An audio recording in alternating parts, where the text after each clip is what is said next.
Chapter 21. The First Tarot Meeting. August 20, 1349, Monday. 3 p.m. As Edward emerged from the deep crimson and hazy state, he once again found himself in the grand palace that resembled a giant's abode, the Saphira Castle.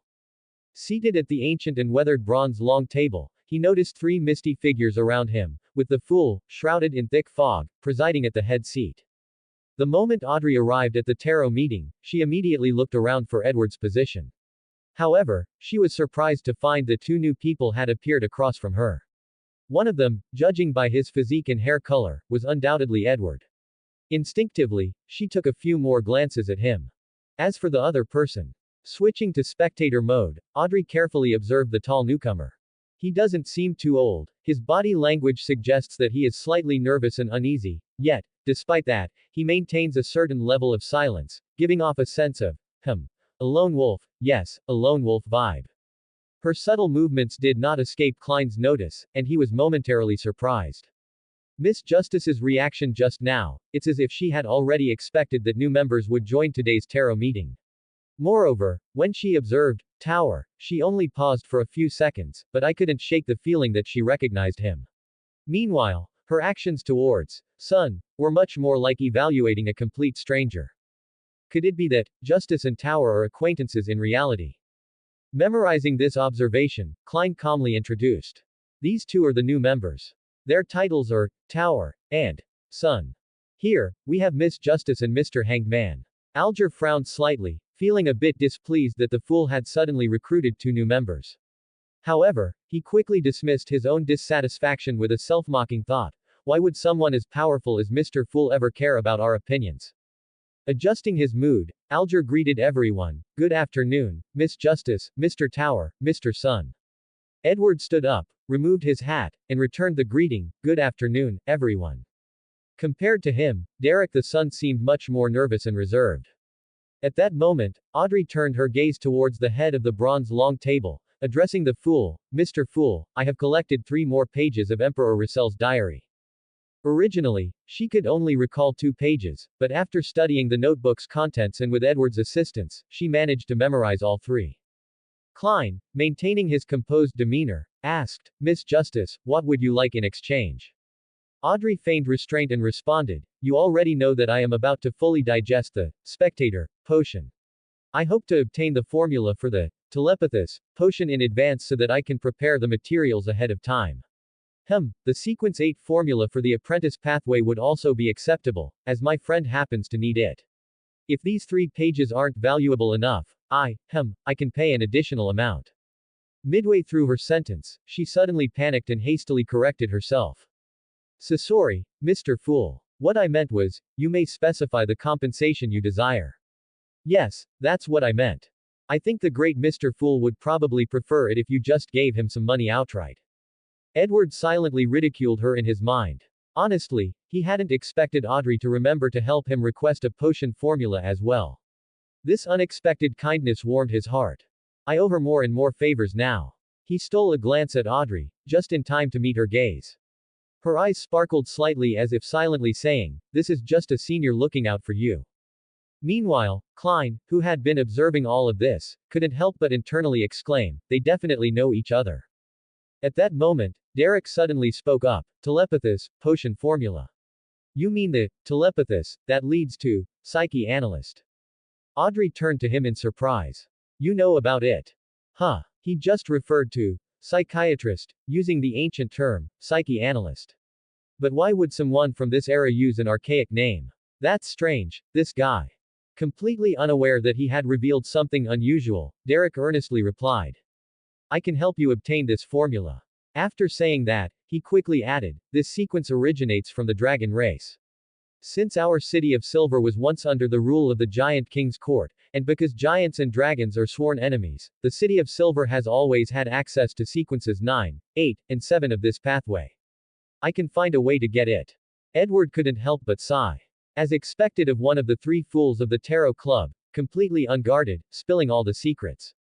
Klein had initially wanted to stop Derek, but after reconsidering, he decided to let it be. Well, I am the fool, after all. Having members share their knowledge only serves to reinforce my mysterious and omniscient image. Meanwhile, Audrey looked confused, while Alger was outright shocked. Curious, Audrey asked, City of Silver. I've never heard of such a place, where is it? Derek, in turn, looked puzzled. You're not from the City of Silver. Then which city-state do you belong to? Seeing the conversation veer into a dead end, Klein internally sighed. Just then, Edward raised his hand and spoke. I recall reading about the Kingdom of Silver in ancient texts. I wonder if it has any connection to your City of Silver. Huh. Among everyone present, Audrey was the most surprised. She turned to Edward in disbelief, nearly blurting out, Why didn't you share this information with me earlier? After I even helped you request a potion formula. But then, she became momentarily puzzled. Wait, no, he isn't from this world, so where did he read those ancient texts? Edward noticed her dissatisfaction, but his response had been an impromptu decision. He could only explain things to her later, since it involved the original novel's plot. The City of Silver can be traced back to the Second Epic, originating from the Kingdom of Silver under the rule of the Giant King's court.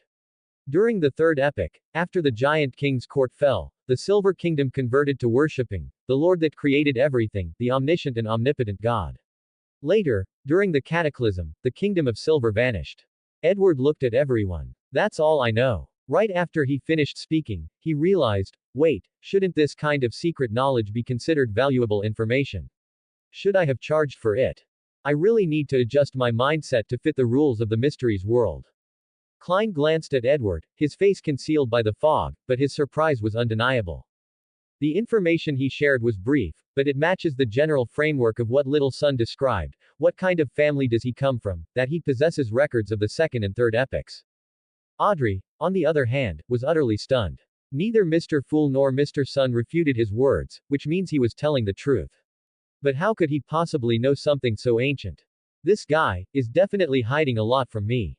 Derek hesitated and said, I don't know much about what you mentioned regarding the Second Epic, but what happened in the Third Epic did indeed happen to us in the City of Silver. Back then, we were indeed called the Kingdom of Silver. However, you mentioned that the Kingdom of Silver disappeared after the Cataclysm. What do you mean? While we were indeed abandoned by our Lord, we have still existed for thousands of years. Edward shrugged. I'm merely repeating what was recorded in that ancient text. I don't know anything beyond that. Audrey pressed her lips together. This guy could lie without even blinking. Meanwhile, Alger caught onto a crucial word, abandoned.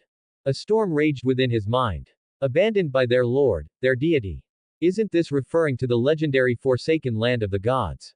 The fool actually knows the whereabouts of the land abandoned by the gods, and he can even bring people from there into the Tarot Club. Thud, thud. Klein lightly tapped the table and said in a calm tone, That's enough discussion about City of Silver. Let's continue with your trade. Yes, Mr. Fool. Audrey nodded slightly and then turned to Derek. So, you're saying you can acquire the telepathous potion formula? Yes, but I'll need some time, Derek admitted somewhat sheepishly before quickly adding, but I can definitely get it. And what does Mr. Sun need in return? Derek responded firmly, I'd like to exchange it for the initial sequence formula of the Sun Pathway. The Sun Pathway. Sequence 9's, Bard. Alger asked. Audrey naturally didn't have the formula for Bard, so she attempted a different approach. I can help you search for it or pay you the equivalent amount in gold pounds. Before Derek could figure out what gold pounds were, Klein interjected. I can provide Sun with the Bard formula. In return, Sun will obtain the telepathous formula for Miss Justice as soon as possible, preferably within 2 gatherings. Meanwhile, Miss Justice will hand over the new pages of Emperor Russell's diary to me, completing the transaction. Based on the principle of equal exchange, Sun is at a disadvantage here. However, he has only promised to obtain the formula. Once he actually delivers it, Miss Justice can consider how to compensate him further. Alternatively, I can compensate him myself, and Miss Justice can provide money to one of my blessed. He needs funds for certain matters at the moment. Hey, this is because Sun may not be able to receive cash or material compensation directly from Miss Justice. No one objected to Mr. Fool's proposal. Alger, however, felt a pang of disappointment. He had initially wanted to obtain more information about City of Silver by offering the Bard formula himself. Following this, Klein handed the Bard formula to Derek, successfully acquiring the 3 pages of Russell's diary in return. He then began reading the entries. So Russell later created tarot cards based on the Blasphemy Slate. Tut, an organization that possesses an entire Blasphemy Slate, which means they have the formulas for all 22 pathways. Compared to them, the Tarot Club, which can't even produce a single sequence 8 formula, is just pitiful. Klein shifted his gaze from the diary pages and looked at the 4 quietly waiting members, smiling slightly. You don't actually have to wait for me. It is our honor to do so, Alger responded humbly. Audrey, meanwhile, suppressed the fluttering excitement in her heart and couldn't help but glance at Edward. This time, I knew what was in Russell's diary before Mr. Fool read it. In a way, I'm ahead of him. At that thought, she immediately felt guilty. Audrey, how could you think like that? Esteemed seniors of the mysticism world, Edward suddenly spoke up. In truth, I have only been a Beander for 1 day, so I still have many questions about this realm. There is one particular question I would like to ask all of you. He swept his gaze across the room before continuing, what exactly is spirituality? And why does using supernatural abilities consume it? Then, recalling the principle of equal exchange, he quickly added, I'm willing to pay for the answer. Alger responded, from what I know, everyone possesses spirituality, but for Beyonders, most of it originates from the residual properties of the Beander materials in their potion. The supernatural abilities they gain also come from those Beander creatures. This is one of the key elements in successfully formulating a potion, and also the fundamental cause of losing control. He further explained, humans obtain supernatural abilities by consuming potions and seizing the spirituality and power of Beander creatures. As for why using supernatural abilities depletes spirituality, well, that's simply how it works for Beander creatures. Since we derive our powers from them, the same principle applies to us. So, would it be accurate to say that a Beander creature is like a gun, and spirituality is its ammunition? Humans are simply the ones using the gun? Edward asked. Alger thought for a moment and nodded. Roughly speaking, yes. In that case, would it be possible to fire the ammunition through other means? Or, say, could we load revolver bullets into a rifle and fire them? Alger was momentarily dumbfounded. What kind of strange question is that? Bullets need to be fired from a gun, of course. Otherwise, what are you going to throw them at people? And revolver bullets don't even fit into a rifle. Despite his initial confusion, he carefully considered the question and eventually nodded slightly. If we're talking about actual bullets and firearms, then probably not. But if it's spirituality, then it should be possible. Different pathways can use the same kind of spirituality to activate supernatural abilities. I suppose the difference between pathways could be likened to what you described, revolvers and rifles. Edward's eyes lit up as a realization struck him. I see. Thank you, Mr. Hanged Man. Your answer has resolved my doubts. How much gold should I pay you for this information? Alger hesitated briefly before saying, this is actually basic knowledge in the Beander world, but if I must name a price, then, 100 pounds. Mr. Fool, what do you think? At this moment, even the great Mr. Fool needed to use the fog to conceal the look of confusion on his face. Having been suddenly dragged into the conversation, he could only feign calmness and say, that sounds reasonable. Thank you, Mr. Fool. Audrey finally understood what Edward was really getting at. Previously, Edward had complained to her that magic in this world was greatly weakened, and they had speculated that it was due to the difference in rank between worlds. If higher rank spirituality were used instead of lower rank magic power to cast spells, what would happen? Note, here's the promised extra chapter. And, don't forget to vote. It keeps me motivated. P.S. Let me clarify one thing. The pathway of RMC will be semi-original. I won't spoil anything beyond that. And in case you guys haven't noticed it yet, yes, this is a translation. I've provided the link to the RAWs in a comment down in the review section. I can't mention it here for obvious reasons, a suggestion, don't bother reading the RAWs. It's free for a few more chapters. I'll translate the whole story here eventually. Don't ruin your experience reading a Google translated story. IseeBLACK Creators Thoughts. 7 comments 0 vote. Chapter 22. Spirituality plus Magic. Audrey quickly shifted the topic with news that the open exam selection process for administrative officers had been approved, before moving on to discuss Mr. A, learning that he was likely a member of the Aurora Order. Before long, the tarot gathering reached its most crucial phase. Alger's gaze swept between Audrey and Edward. I would like to hire both of you for a task, with a suitable reward. Tower, the 100 pounds you owe me can be deducted from the payment, but if the task is worth more, I will compensate you accordingly.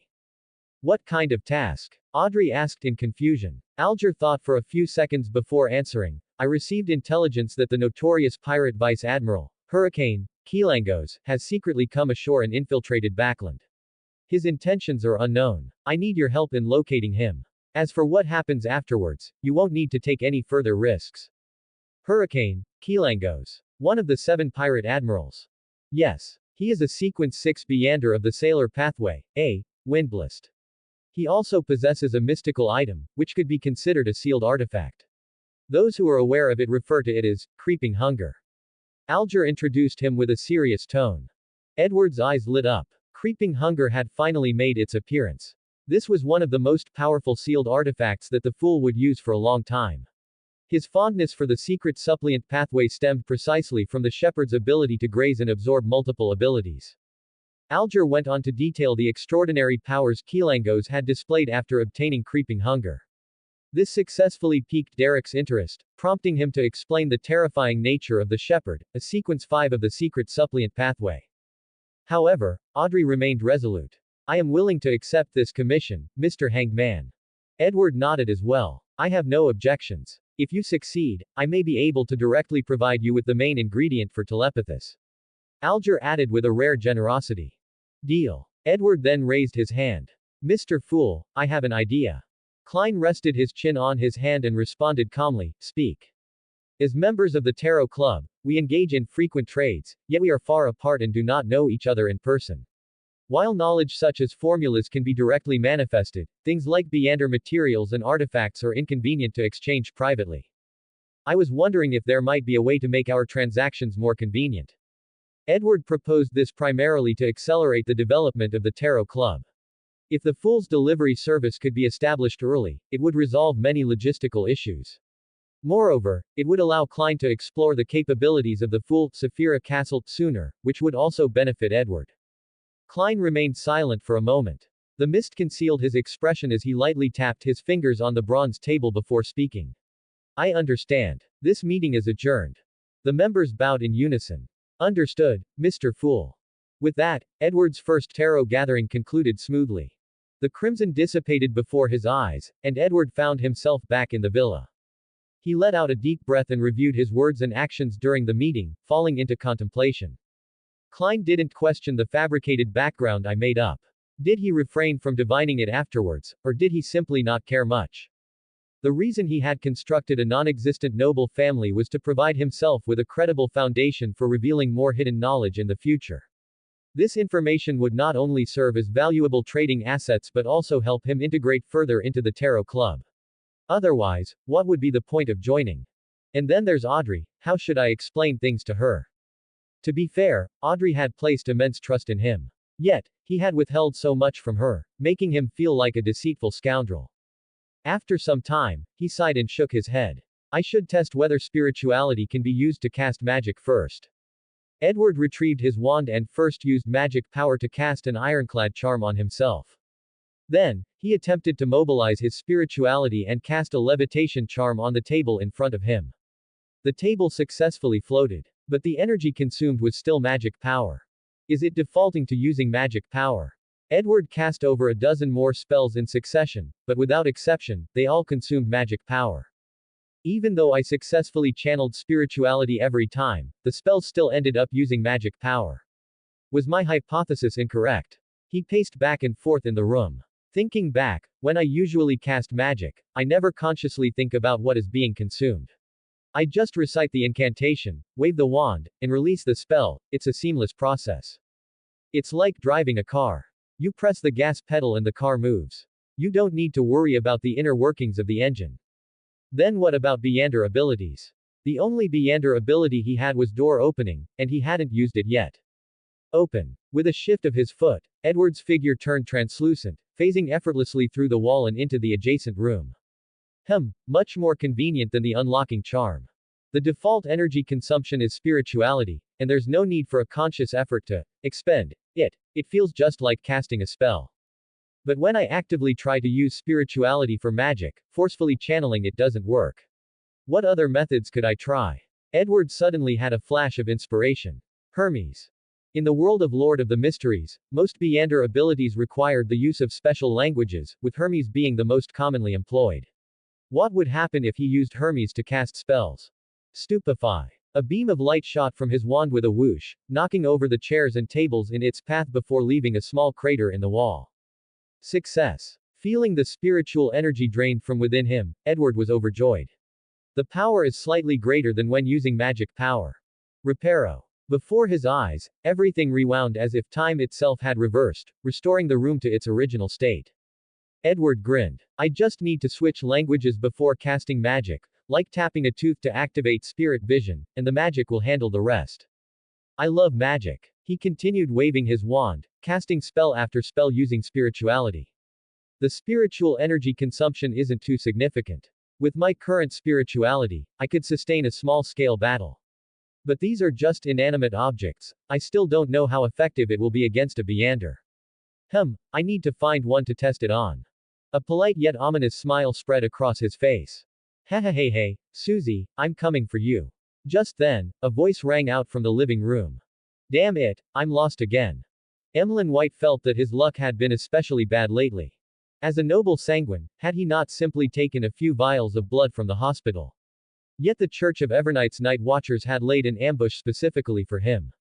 If he hadn't spent all his gold pounds on dolls recently, he could have just bought fresh blood from those pure young women. That taste was far superior to the chaotic mix found in blood vials.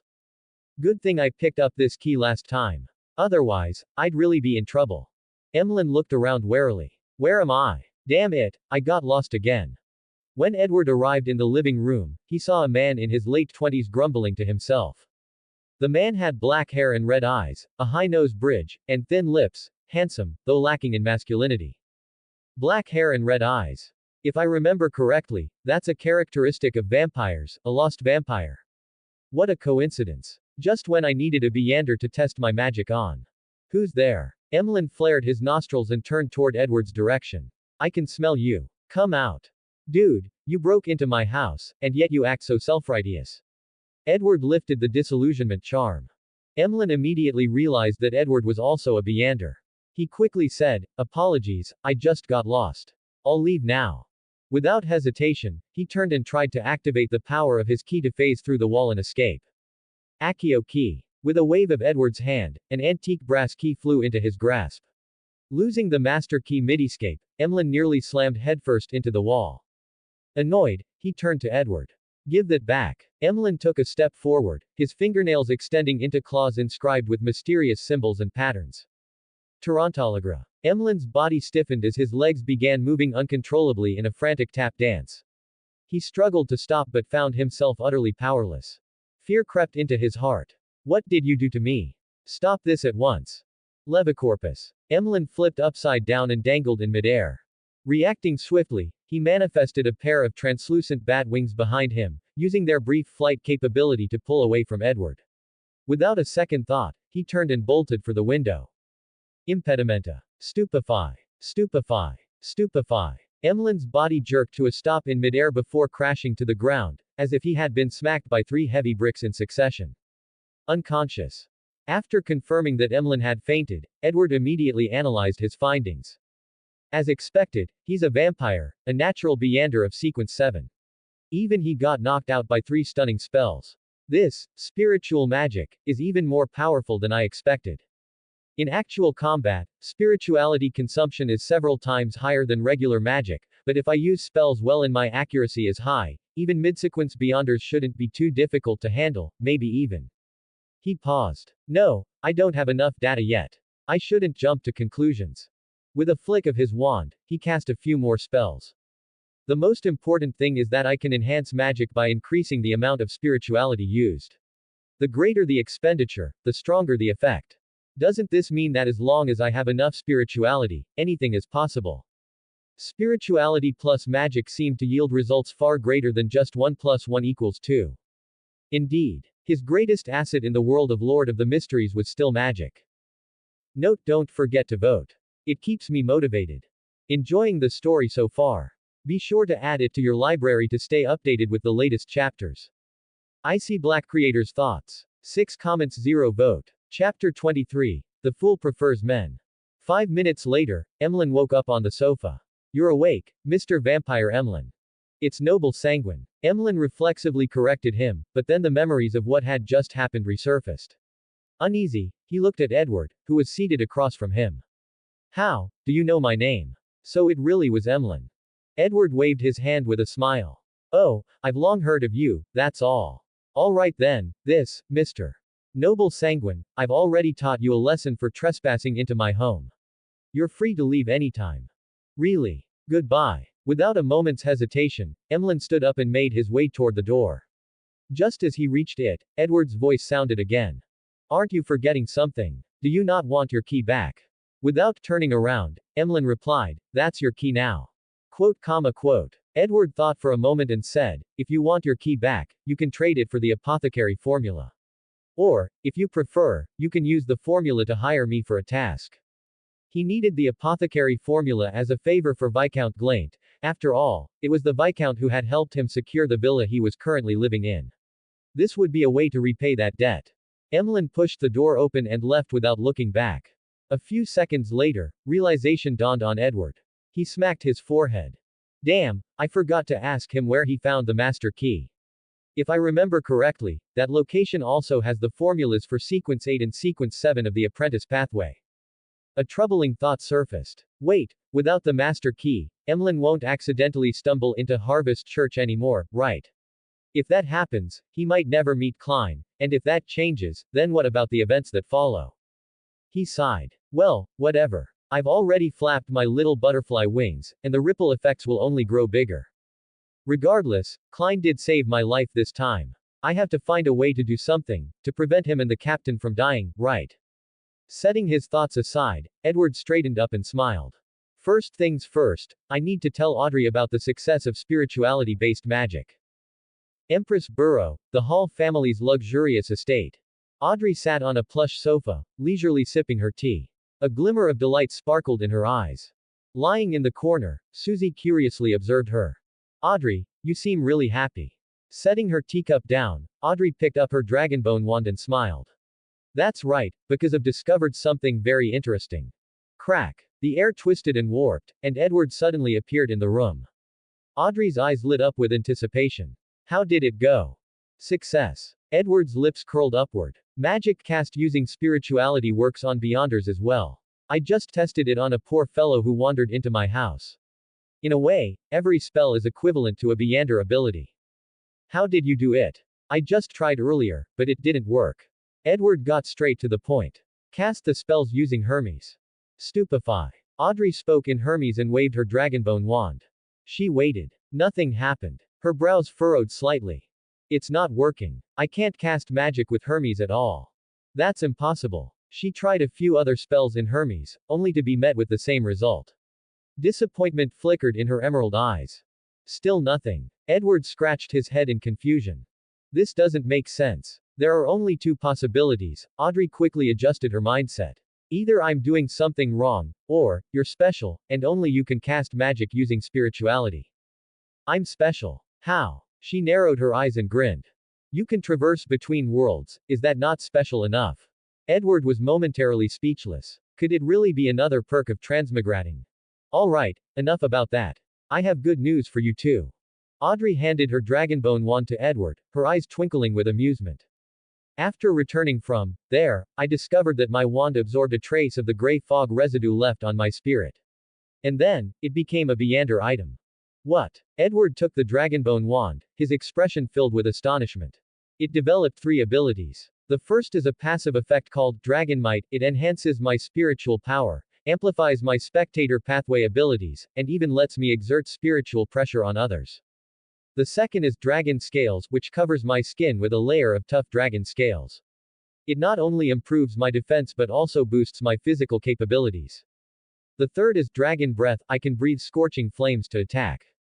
Edward was speechless for a moment. This practically turns you into a little dragon. If he remembered correctly, the spectator pathway did have all those abilities she mentioned, but those could never be obtained at her sequence. Does it have any negative effects? Yes. Audrey nodded, looking slightly embarrassed. But it's a small one. I just have to sleep in a pile of gold and jewels after using it. Quote.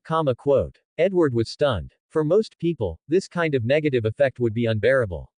But for Audrey Hall, it was basically nothing at all. A Beyonder item with minimal drawbacks and incredibly practical abilities. Even in the original novel, items like these were exceedingly rare. Excitement surged in Edward's chest. He quickly pulled out his own wand. It was still an ordinary wand. Why? Both were wands. Both of them attended the Tarot Club.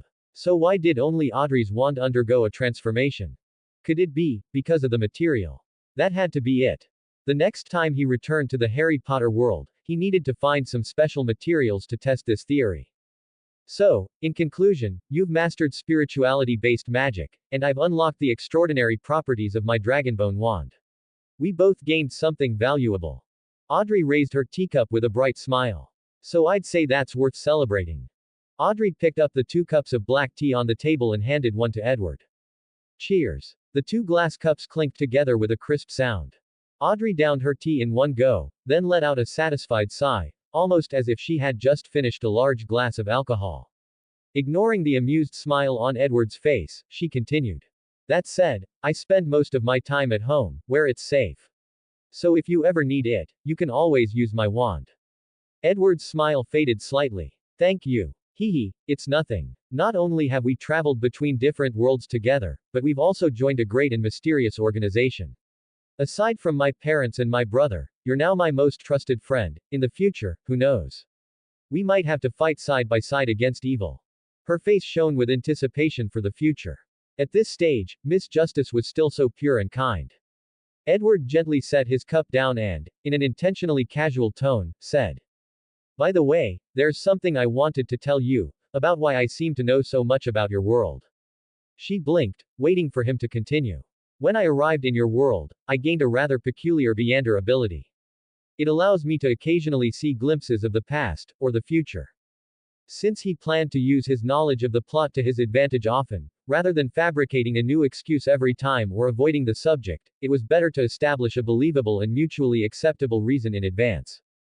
Audrey's eyes widened in realization. You can foresee the future. She pondered for a moment before asking. Then, in your visions, who or what do you see most often? Mostly the Fool. Audrey's eyes lit up instantly, and she couldn't hide the excitement in her voice. I knew it. The Fool is undoubtedly the protagonist of this era. Who's the female lead? There isn't one. She froze for a moment, then, with a rather peculiar expression, asked. So, does the Fool like men? Question mark. Edward was completely dumbfounded. Why would you think that? Just because there's no female lead, he has to like men. With a face full of exasperation, he clarified. There's no female lead, and the Fool doesn't like men either. From start to finish, he's been focused on regaining his strength to prepare for the apocalypse that will arrive in over a decade. He simply doesn't have time for romance. A hint of sympathy appeared on Audrey's face. Not even a single romance before the apocalypse. Oh, dear, I'm sorry, Mr. Fool, I didn't mean to disrespect you.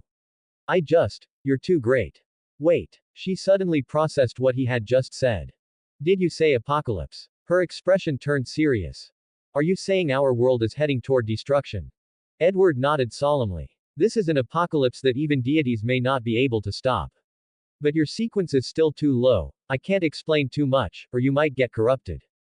Audrey's expression tensed. Then, did the Fool manage to stop the apocalypse? I don't know. Edward shook his head. What I see are just fragmented images. And besides, with my arrival, the future has likely already changed drastically. You mean, like the butterfly effect? Audrey murmured thoughtfully. Then, what about my future? You will continue advancing along the audience pathway, eventually becoming an angel under the Fool's command. Audrey froze for a moment, unsure whether she should be happy or not. At that moment, from the shadows, Susie's voice emerged.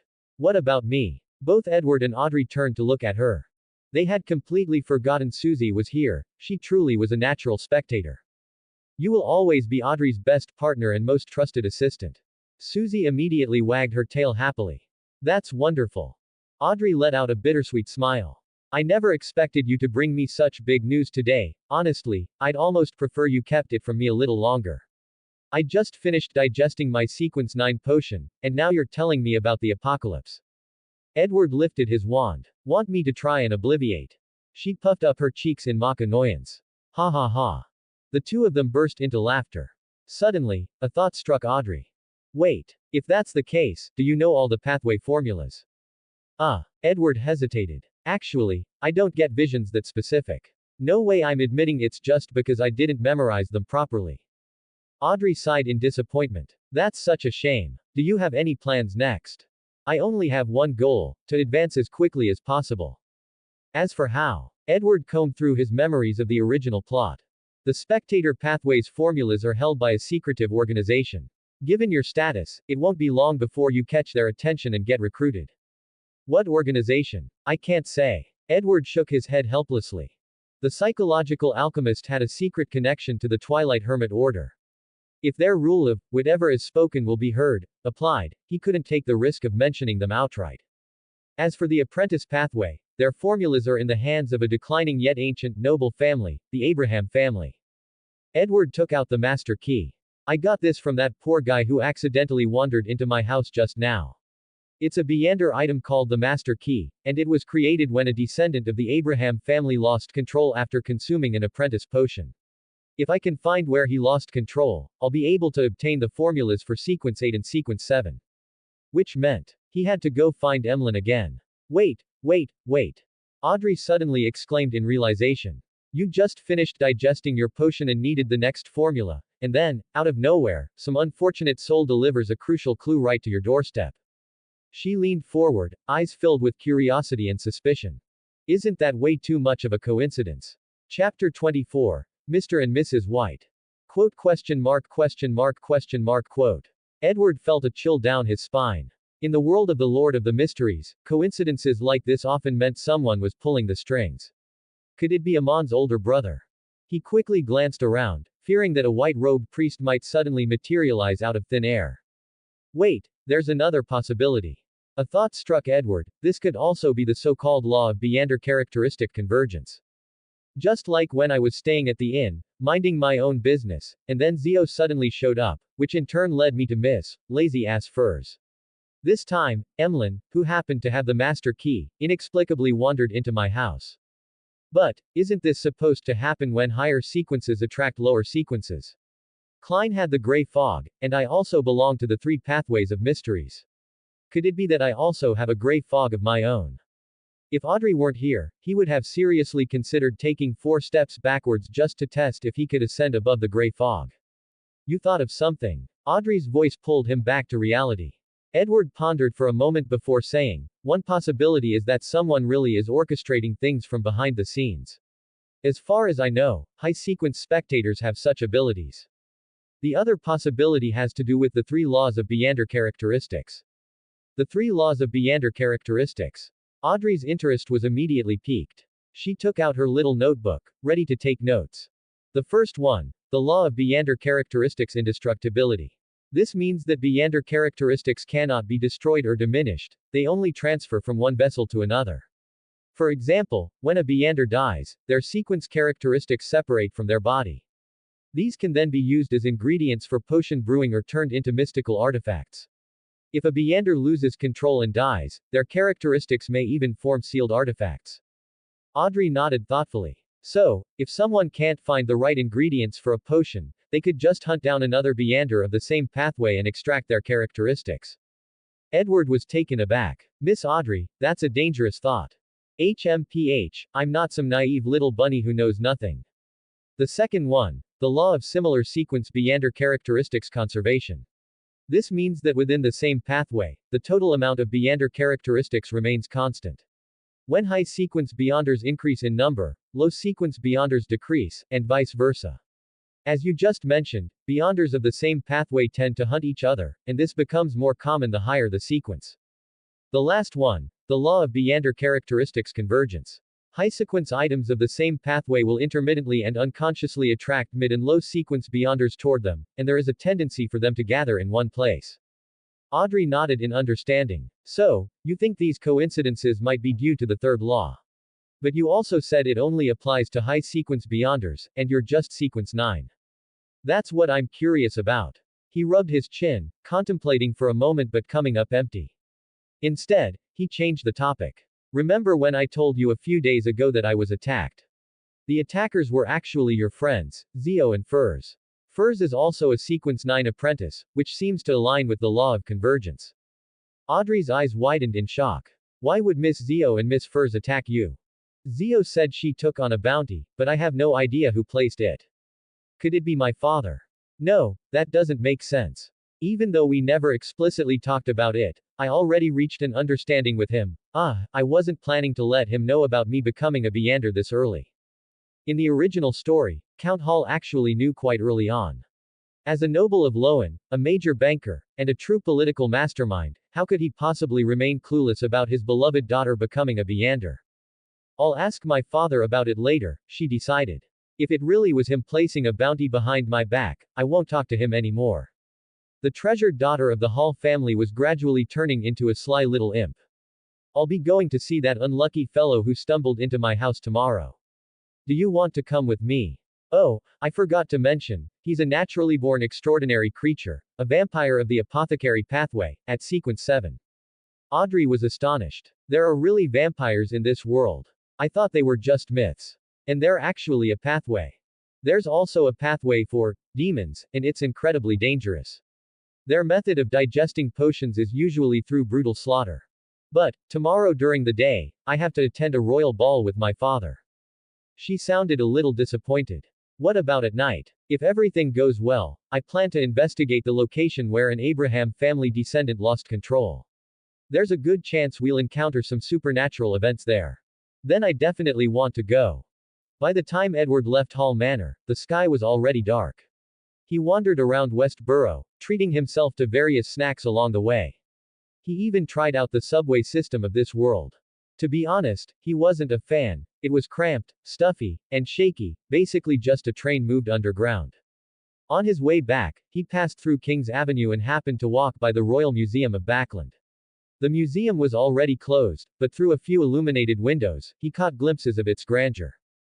The Black Emperor card from Emperor Russell's tarot deck is inside, tucked away in some book. I wonder if I could get my hands on it ahead of time. In the original story, Klein had obtained it by summoning himself and offering it to himself as a sacrifice. But how was he supposed to do it? The simplest and most direct method would be to use the disillusionment charm and apparate in, grab the card, and get out.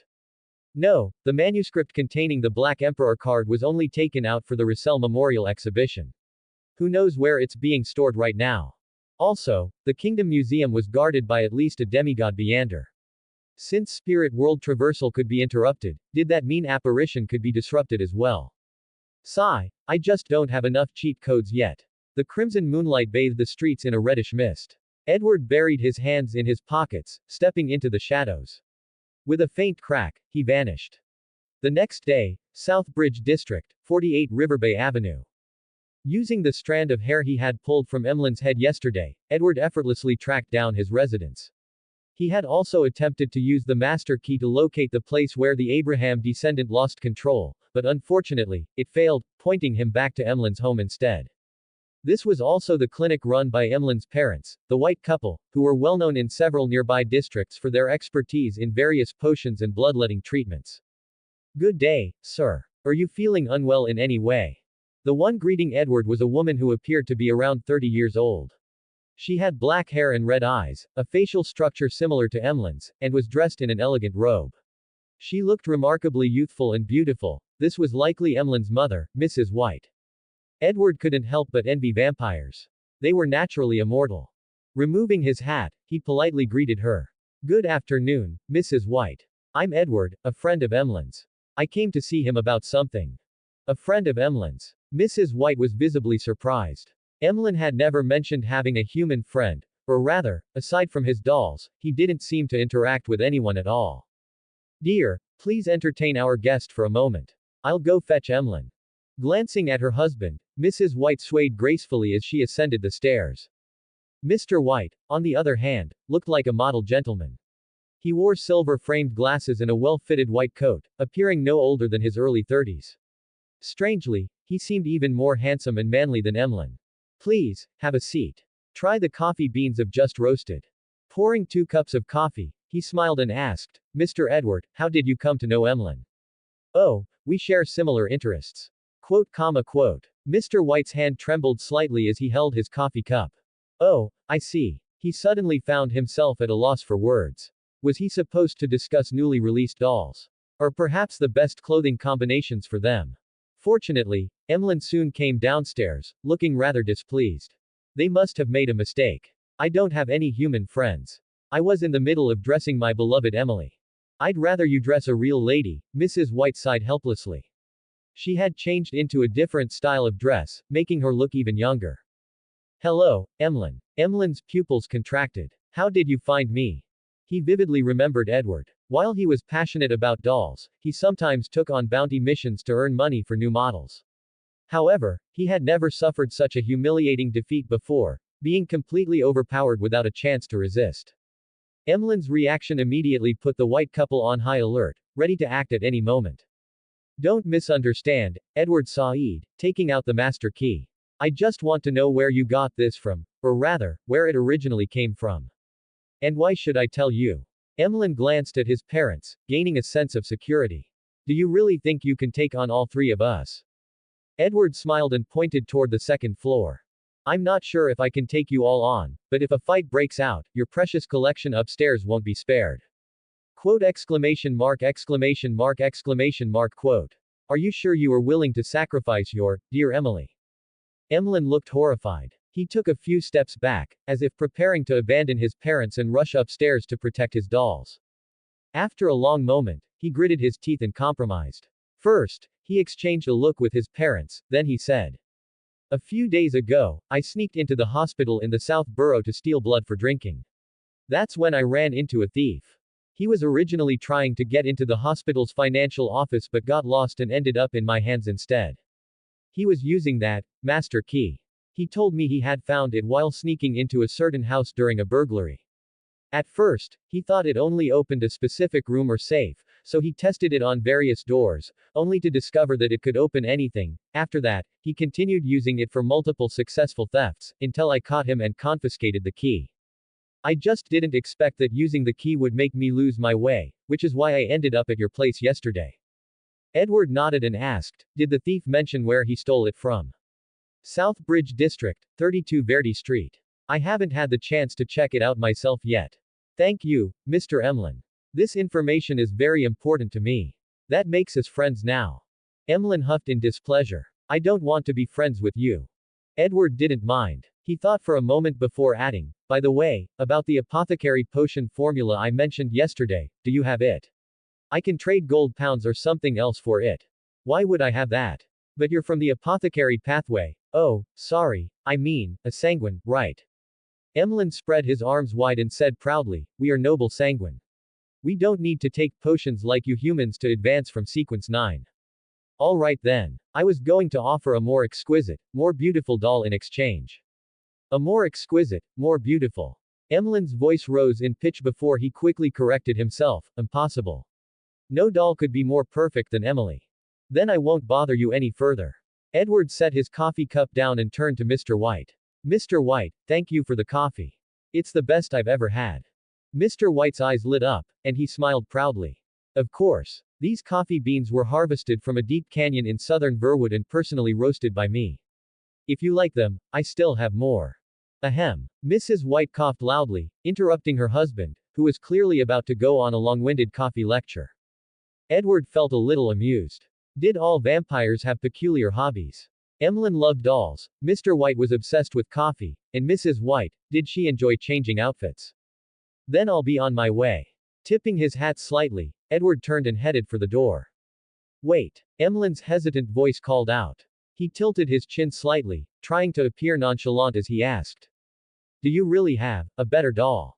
Note, don't forget to vote. It keeps me motivated. Enjoying the story so far? Be sure to add it to your library to stay updated with the latest chapters. IseeBLACK Creators Thoughts. 4 comments 0 vote. Chapter 25. Knock on the door at night. Emlyn hesitated for a long time before finally giving in. I mean, if the quality really meets my standards, I wouldn't mind collecting a few more, in exchange for an apothecary formula. I'll bring the dolls to you in a week. Once he returned to the Harry Potter world, Edward planned to visit Akihabara. Even though it was only the 90s, Japanese anime was already thriving, so it shouldn't be too difficult to find some high-quality dolls. Hopefully, Emlyn would take care of his health by then. Next, I need to make a trip to the Bravehearts bar. The house where the descendant of Abraham lost control was also home to a lingering spirit. In theory, spiritual magic should be effective against vengeful ghosts, but just to be safe, Edward planned to get a revolver and some purifying bullets. He took out the last bottle of polyjuice potion, added a strand of Emlyn's hair, and soon transformed into his likeness. Spending another one solely, he hired a runner who guided him to the entrance of the Brave Bar. This is the place, sir. The runner was a teenage boy in ragged clothes, likely from a poor district. After paying him generously, Edward suddenly thought of something and asked, "Do you know Ian?" Ian was a little boy from the original novel, working as a detective for a double agent. He was the initiator of the famous 5-pound ambassador mission. The boy's eyes flickered for a moment before he shook his head innocently. Never heard of him. All right. Edward didn't press the issue. Straightening his attire, he pushed open the heavy black wooden door of the Brave Bar. A brawny man, nearly 2 meters tall, stood by the entrance with arms crossed. He glanced at Edward and immediately shifted his gaze away. Since it was still morning, the bar wasn't busy. Behind the counter, the bartender was polishing a glass while stifling a yawn, clearly not well rested from the previous night. Edward walked up to the bar. The bartender forced a warm smile and greeted him, "Good morning, sir. What can I get for you?" Edward placed a 1 solely banknote on the counter and spoke like a regular customer, cutting straight to the point. "Your finest beer, and I'd like to buy a revolver and some bullets." The bartender's movements paused slightly as he set the glass down. "Sir, I don't quite understand what you mean. This is a bar. If I'm asking, it means I've done my research beforehand. Relax, you can keep an eye on me the whole time." The bartender stared at him for a long moment before finally serving a golden mug of beer. "Follow me." Edward took a sip as he picked up the beer, the coolness instantly refreshing his mind. Smacking his lips, he made an internal judgment, not as good as butterbeer. Setting the mug down, he followed the bartender to the entrance of billiards room No. 3. The door was open, revealing an elderly man with a prominent nose, dressed in a linen shirt, leaning against the wall with his arms wrapped around a cue stick, dozing off. The bartender quickly whispered a few words in his ear. The old man's murky eyes opened, scanned Edward, and then gave a slight nod. "Come in. You want a revolver and bullets." The old man got up, and the enormous scar on his face became even more menacing. "Do you not realize that privately selling firearms and ammunition is illegal?" "Of course I know. That's precisely why I'm here." "Ha!" The old man burst into laughter. £5 for a specially modified, high-powered revolver with 30 bullets. "No problem." Edward agreed readily. "But I also need some special bullets." "Oh. What kind of special?" The kind that can purify vengeful spirits." The old man's expression froze instantly. He scrutinized Edward from head to toe before saying, "Where did you hear about that?" "That's beyond my usual business." Limping back and forth, he hesitated before saying, "I can ask around for you, but I'll need extra gold pounds."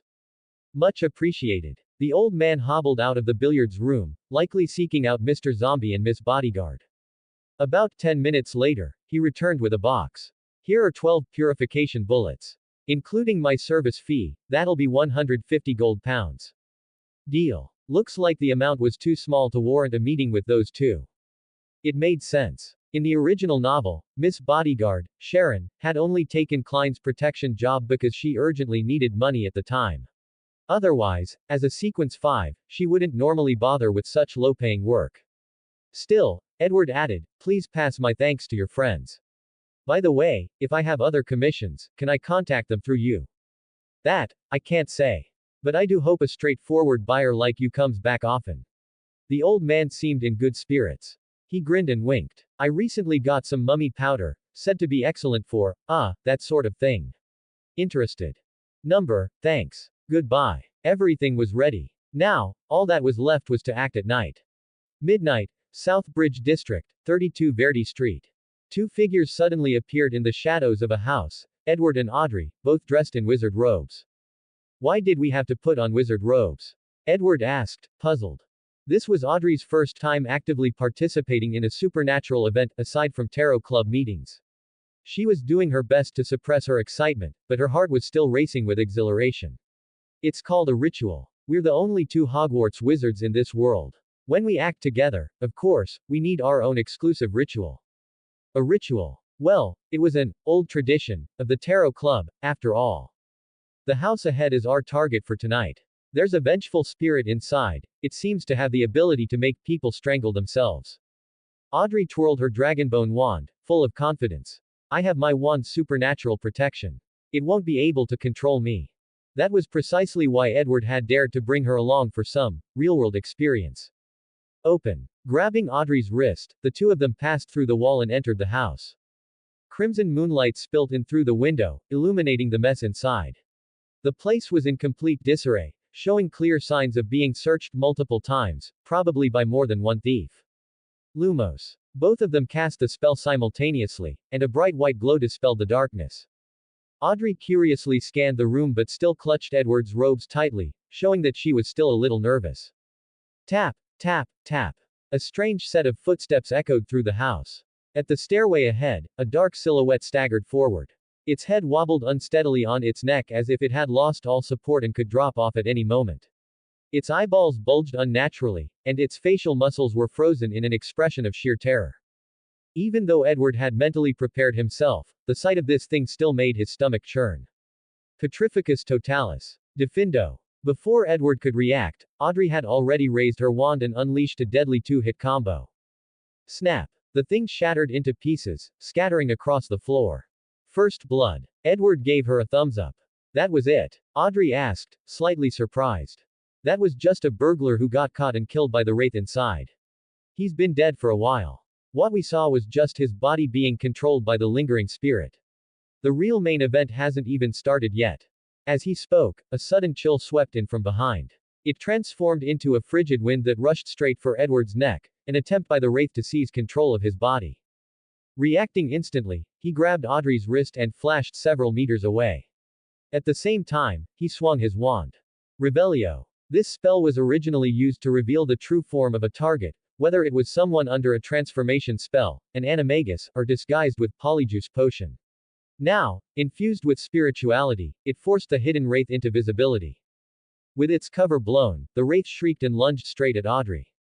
Boom! A surge of crimson flames erupted from Audrey's mouth, engulfing the wraith. The instant it made contact, the spirit burned like a puff of cotton, disintegrating into nothingness. Double kill. Edward lowered his right hand, which had been gripping his revolver. Something felt off. Wasn't I supposed to be the one showing her the ropes? Why does it feel like she's the one carrying me? Audrey patted her chest and let out a long sigh of relief. Phew, that was terrifying. Yeah, sure. You looked really scared. At this moment, faint golden dragon scales shimmered across Audrey's skin. Her emerald green pupils had turned into golden slits. The elegance of a noble lady was still there, but now, she carried an exotic and almost bewitching aura. Edward stared at her, intrigued. Audrey, feeling a bit self-conscious under his gaze, quickly retracted her dragon-like features. These changes happen when I use my abilities. I can't control them. That's pretty cool. Hee. Though the original records only mentioned a single wraith in this house, they still carefully searched every room just to be safe. Once they confirmed there were no more threats, they headed to the basement, where they found an aged brown notebook on a long wooden table. Edward flipped through it quickly, tore out the page containing the potion formula, and handed the rest to Audrey. I didn't expect to find fourth epic secrets recorded here, mentions of the Abraham family, the Antigonus family, and the Zeradwell family. It even says that during the War of the Four Emperors, gods personally intervened. Audrey exclaimed as she skimmed through the pages. To be precise, the War of the Four Emperors was orchestrated by the gods themselves. It's a shame that while the owner of this journal documented their life experiences, they never recorded the exact location of the Abraham family. Edward chuckled. Getting the Sequence 8 and Sequence 7 potion formulas is already a huge win. The next step is gathering the ingredients and advancing. I'll work on this from two angles, searching on my own while also commissioning others to help. He gently ran his fingers over the page containing the potion formula. Aside from asking the Hanged Man and the Sun at the Tarot Club, maybe I should check with Zio and Furs too. They've been around Beander circles in Backland for quite a while. They might have connections. Audrey nodded in agreement. And we can also ask them about the Hanged Man's commission for Keelangos. Oh. Speaking of which, did you see anything about Keelangos in your premonition? Let me think. Edward closed his eyes. It seems that, you encountered him at some kind of ball. He was disguised, but you saw through it and reported it to the fool. Then, the fool's subordinate, an angel, took him out. Wait, does this mean I can use this information to join the hunt for Keelangos? His bounty is a staggering 30,000 gold pounds. Even if I only get a tenth of that, it would still be a huge windfall. I can't just mooch off others forever. And the best part, I wouldn't even have to take any risks, just report his whereabouts and cash in. Wait, you said the fool has an angel under his command. As the fool's biggest fangirl in the tarot club, Audrey had never doubted the fool's greatness. But the sudden mention of an angel still caught her off guard. Of course. Edward cleared his throat and recited with dramatic flair. Seated beside the fool are 6 angels, Angel of Mercury, the embodiment of fate, Angel of Death, the enforcer of the underworld, Angel of Redemption, the messenger of divine will, Angel of Life, the source of wisdom, Angel of Retribution, the judge of the divine realm, but the most powerful of them all is the Angel of Time, the ruler of ancient ages and the bell ringer of the divine kingdom. Audrey's eyes sparkled. Wow. That's so fitting for the fool. Cough. Back to Keelangos, he came to Backland to assassinate, let me think, Duke Negan. So, if you ever receive an invitation to a ball at Duke Negan's estate, let me know immediately. Got it. Then, do we still need to commission Zio and Furs for this? Maybe not. If they actually ran into Zillingus, it could put them in danger. With their next steps decided, Edward escorted Audrey back home before apparating to his own place. As he washed up, he mentally reviewed his upcoming plans. Knock, knock, knock. Someone was knocking on the front door. Who would come at this hour? With his toothbrush still in his mouth, Edward walked over to his bedroom's bay window and glanced outside. A lone figure stood at the entrance, knocking in a slow, mechanical rhythm. Their movements were stiff and unnatural. Why did they look so off? Then, as if sensing his gaze, the figure slowly lifted their head, locking eyes with Edward. Bathed in the crimson moonlight, a face that made Edward's hair stand on end came into view. Megos. Note: don't forget to vote. It keeps me motivated. P.S. From tomorrow, you guys can have extra chapters in exchange for Power Stones. I'll set the goal in the upcoming chapters. And, if you guys want to read 40 chapters in advance of the current story, you can support me on my Patreon. Trust me, it's awesome. Link Patreon.com/IseeBLACK. Remove the brackets. Enjoying the story so far? Be sure to add it to your library to stay updated with the latest chapters. IseeBLACK creators' thoughts. 9 comments, 0 vote. Chapter 26, The Blasphemer. Megos. She was the first real boss Klein encountered in the original story, a vessel for the descent of the true creator's offspring and the direct cause of the Tinghan Nighthawks' near annihilation. Of course, this was all orchestrated by Ince Zangwill. But according to that third-rate writer's arrangements, wasn't she supposed to wait for an opportunity to attack Blackthorn's security company and help him obtain St. Selena's ashes? Why had she suddenly come to Backland, knocking on his door in the middle of the night? Could it be that their previous encounter at the Divination Club had put him on Ince Zangwill's radar? But his goal was to obtain the ashes and ascend to demigodhood. Why would he be targeting me? And besides, the Quill's interference shouldn't be able to reach across cities. Knock, knock, knock, knock, knock, knock. Megos resumed her persistent knocking. Her impatience was growing, the knocks becoming louder, her fingernails now scratching at the door, producing a sharp, grating sound. By now, Edward had assessed the situation. Fighting was out of the question. Running.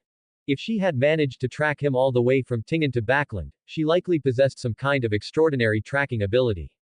If he ran, would he have to keep wandering aimlessly, never settling down?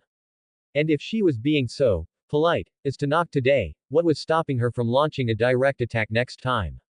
Suddenly, he froze. No, something's off. Megos had caused such a massive incident in Tinghan because the official forces there were too weak. But this was Backland. If he reported her to the church, within minutes, multiple demigods would descend upon her and resolve the issue. Not only that, but this would also indirectly alleviate the crisis for the Tinghan Nighthawks, repaying Klein's life-saving kindness. A win-win scenario. No time to waste. With a quick apparition, Edward reappeared a few hundred meters away from St. Samuel Cathedral. The cathedral was still brightly lit, its glow against the crimson moon adding to its mysterious yet reassuring presence, probably because the moon and the night were both symbols of the goddess. As an undocumented, wild meander in this world, I should be avoiding the church like the plague, yet here I am, delivering myself to their doorstep. I wonder if my fellow transmigrator, the Evernight goddess, has taken notice of me. And if so, what does she think of my existence? Edward pulled out a pen and paper, quickly scrawling the words, "A descendant of an evil god has appeared in the Empress Burrow." Just as he was about to slip it under the door, he paused. Since every church had diviners among them, his real identity might be uncovered. Better to play it safe. He took out the polyjuice potion he had brewed earlier, downed a sip, and transformed into an unremarkable passerby. Then, he rewrote the message on a fresh piece of paper and placed it at the entrance of the cathedral. To ensure he caught their attention, he banged on the door several times. But then another thought struck him: what if the clergy were already asleep at this hour? After hesitating for a moment, he picked up a nearby rock, and hurled it at the stained glass window. Crash! The sound of shattering glass echoed sharply through the silent night. Without missing a beat, Edward teleported to Holy Wind Cathedral in Sherwood Borough, belonging to the Church of the Lord of Storms. Unlike the ever-bright St. Samuel Cathedral, this one was shrouded in darkness. He left another note. And, just to be thorough, hurled another rock. Finally, he arrived at St. Hireland Cathedral in St. George Borough belonging to the Church of the God of Steam and Machinery and repeated the process. Do it and run. Damn, this is exhilarating. After completing his Triple H admission, Edward retreated to the southern part of the Bridge District, the area closest to Empress Borough, and watched from the shadows. The first responders turned out to be the Church of Storm's hot-headed zealots, though it was possible that the other churches were just keeping a lower profile. Unlike them, the Lord of Storm's followers arrived with thunder and lightning. That night, Empress Borough was in complete turmoil. By the next morning, the Backland Daily had dubbed it, Empress Borough's sleepless night. But whether Megos and the evil god's offspring in her belly had been dealt with, Edward had no idea. Noon, the next day. Edward returned to the villa, exhausted from staying up all night. In the courtyard, Susie was lying under a tree, rolling on her back and basking in the sunlight. The moment she saw him, she leapt to her feet, shook off the grass clinging to her fur, and spoke. "Audrey says that because of what happened last night, Earl Hall won't let her leave the house. You'll have to go on your own today." Edward blinked innocently. Last night. What happened last night? Susie sat down and pondered for a moment. Apparently, someone provoked all three major churches at the same time. I didn't catch the details. Edward was dumbfounded. I was reporting the descent of an evil god, and that somehow turned into me provoking the churches. And not just one, but all three. Yes, okay, I broke some windows. But that was to get their attention faster. These people have no sense of priorities. Though indignant, Edward kept a mild smile on his face. I see. Thanks for letting me know, Susie. Susie happily wagged her tail, expectantly looking at Edward. Ah, right. Here you go. He pulled out a piece of dried chicken meat. Susie snatched it and bolted away. Damn, she's really gotten used to being fed chicken, huh? After staying up all night, Edward was mentally and physically drained. But now that the three churches had their eyes on Empress Borough, it was probably the safest place to be. Man, what a mess. Evening, Furs and Zio's apartment, Backland Bridge District. Zio entered the apartment to find Furs sprawled on the couch, a manuscript covering her face, looking every bit like a lazy salted fish. Unable to hold back, Zio remarked, "Don't tell me you've been lying there all day again." Furs peeled the manuscript off her face and muttered, "Nonsense. I wrote a whole." She glanced at her manuscript, then, attempting to sound confident, declared, "Half a page." Zio poured herself a glass of water and downed it in one go. Phew, I was dying of thirst. Furs yawned. What's up? Last night, someone smashed the windows of all three major churches. Apparently, it turned into an all-night chaos with no resolution. Now, there's a bounty out, 3,000 gold pounds for the so-called blasphemer.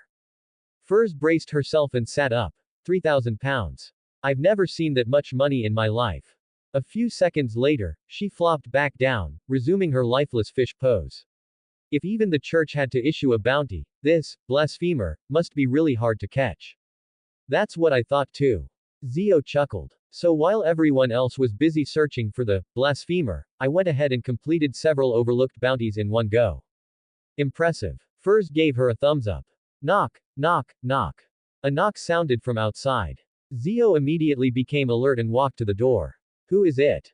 It's me, Edward. Zio hesitated slightly. Edward, who? Quote. Outside the door, Edward was momentarily speechless. Did he really have that little presence? He was now being mentioned in the same breath as Aemon, labeled as the blasphemer. Even he had been stunned when he first heard that title. Me, a blasphemer. Does Aemon approve of this? I'm the Edward who helped you win twice. Oh, it's you. Zio finally remembered. She opened the door, a hint of anticipation on her face. Have you changed your mind? Are you willing to help me find out who put a bounty on you?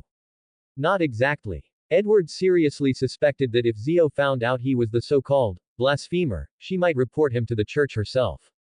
Stepping into the room, he got straight to the point. I have a commission for you. I need you to help me gather some materials. As for payment, I'll sell you a potion formula. Zio raised an eyebrow. So let me get this straight. We do the work, and the payment is that you'll sell us something. That's a real win-win, huh? You're learning fast. I'm offering the formula for the Apprentice Pathways Sequence 8, Trickmaster. Furs suddenly sat upright, her eyes widening in surprise. She hesitated before asking. But how do we know the formula is real? Edward was momentarily stumped. That was a problem he hadn't considered. The formulas he had previously bought at Mr. A's gathering had seemed reliable, possibly due to the Snake of Mercury's luck blessing.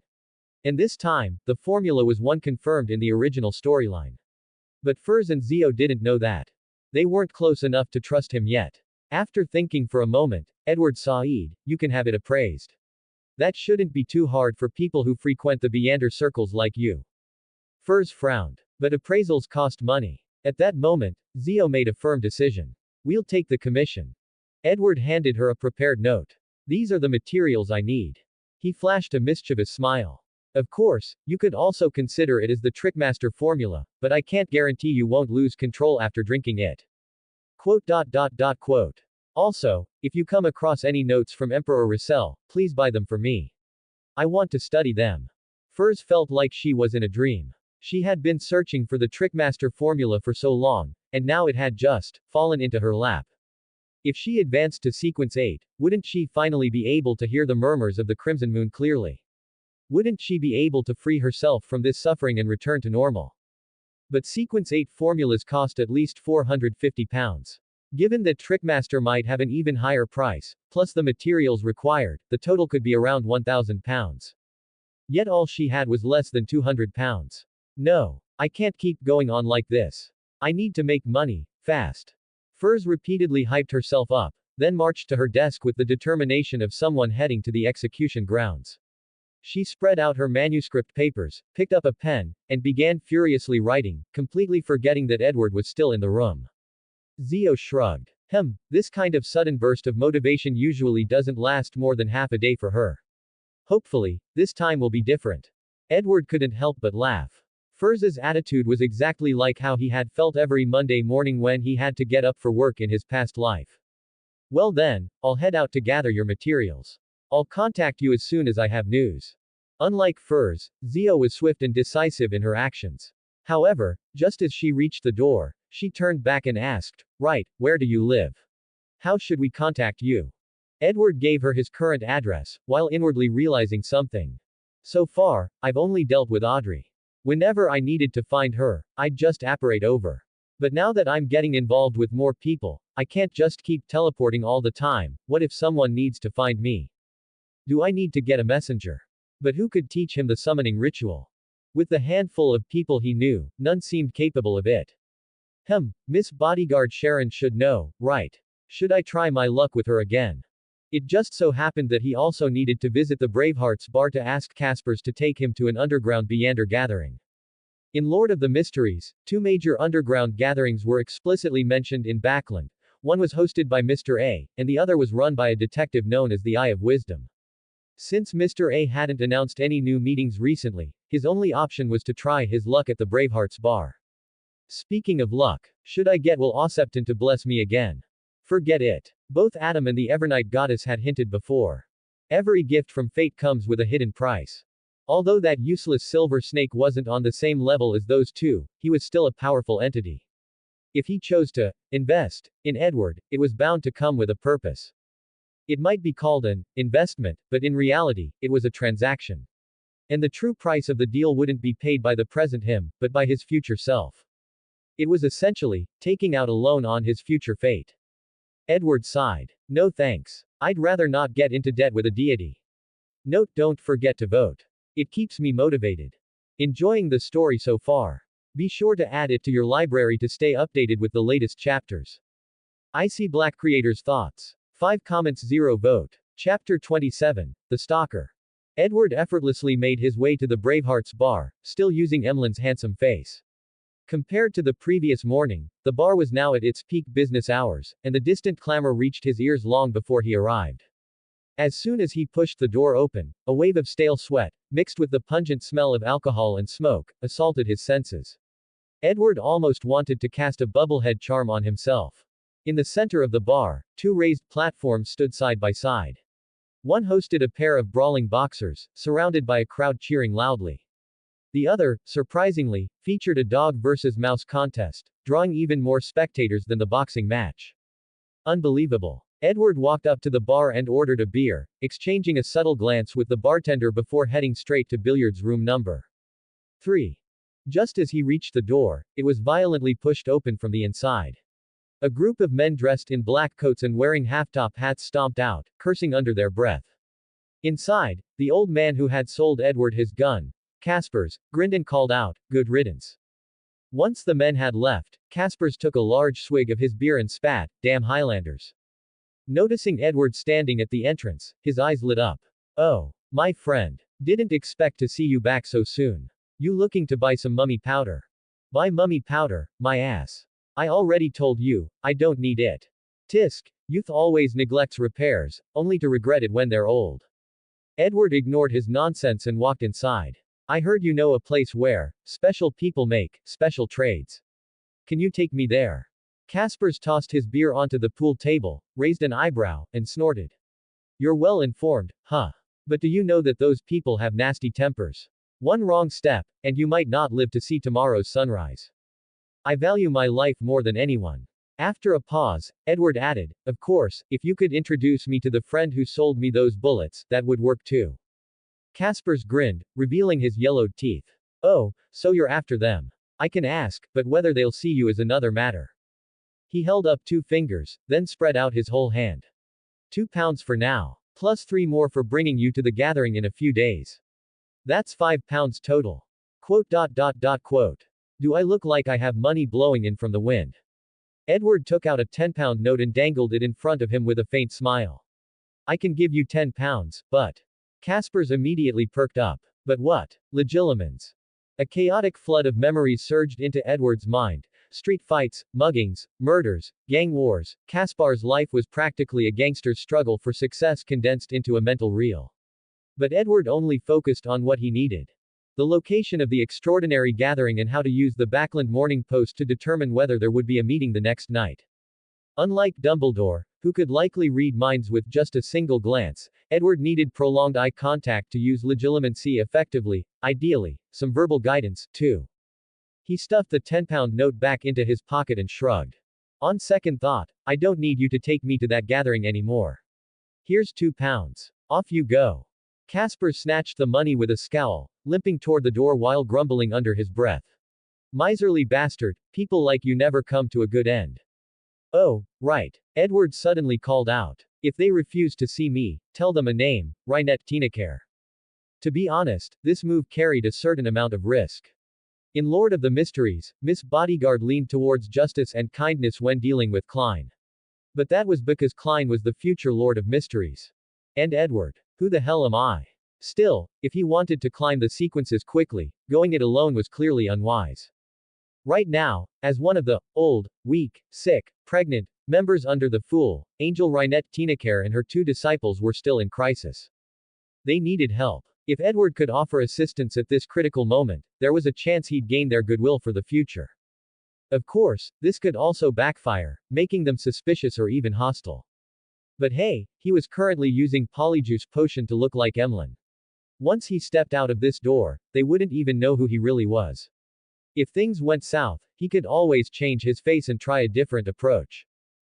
A few minutes later, the gas lamps inside the billiards room flickered violently, casting shifting shadows across the walls.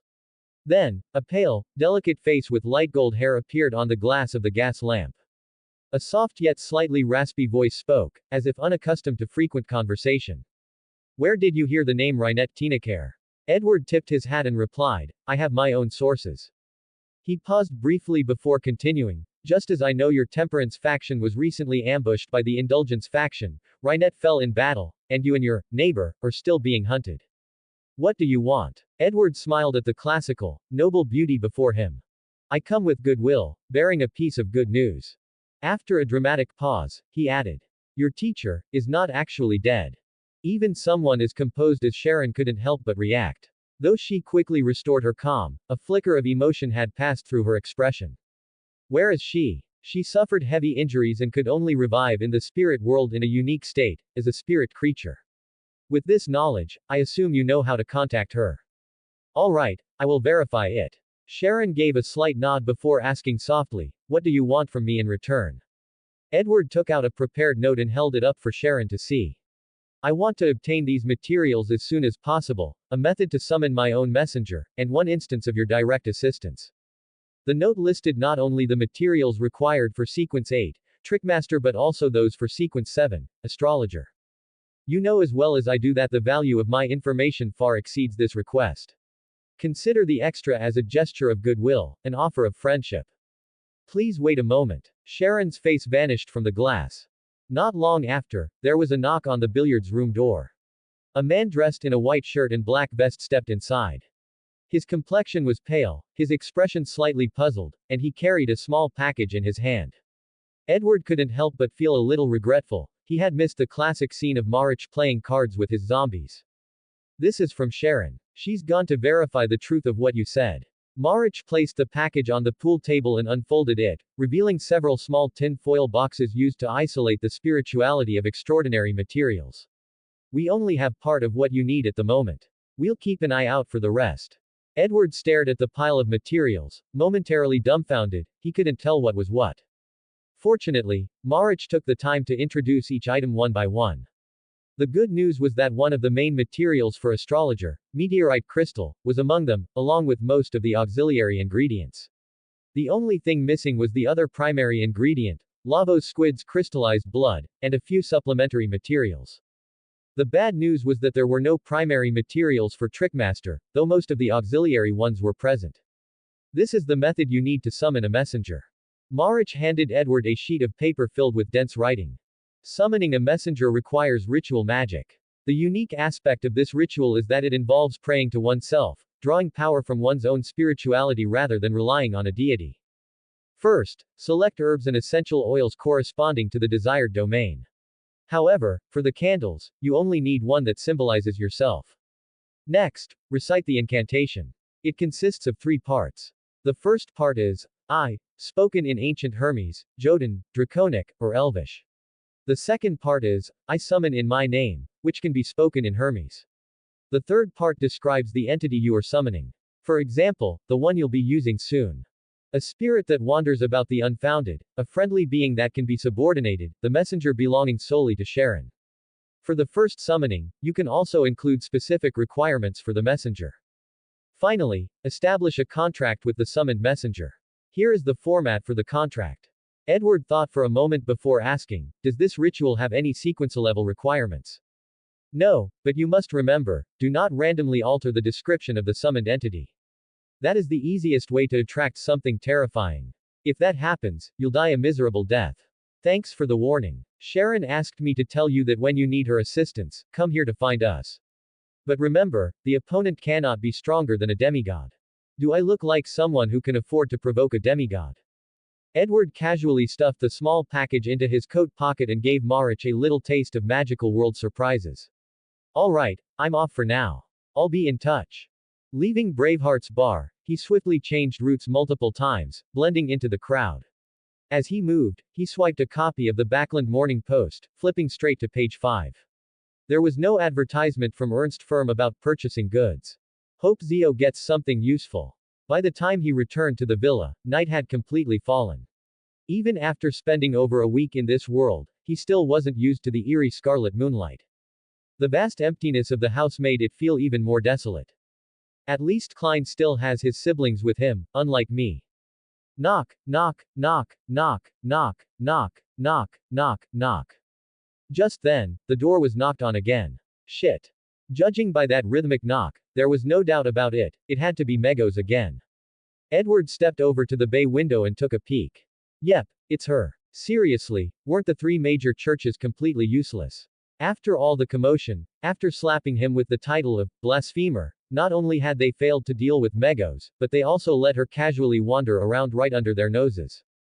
I need to consider moving somewhere else. But if Megos could move freely in the heavily guarded Empress Borough, where could he go? Tisk. No matter how I look at it, dealing with an evil god spawn should be the church's problem, guess I have to report it. With the current lockdown on the churches, walking in to report her himself would be the same as walking into a trap. So, Edward once again changed his face to a random pedestrians and found 3 errand boys in Sherwood District. He handed each of them a note. There is an evil god's descent in Empress Borough. Her name is Megos. She is a pregnant woman carrying the true creator's child. The 3 boys delivered the notes to 3 different churches. Before long, the mandated punishers arrived like a hurricane, roaring through the Empress Borough in search of their target. When they didn't find her immediately, they stormed their way into Sherwood Borough. Tonight, at the very least, the stormed church's beyonders were definitely not getting any sleep. As for Edward, he checked into a small hotel in West Borough, listening to the occasional howling wind and crackling thunder outside. A perfect white noise to lull him into a sweet, dreamless sleep. Note: don't forget to vote. It keeps me motivated. Let's see, if we reach 80 Power Stones by tomorrow, you guys get an extra chapter. Enjoying the story so far? Be sure to add it to your library to stay updated with the latest chapters. IseeBLACK Creators Thoughts. 11 comments 0 vote. Chapter 28. The Clingy Megos. For the next few days, Edward didn't return to the villa in the Empress Borough.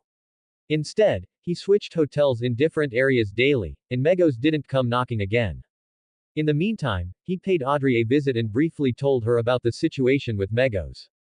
Audrey was utterly stunned, so the blasphemer who had thrown Backland into chaos was actually you. And you did all that, just to report an evil god. She imagined herself in the same scenario. If one day, Mr. Fool had his own church and someone came in the middle of the night to smash its windows, she would definitely see it as an act of desecration. But why was the image in her head specifically Edward smashing the windows?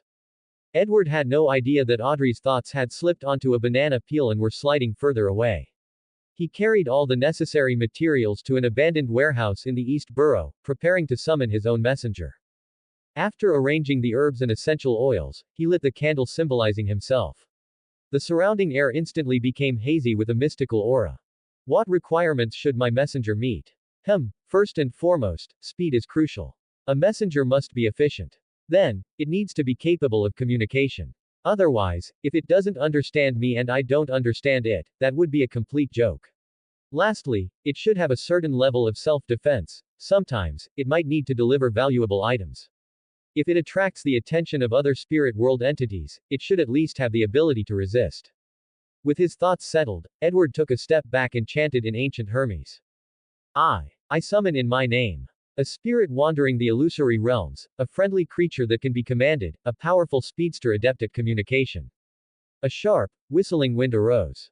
A layer of silver white spread over the candle, and an eerie chill rapidly radiated outward from the flame. Then, the air before him shimmered, forming a faint membrane.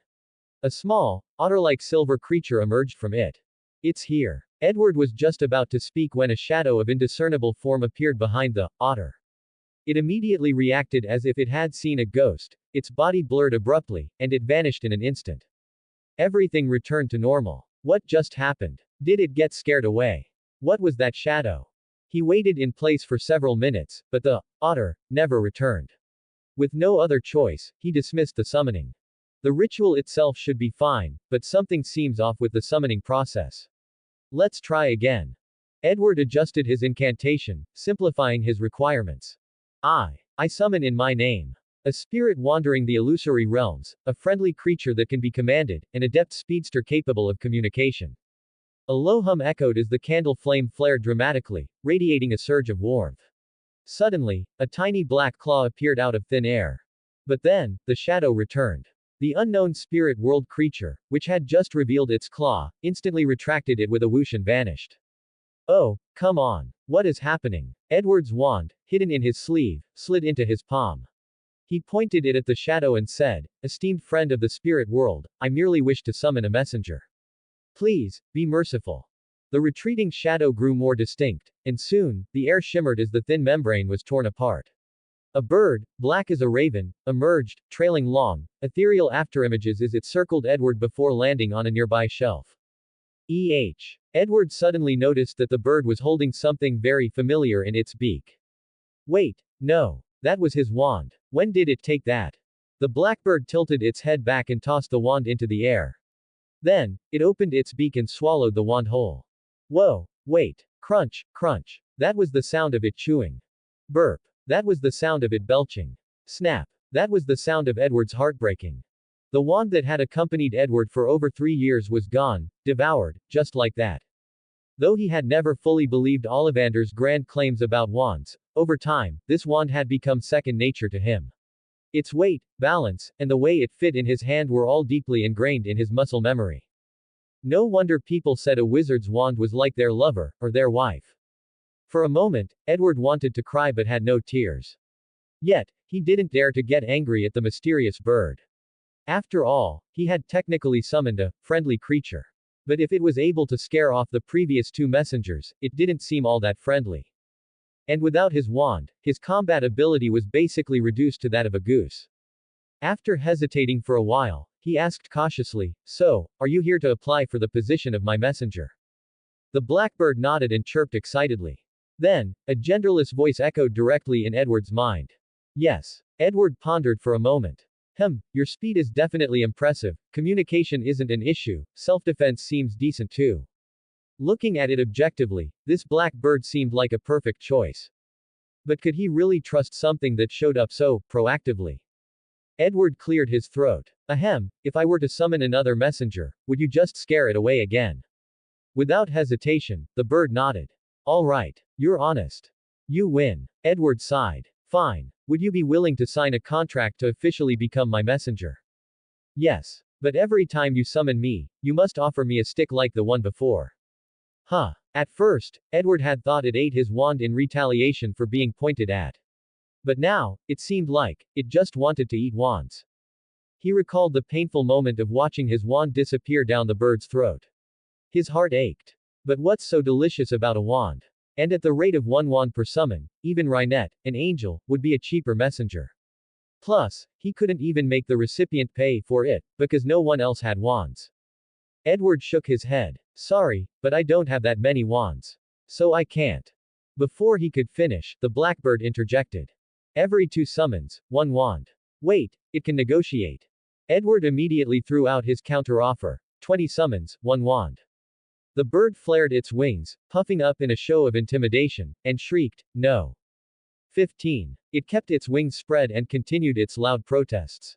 No. 10. Quote. 5 times per wand, or you might as well leave. The blackbird paced back and forth impatiently, flapping its wings every now and then. Finally, it fixed its black eyes on Edward and glared at him fiercely. Fine. Edward took out the contract he had prepared, written in ancient Hermes, and signed his name.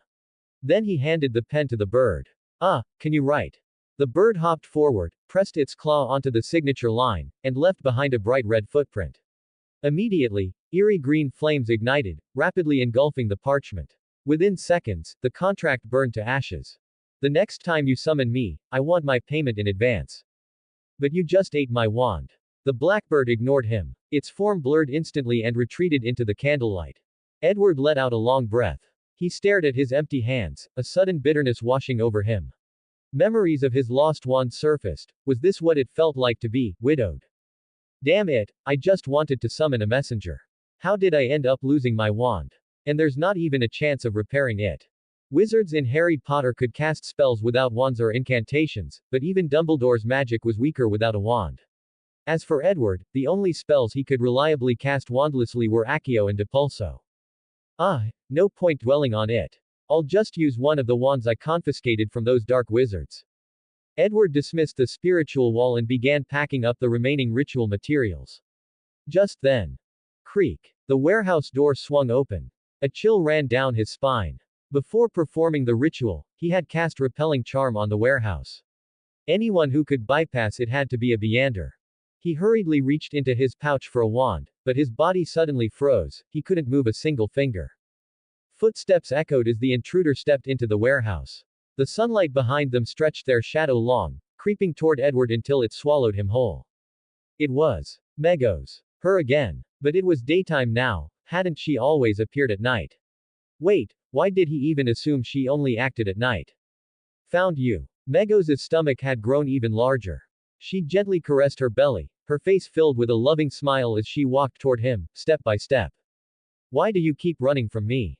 Why? Her voice suddenly sharpened. She furiously yanked out a handful of her own hair, her expression twisting into something grotesque. I don't know. Edward forced the words out with difficulty. Don't get the wrong idea. If you have something to say, you can say it now. Megos paused briefly. I'm looking for you. I don't know, she stroked her stomach.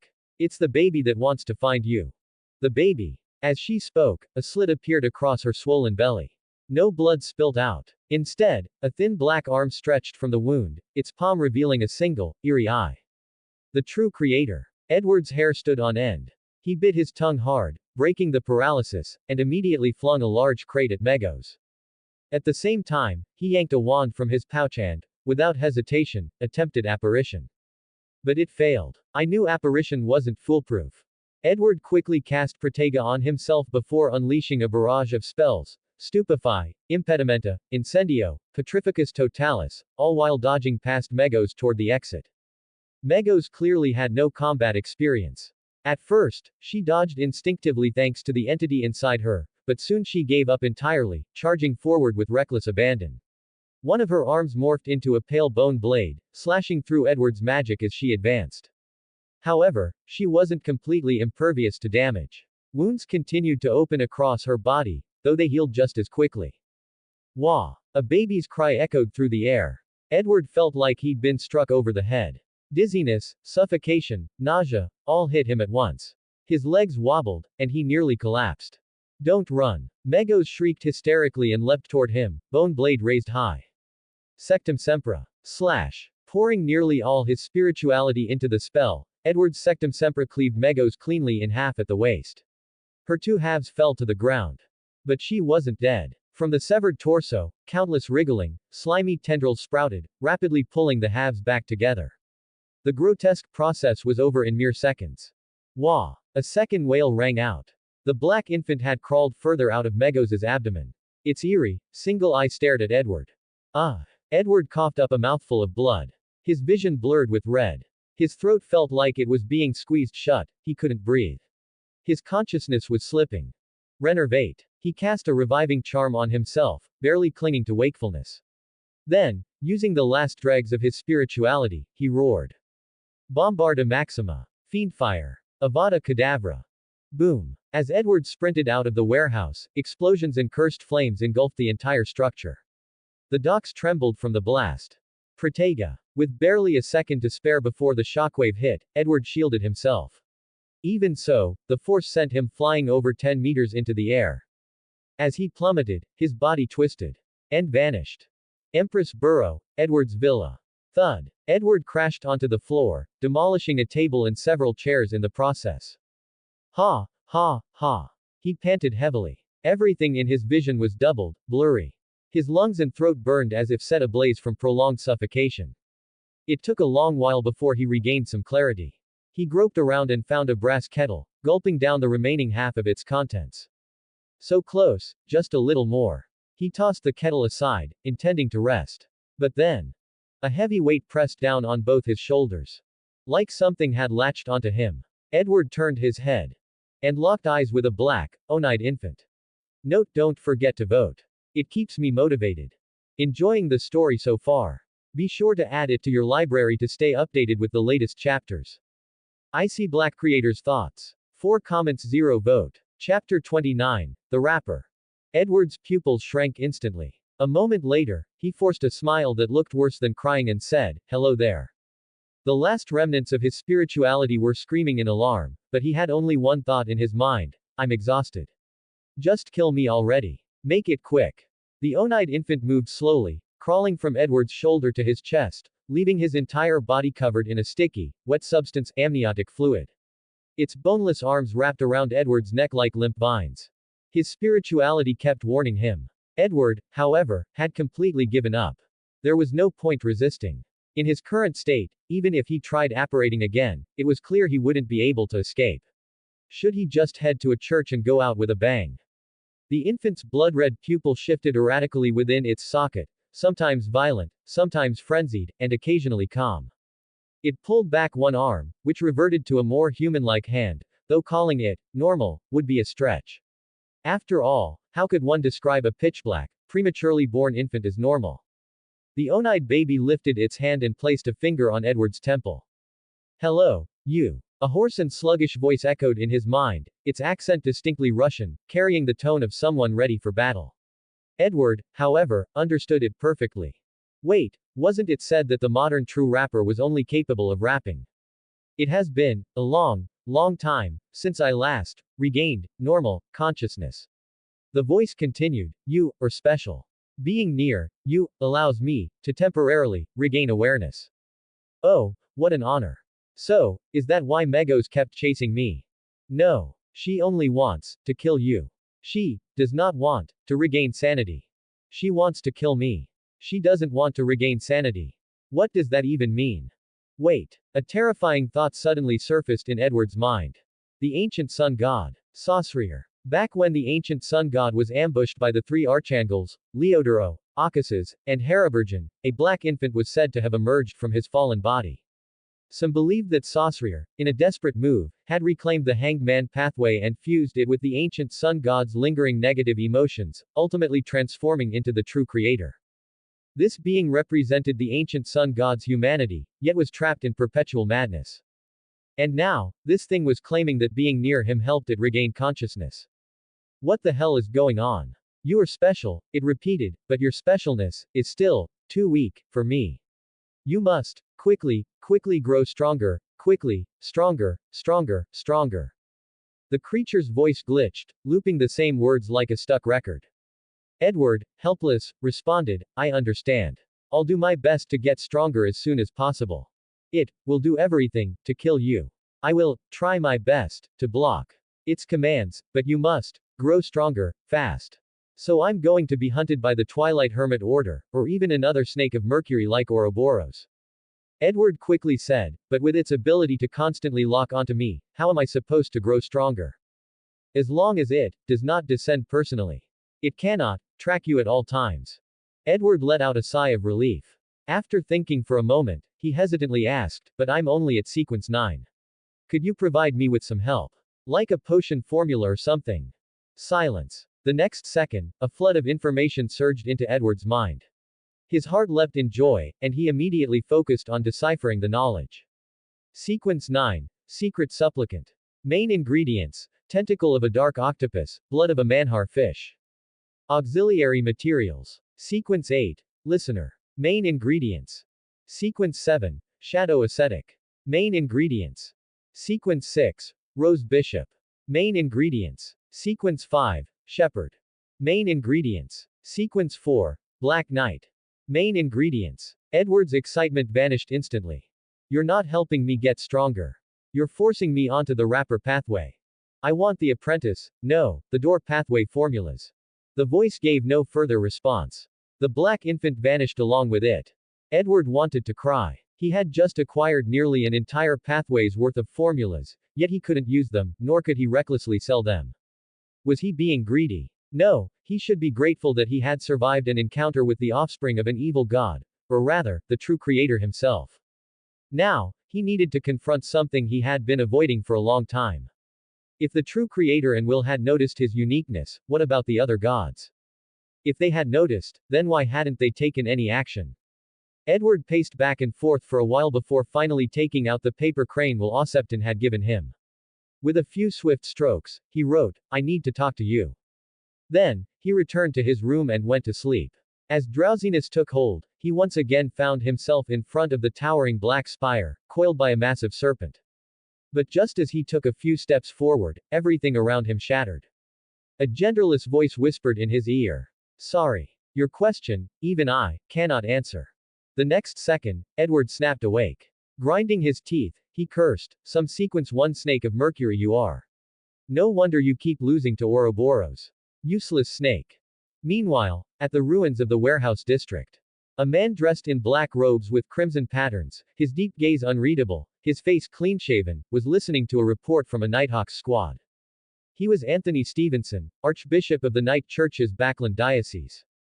His expression remained calm, neither pleased nor displeased. He simply nodded and said, understood. Good work. Then, with a flash of wind and lightning, another figure arrived, accompanied by an explosive entrance. A man wearing a black soft hat and a long robe embroidered with storm sigils, his silver eyes sharp with seriousness. He was Ace Snake, Cardinal of the Church of the Storm, known as Spellsinger of God. His voice was stern as he asked, have you found the traces of that blasphemer? The fact proves that what this so-called blasphemer said is evidently true. It's just that his method of reporting might not have been the best. The speaker was an elderly man dressed in a white priest's robe and wearing a clerical soft cap, Hogwarts Haydn, the Archbishop of the Church of Steam and Machinery. His face carried a gentle smile as he spoke warmly. We should be encouraging such acts of resistance against evil gods, not forcing them into the arms of those very beings. Ace Snake let out a cold snort. What if this so-called descent of an evil god was orchestrated by that guy himself? His so-called report might just be a way to taunt us. Anthony Stevenson, who had remained silent until now, finally spoke. The most pressing matter right now is to determine whether the descended spawn of the evil god is dead or alive. If it's dead, we need to know how it died and where its body is. If it's alive, then a catastrophic crisis could erupt in Backland at any moment. Hogwarts Haydn thought for a moment before asking, is there no residual evidence at the scene? None. That eerie flame seemed to consume everything. If the Nighthawks hadn't arrived in time, this entire area might have been reduced to ashes.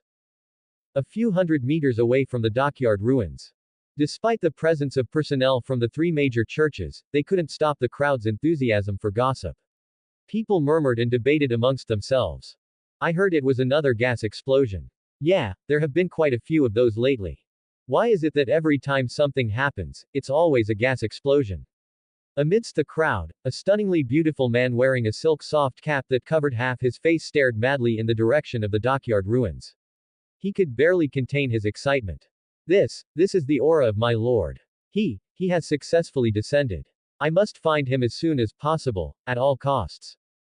That night, at Audrey's residence. So what you're saying is, you were targeted by the vessel of an evil god spawn. What? An evil god spawn descended right in front of you. What? You actually survived an encounter with an evil god. Audrey's 3 consecutive exclamations of shock gave Edward a strong sense of déjà vu.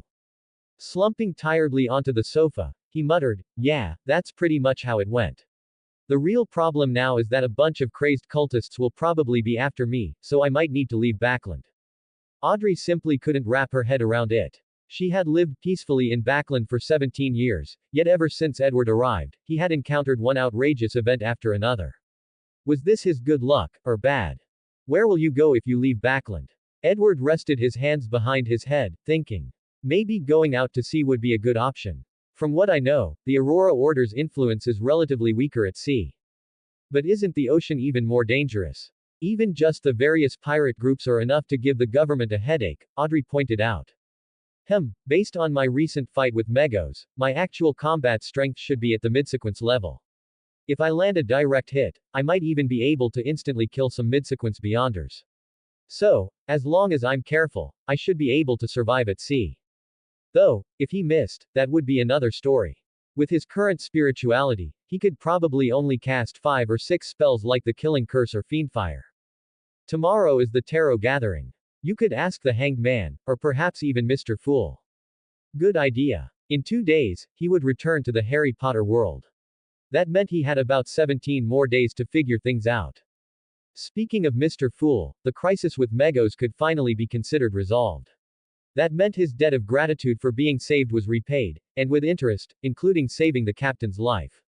Edward felt rather pleased with himself. The tragic fates of Dunn Smith and Daly had been a major regret for most readers of the original story. Now that he had averted that disaster, he felt a deep sense of accomplishment, despite having been utterly confused the whole time. Oh, right. There was still old Neil. Unfortunately, the best I could do was warn them in advance about his impending loss of control. There's nothing else I can do.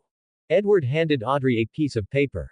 This is my messenger. Since I might be constantly on the move in the future, you can use it to contact me if anything comes up. He then explained the method to summon it. Audrey sighed in disappointment. Ah, that's too bad. Susie actually enjoyed delivering messages for me. She just wanted my dried chicken treats. Monday, 3 p.m., the Tarot Club meeting. As the deep red light surged in from the void, Edward once again arrived in the grand, fog-shrouded palace. The next moment, Audrey's cheerful voice rang out. Good afternoon, Mr. Fool. Good afternoon, Mr. Sun. Have you obtained the telepathos formula? After a brief silence, Derek quickly responded, I've acquired the telepathos formula. Audrey's voice became even more delighted. That's wonderful. Mr. Fool, could I trouble you to materialize the formula for Mr. Sun? Leaning back leisurely in his high-backed chair, Klein said indifferently, just recall the formula in your mind, then pick up the pen before you, and strongly desire to record it. In no time, Audrey had a parchment containing the telepathos formula. However, as she read through it, she frowned slightly. The materials listed were completely unfamiliar to her. Noticing her confusion, Klein thoughtfully played the role of the fool's personal translator, adding annotations to convert the terms used in City of Silver into their modern equivalents. Thank you, Mr. Fool. You truly are incredibly knowledgeable. As expected of the protagonist of this era, he really knows everything. And in the future, he might even be the savior of the world. With that thought, Audrey gazed at him with growing admiration. Klein suddenly felt a little uncomfortable under her gaze.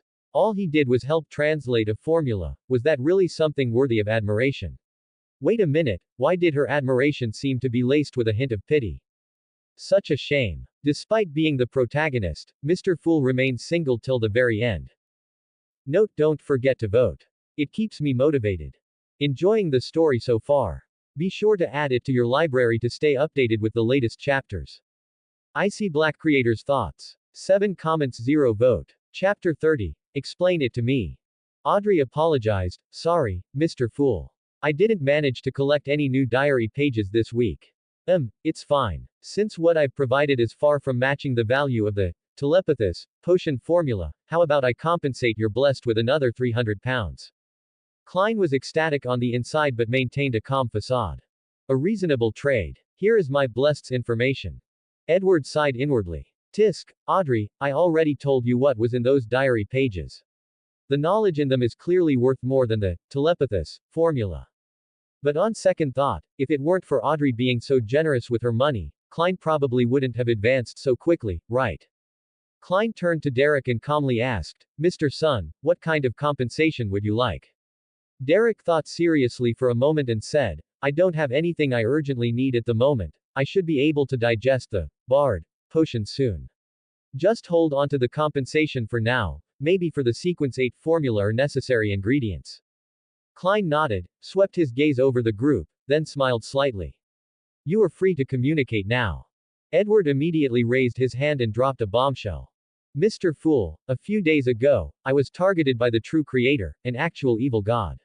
Although I was lucky enough to survive, I will likely be hunted by the Aurora Order. Can you protect me? Klein almost lost his composure as the high and mighty fool. He nearly grabbed Edward by the collar and shook him. Say that again. What do you mean you were targeted by the true creator? Explain it to me. What do you mean by targeted by the true creator?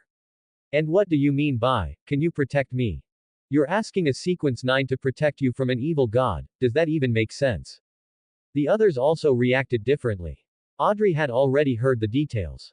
Derek, though unfamiliar with the true creator, could imagine the danger since it was called an evil god. As for Alger, he spent a long moment trying to wrap his head around it. You're just a newly advanced sequence 9, how did you end up being targeted by an actual evil god? After a moment of silence, Klein calmly asked, explain in detail. Edward recounted his encounter from the previous day, trying to stay as accurate as possible, except for the part about his conversation with the entity. He changed the ending, saying that the child of the evil god had lost its power and vanished on its own. If that really was the child of the evil god, then with such close contact, you should have already been corrupted and lost control. Alger immediately raised a skeptical eyebrow. Edward scratched his head. Maybe it's because I kept chanting Mr. Fool's honorific name the whole time. Just like last time, it must have been Mr. Fool secretly helping me resolve the crisis. He gave a deep bow. Thank you, Mr. Fool. Your greatness dims the sun and moon, and outshines the stars. I will forever be your most loyal believer. Audrey resisted the urge to rub her temples. You can spout nonsense to a great being with such a straight face, aren't you afraid of divine punishment? Derek, clueless but impressed, nodded in solemn agreement. Alger took in a sharp breath. So Mr. Fool really is on the same level as the gods. Quote. I resolved the crisis. Why don't I know about this? Klein was completely baffled but had to maintain his inscrutable demeanor.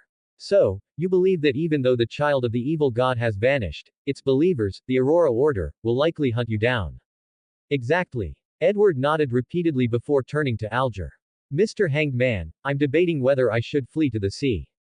I heard that the Aurora Order's influence is relatively weak there. Do you have any advice?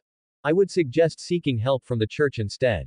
For someone at your level, the dangers at sea are far greater than those posed by the Aurora Order. Of course, Alger left out one thought. If you suddenly say you're coming to seek refuge with me, should I accept or not? I really don't want to be hunted by a bunch of lunatics. Edward immediately responded with righteous indignation, even anger. Since I've chosen to follow Mr. Fool, how could I then turn to the church for help? That would be a betrayal of Mr. Fool's trust, a stain upon my faith. No. I want you to obediently go to the church. Klein had a headache but couldn't say what he truly thought.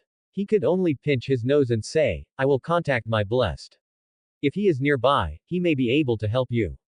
His wording was carefully chosen. If the blessed was nearby, he could help. If not, then it was out of his hands. This wasn't about lacking power, it was simply a matter of reality. That said, Klein genuinely did want to help Edward. He even considered reaching out to Mr. Isaac for assistance. After pressuring Mr. Fool, it was time for Edward to demonstrate his own value. He spoke up again. Oh, right, Mr. Fool, about the cards of blasphemy I mentioned last time. I made some new discoveries after going through my family's ancient texts. Klein's tone remained calm and emotionless. Oh. Was it that blasphemy card, the one that recorded an entire pathways sequence formulas? Klein was extremely interested. Mr. Fool, I request a private conversation. You may. Audrey immediately raised her hand. Can I pay to listen in? Edward Said coolly. I'm sorry, Miss Justice, but even you likely can't afford the price of this knowledge. The hanged man was surprised. Over time, he had observed Justice's speech and behavior enough to deduce that she was a noble lady. The amount of wealth she could access might very well surpass what he had accumulated through years of risking his life at sea. And yet, she couldn't afford it. But Mr. Tower actually said that even she couldn't afford it. Just what was this card of blasphemy? Klein watched from the side, his teeth aching from how exaggerated their act was. What are you two performing here, exactly? Casually, he muted the others, allowing them to see but not hear. Edward Said, Mr. Fool, according to the information I've found, the reason the church preserved Emperor Russell's inventions, notes, and other items was not just for commemoration. That was only a small part of it. More importantly, one of the cards of blasphemy created by the emperor might be hidden among his relics. The fool nodded slightly. I see. So, collecting the emperor's relics might lead to obtaining a blasphemy card. Wait, Russell's diaries are also considered relics, aren't they? Could a blasphemy card be hidden within them? Diaries. Diaries. I need more diaries. That's all I found this time, Edward Said. What kind of compensation do you want? Klein asked. Edward thought for a moment. Honorable Mr. Fool, I don't have any particular requests for now. Can I save it up for later? You may. Klein lifted the sound barrier, allowing the others to hear again. Edward bowed and concluded the topic. Thank you, Mr. Fool. I will work even harder to find more useful information for you from my family's ancient texts. For a moment, the Tarot Club fell into an odd silence. Everyone glanced at each other, unsure of what to say. In the end, it was Mr. Fool who broke the awkwardness. He tapped the bronze table and asked, does anyone else have something to share? Alger hesitated for a moment before speaking. Mr. Fool, Miss Justice, and Mr. Tower. I have recently obtained some intelligence. Admiral Hurricane Keelangos has infiltrated Backland to carry out a difficult mission. He may remain there for a long time and is likely to commit horrifying crimes. Additionally, I've learned that this mission involves a very important item, one that could help Keelangos quickly advance to a high sequence. He then provided more details about Keelangos before summarizing. So, he has a strong preference for fish, especially raw slices of ocean fish. He enjoys strong liquor and looks down on champagne and red wine. After hearing this, Audrey nodded. I understand. I've also gathered some information on Keelangos through certain channels. I believe we'll locate him soon. Alger was surprised but refrained from asking further. I wish you success. May our cooperation be fruitful. Likewise, Audrey replied. At this point, Klein took over. All right, that will be all for today. Praise be to you, great Mr. Fool. Edward immediately delivered his flattery. The others quickly followed suit. Praise be to you, great Mr. Fool. The gray mist before Edward's eyes dissipated, and he returned to reality. He was currently staying in a hotel in the Sherwood Borough. The room's furnishings were quite decent, making it a comfortable place to stay. Suddenly, the surrounding light dimmed, and a chilling aura filled the air. A piece of paper was stuffed into his hand, and a voice echoed in his mind. One time. He looked down, it was a letter from Audrey. So that was my messenger just now. Not even showing itself. Unfolding the letter, he read, This morning, Viscount Glaint sent word that he has found the main material for the Trickmaster potion. Please head over as soon as possible. Edward's eyes lit up. I can advance to Trickmaster now. Without delay, he put on his coat, donned his hat, and used apparition to teleport near Furs and Zio's residence. As soon as he entered, Zio handed him a tin box. Inside are the stomach pouch of a spirit eater and 20 milliliters of deep-sea marlin blood. We've only managed to acquire one auxiliary material so far, string grass powder. Edward opened the box for a quick glance and smiled nonchalantly. Perfect. I've already obtained the rest of the auxiliary materials. Thanks. Hearing this, Furs, who had been resting her chin on her hand while smoking, turned around and remarked, You've already gathered everything for a Sequence 8 potion. Having money is really great. Zio frowned slightly, her expression stern. Instead of envying others, why don't you work harder yourself and finish your manuscript faster? Furs immediately groaned in distress. Writing relies on inspiration. Even if you force me to sit here, if I have no inspiration, I still won't be able to write a single word. That's still better than you lying on the couch all day. No, I feel dizzy. I need to rest for a bit. Ignoring Zio's glare, Furs dramatically collapsed onto the couch with a thud, sprawled out like a puddle of melted wax.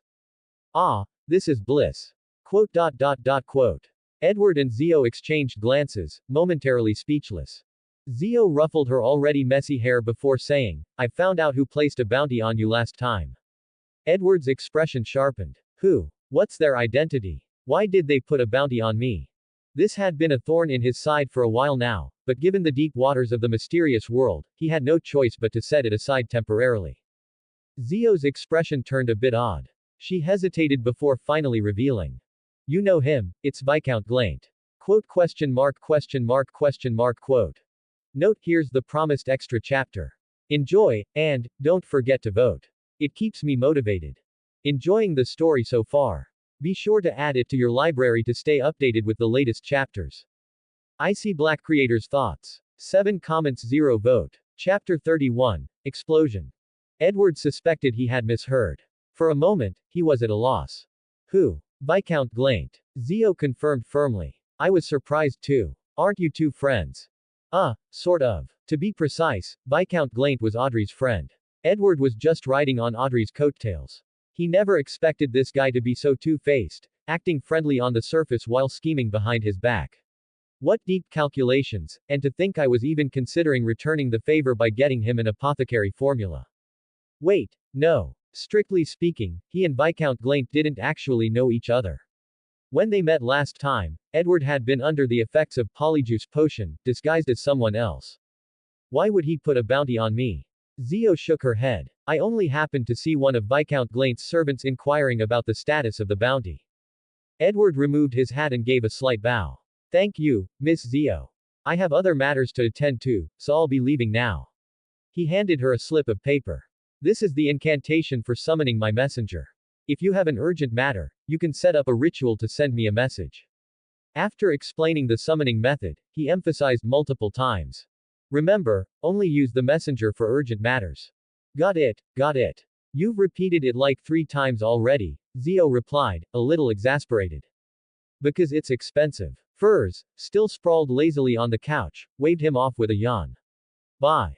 Back at the inn, Edward wasted no time and immediately began brewing the Trickmaster potion. Using the same alchemical setup as before, he took a deep breath and started the process, following the standard sequence of auxiliary ingredients first, then the main ingredient.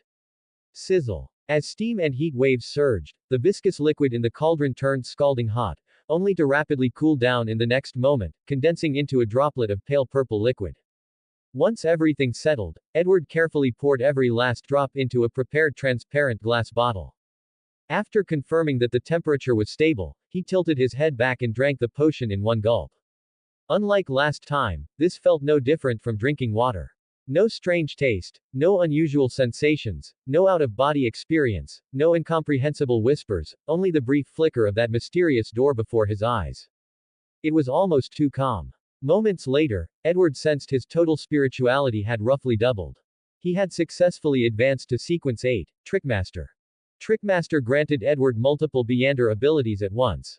Burning burns objects with a scarlet flame. Freezing freezes the target. Fog creates fog. Wind creates a light wind. Flash creates a flash. Electric shock shocks the target. Bounce causes the targeted object to bounce. And tumble makes the ground beneath the target slippery, which looked more like an oddly out-of-place tripping charm. Aren't these just Incendio, Glacius, Nebulus, Ventus, Lumos, Fulmin, and Leglock Jinx? Edward felt a bit disappointed. He casually tested a few of these abilities, then tried casting some of the corresponding spells from the wizarding world, Incendio, Glacius, and so on. As expected, there wasn't much difference. If anything, magic spells were actually more powerful than these Beyonder abilities.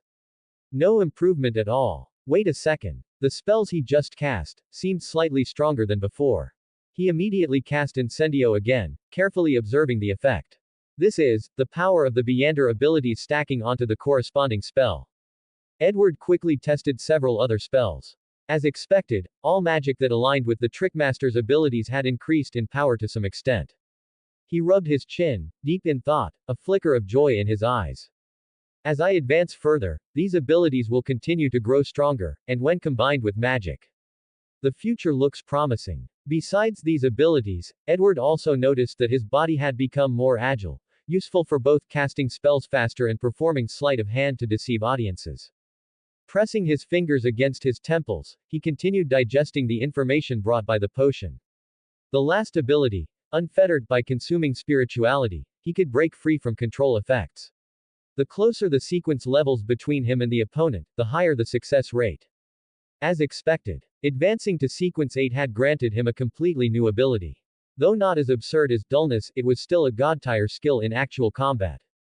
First, dullness, now unfettered, would advancing to Sequence 7 bring another new ability as well. But where were these extra abilities coming from? And ultimately, where would they lead him? For now, there were no answers. This concluded all the abilities granted by Trickmaster. Some were expected delights, some were unexpected surprises, but the real, undeniable gain was the doubling of his spirituality. I've already digested half of the Trickmaster potion. It didn't take him long to understand why. Trickmaster's Beyonder abilities overlapped significantly with magic. Every time he had cast a spell before, he had been unknowingly acting in accordance with Trickmaster's nature, preemptively digesting the potion. The reason he had only digested half was probably due to a key difference. Wizards in the Harry Potter world were supposed to hide themselves as much as possible, avoiding exposure to the non-magical world. Trickmasters, on the other hand, needed to perform in front of an audience and use their abilities to fool people. In other words, Trickmaster requires a crowd. In the original story, Furs had gone to circuses and theaters to act as a Trickmaster. And for Edward, should he follow the same path? Empress Burrow, the luxurious manor of Earl Hall. You're already Sequence 8. Audrey's tone was sour with envy. It's only been a week. Even though I knew your potion was fully digested upon drinking it, I still can't help but feel jealous. I became a Beander so many weeks before you. I just got lucky, Edward sighed, smiling. You shouldn't be far from advancing either, right? She sighed. I still need the pituitary gland of a rainbow salamander. I've already written to my brother about it, but I have no idea when I'll get it. Edward consoled her briefly before revealing what he had learned. Viscount Glaint had placed a bounty on him. Impossible. Audrey's first reaction was disbelief. He didn't even know you at the time. Edward shrugged. I can't figure it out either. I'm considering whether I should go along with Miss Zio's plan and turn myself in. That way, I should be able to get to the bottom of this. Audrey's interest was piqued immediately. I want in. Alright, but we're heading to my world tomorrow. We'll plan properly after we get back. Audrey's excitement soared. She pulled a small suitcase from under her bed and grinned. I've already packed everything. I can just grab this and go. She unzipped the suitcase, revealing an expanded space enhanced by the undetectable extension charm, about the size of a small room. Inside were some basic furnishings, a table, chairs, a cabinet, and a bed. A bed piled high with gold coins and jewelry. Her cheeks flushed slightly. Thuts to counteract the side effects of using my wand. But where did you even get so many gold coins all at once? Edward had no doubt that Audrey could afford this amount of gold pounds, but from what he recalled in the original novel, amassing such a large quantity of coins wasn't an easy task. I borrowed them from my father's private vault. As if to make her reasoning sound more convincing, she raised her voice. He doesn't even use them anyway. Worst case, I'll just take a little less when I inherit my share of the family estate in the future. Quote.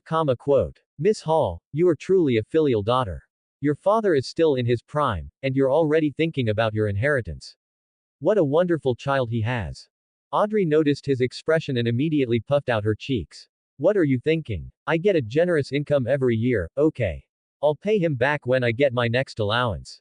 By the way, she quickly changed the topic, how do you manage to retrieve exactly what you need from your extended space? I always have to climb in to search for things. Edward reached into his suitcase and pulled out a single gold coin. This is just silent, wandless summoning, Accio. You have no idea how long I practiced before I could barely manage it. That's also why I haven't expanded the space any further. If it's too large, the objects get too far away, and the spell becomes unreliable. Audrey suddenly understood. So that's how it works. Speaking of magic, the situation with the son of the evil god gave me an idea. When we go back this time, I want to ask Mr. Ollivander if it's possible to modify wands, maybe turn them into rings. That way, they'd be more convenient and safer to carry around. Audrey, however, glanced at her delicate fingers with concern. But, what if someone casts Expelliarmus on you? Would they accidentally disarm your entire finger? Edward froze, scratching his head awkwardly. Wait, is that the real reason wands were never made into rings? After having another meal at Audrey's place, he finally returned to the inn. As for the luxurious villa in Empress Borough, he wouldn't be staying there for the foreseeable future.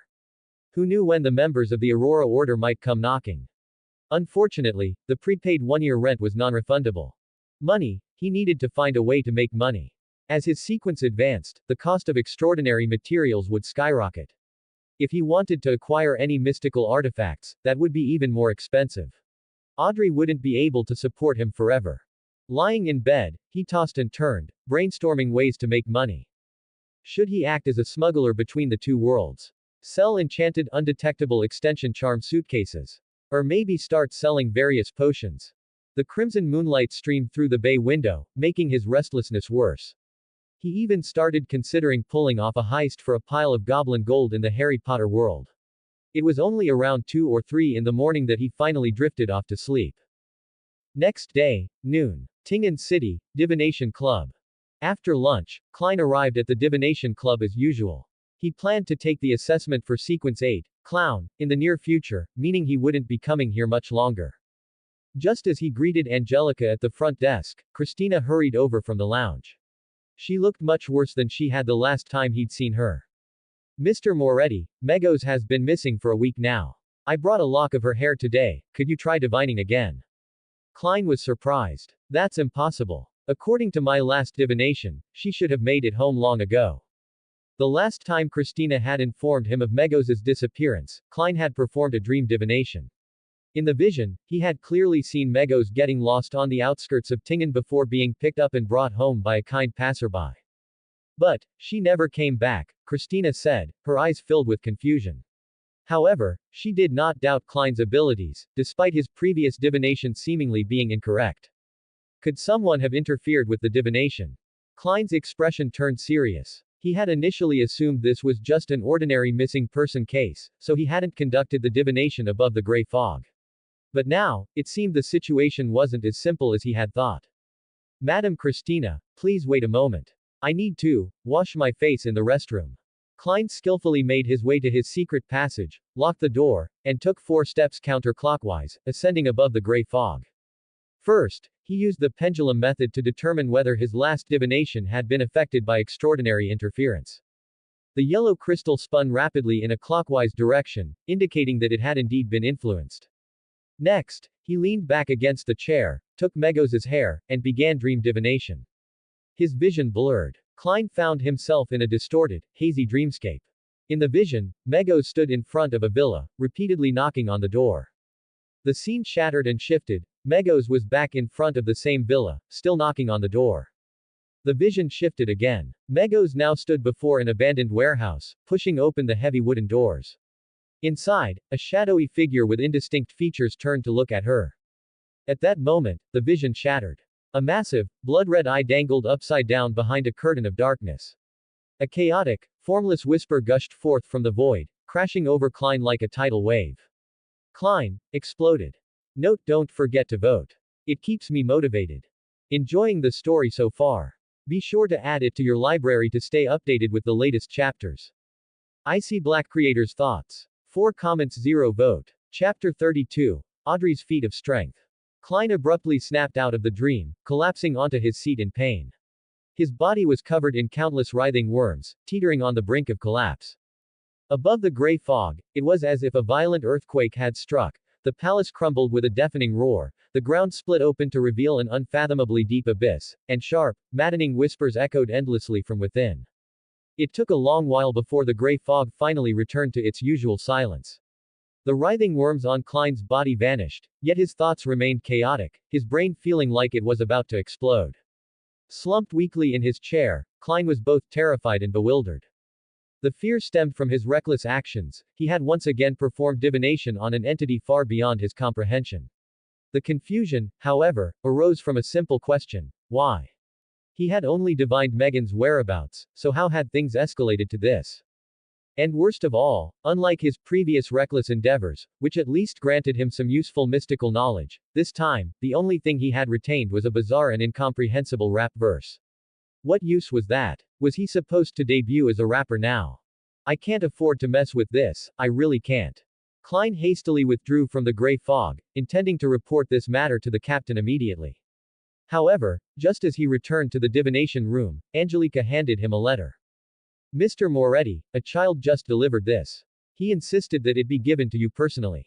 For me. Klein opened the envelope, and upon reading its contents, his pupils shrank abruptly.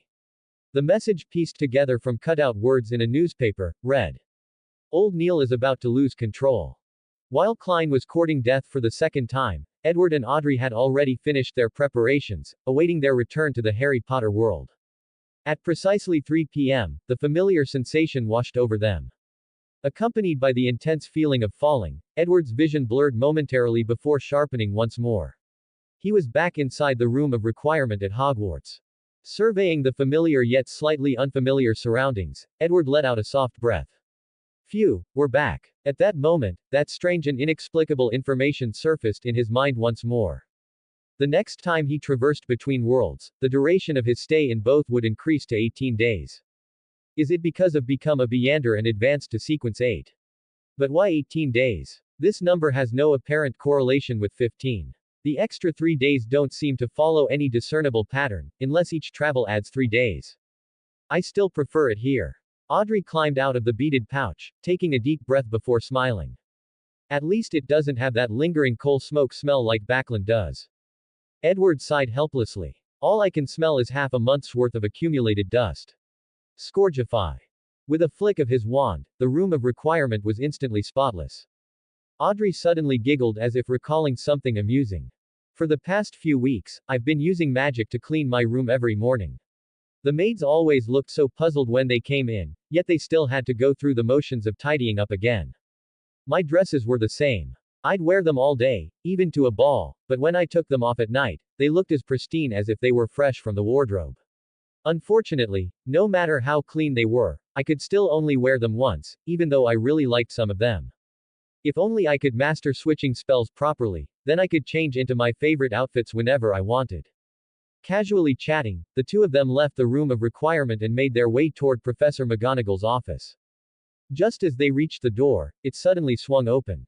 A small black cat shot out like an arrow, a tiny fish treat clamped in its mouth as it darted past Edward and Audrey in a flash. Right behind it, a tabby cat bolted out, letting out a sharp meow. Its bright eyes gleamed with excitement. Edward's sudden appearance was clearly unexpected. The tabby cat skidded to an abrupt stop, its front paws digging into the ground. Then, in one swift motion, it executed a perfect backflip before landing gracefully. As soon as it touched the ground, its body elongated and transformed into none other than Professor McGonagall. Ahem. She adjusted her glasses, looking slightly awkward. Oh, Mr. Edward, Miss Hall, you've returned. Just now. Professor McGonagall pointed in the direction Lilith had disappeared, hesitating for a moment before saying, she. Sorry, Professor McGonagall. Lilith was being naughty again, wasn't she? Edward quickly took responsibility. Thank you for taking care of her while I was away. Well, it wasn't too much trouble. Professor McGonagall regained her usual composure. Term starts tomorrow. Miss Hall, have you gathered all your necessary supplies? Audrey immediately responded, yes, Professor McGonagall. The professor nodded in satisfaction and led them into her office. Good. Tomorrow, you'll be sorted into your house as a transfer student, so don't be late. Oh, and Miss Hall, you'll be staying in the same room as before, but after the sorting, you'll move to your new dormitory. Of course, I would prefer if you stayed in Gryffindor. You would have some lovely housemates among the little Gryffindor lions. Audrey curtsied slightly. Understood. Thank you, Professor McGonagall. I know that, given your age and talent, starting as a first year might feel unusual. However, Professor Dumbledore and I have agreed that this first semester will serve as a transitional period. By the end of the term, we will assess your magical proficiency and reassign you accordingly, just like we did with Mr. Edward. In fact, he could have been a sixth-year student by now. Edward scratched his head awkwardly. Professor, you make it sound like I'm purposely trying to stay behind. Professor McGonagall's expression turned serious. Not at all. In fact, I highly approve of your decision not to skip ahead. Unlike many of your peers, who are often too reckless and arrogant to focus properly on their studies. Thanks for the support. Edward continued, by the way, Professor, Audrey has been struggling with transfiguration. Would it be alright if she sought your guidance? A rare smile appeared on Professor McGonagall's face. As the Transfiguration professor, she always welcomed students eager to learn. Of course. My door is always open. After bidding farewell to Professor McGonagall, the two made their way toward Gryffindor's common room. Just as they turned a corner, a black shadow suddenly leapt into Edward's arms, meowing loudly before attempting to bite his ear. Omega filled lower right triangle. Edward quickly pleaded for mercy. Ow. Easy, Lilith. Don't actually bite through my ear, I'd have to get a vaccine. Lilith, however, had no intention of letting him off. She clamped onto his ear and meowed angrily, her tail flicking in irritation. Meow. Filled down pointing triangle min hash. Meow, meow. Backquote. Meow. Meow meow meow. Less than, backquote, greater than. I was wrong. I shouldn't have left you behind. Next time, I'll take you with me wherever I go, alright. Unfortunately, Lilith was, after all, just a rather intelligent cat. There was no way she could understand such a complex promise. Edward coaxed her for a while, then finally pulled out a piece of dried chicken. Only then did Lilith release his ear, happily trotting off to bask in the sun while gnawing on her treat. Edward glanced up at the sun outside and said, while there's still time, I need to go to Diagon Alley to get a new wand. Do you want to rest here or come along for a stroll? Audrey clenched her fists slightly and said, once we're back in Backland, I'll have more than enough time to rest. Alright then, let's find Fox to help us out. Just as they took a few steps forward, Edward suddenly stopped. Wait, let me test something first. He grabbed Audrey's wrist, and with a sharp crack, they disappeared from Hogwarts Castle. Diagon Alley, Ollivander's wand shop. Edward and Audrey materialized out of thin air, their sudden arrival stirring up a gust of wind that toppled a stack of wand boxes nearby. Fortunately, Ollivander reacted swiftly, waving his wand to restore them to their original place.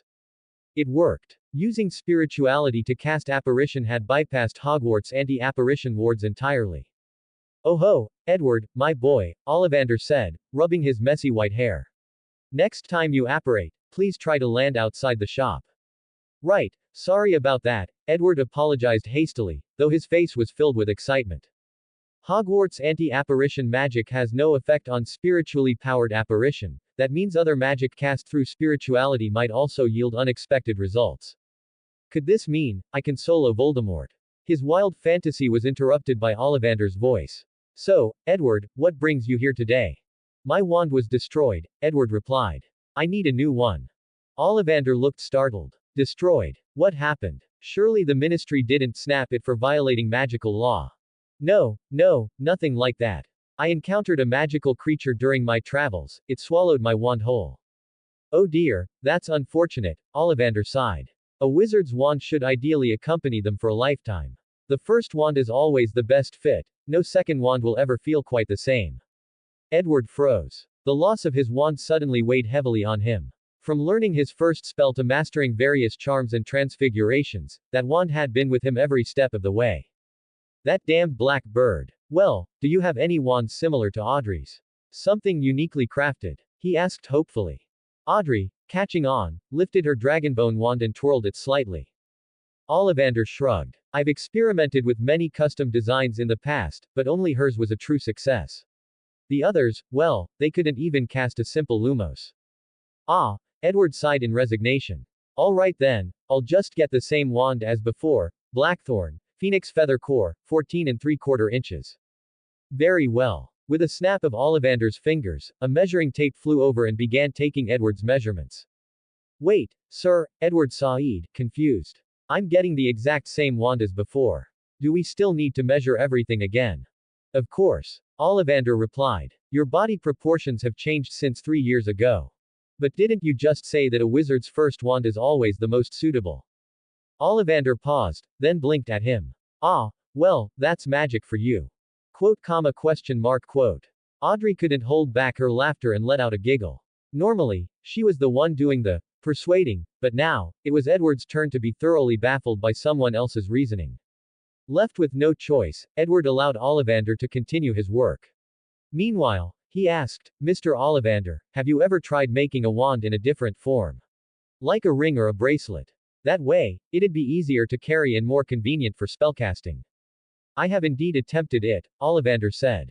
"But wands crafted that way not only failed to function properly, they also had an unfortunate side effect. Any spell cast would backfire on the user. I once tried casting a simple stunning spell with a ring wand, and ended up unconscious for an entire day." What caused that?" Ollivander stroked his chin in thought. "A wand serves as a conduit for magic, it draws power from the wizard and channels it through one end, directing the spell outward. But if a wand is shaped into a ring, with its two ends connected, any spell cast enters an endless feedback loop, until it discharges right back at the caster." "Well, that's the simplest way to put it. Why does this suddenly sound like science?" "I see," Edward muttered. He pondered for a moment, then asked, "What if it were shaped like brass knuckles? If the ring had a small protrusion, could it function properly? That way, you could cast spells by punching." Ollivander stared at him, as if genuinely trying to imagine it. Then he wiped non-existent sweat from his brow and said, "I can't even begin to picture what wizard duels would look like if that became a trend. That would be very unladylike, no. Very terrifying." Audrey shuddered at the thought of herself casting Stupefy while swinging a punch. That's not wizardry at all. How should she describe it? It had a certain, postmodern aesthetic, like Audrey performing a legendary feat of raw strength. Note: don't forget to vote. It keeps me motivated. Enjoying the story so far? Be sure to add it to your library to stay updated with the latest chapters. IseeBLACK Creators Thoughts. 10 comments 0 vote. Chapter 33. Welcome to my world. Half an hour later, Edward finally received his new wand. It was still made of blackthorn wood with a phoenix feather core, but its length had changed, it was now 11 inches long. He couldn't help but feel a bit troubled. Hiding it up my sleeve is going to be even harder now. That'll be 19 galleons, thank you. The first wand for young Hogwarts students typically costs around 7 galleons due to the newcomer discount. However, when purchasing a second wand, the price reverted to the standard market rate, usually around 20 galleons. After paying, Edward hesitated for a moment before asking, "Mr. Ollivander, do you happen to have any failed or defective wands? I'd like to buy them for research." Ollivander's expression darkened instantly. The wrinkles on his face seemed to deepen, and his silver eyes burned with displeasure. Failed wands. Edward, are you questioning my wand-making skills? Since the day I formally inherited this shop, I have never produced a single failed wand. So sorry. I didn't mean it like that. Edward quickly apologized but then tentatively added, but, before you inherited the shop. You did mention earlier that you had some defective ones. Quote.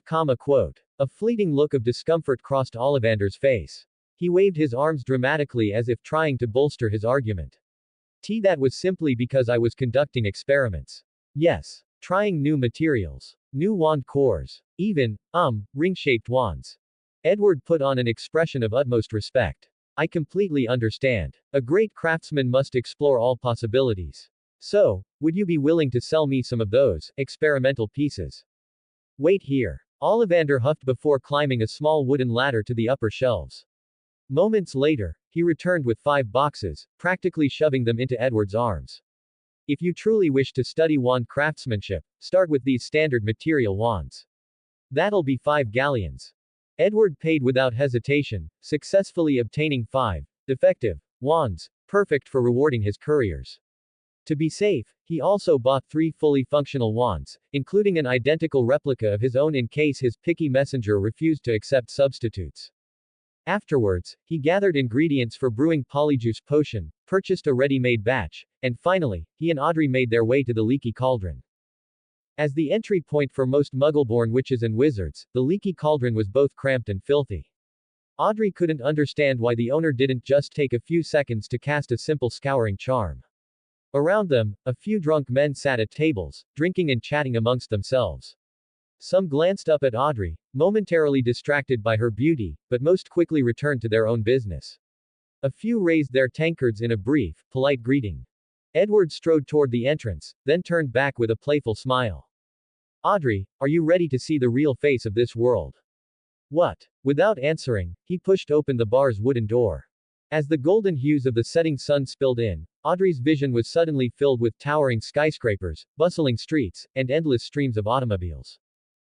1991, London. Charing Cross Road. Standing in the doorway of the Leaky Cauldron, Audrey stared in shock at the dazzling cityscape before her. In her previous understanding, Backland had been the largest and most prosperous city in the world. Yet compared to this forest of skyscrapers, Backland seemed no bigger than a provincial town. She, someone who had always thought of herself as a refined city dweller, now felt like a clueless country bumpkin stepping into an unknown world. This place. The overwhelming disparity between her expectations and reality left her momentarily speechless. Hogwarts Castle is isolated from the outside world, Edward explained, stretching his arms as he stepped backwards onto the bustling street. Magic keeps Muggles at bay, and life there has remained unchanged for centuries, ancient, traditional, almost frozen in time. But here, you can think of it as a backland that has advanced for several hundred years, a world that has developed at an astonishing speed, one that has left wizards far behind. His grin widened as he dramatically spread his arms. Miss Audrey Hall, welcome to my world. Half an hour later, Audrey finally managed to calm down. Walking side by side through the lively streets, her emerald green eyes darted in every direction, overwhelmed by everything she saw. A carriage that moves without horses. That should be a train, right? But why is it so small? Colorful glowing signs hanging everywhere, gas lamps. But why do they shine in so many different colors? Buildings that stretch dozens of stories into the sky, how on earth did they build them so high? As night fell, the streets lit up with a kaleidoscope of neon signs and glowing shopfronts.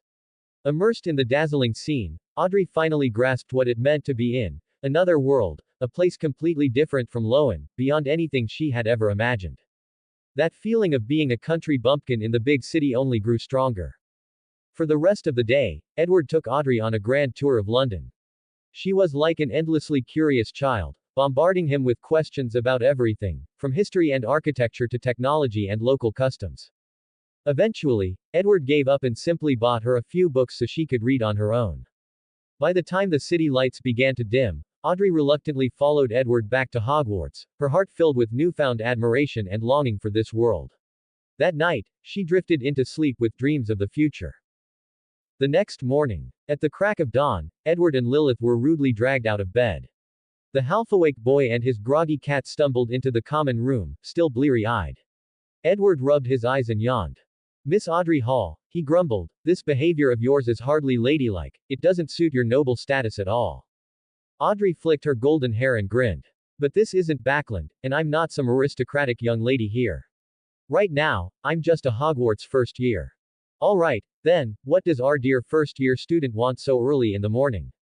Audrey lifted her chin slightly. According to Hogwarts, a history, since the 1830s, first-year students traditionally arrive at Hogsmeade Station via the Hogwarts Express, then take boats across the Black Lake to the castle. Edward pinched the bridge of his nose. "But, we're already at Hogwarts. Don't you think it would be much more interesting to experience it firsthand?" She scooped Lilith into her arms and stroked the drowsy cat's fur. "What do you think, Lilith?" Lilith let out a lazy meow, shifted into a more comfortable position in Audrey's arms, and promptly fell back asleep. Edward sighed. "Fine. Whatever you say." As usual, Edward first apparated them to Diagon Alley, then hailed a car to King's Cross Station. Even though Audrey had experienced cars the night before, she remained utterly fascinated by them. "Do you think we'll have automobiles in my world one day?" she mused. "If I bring one back and hand it over to the Church of Steam and Machinery, do you think they could reverse engineer it?" Edward pondered for a moment before replying, "It would be difficult. You're missing a key energy source, petroleum. That was also why Emperor Russell had been unable to push technological advancement any further." "What a shame." Audrey sighed, absently stroking Lilith's soft fur. "I'd love to bring one back as a gift for my father, but I know that would only bring you trouble."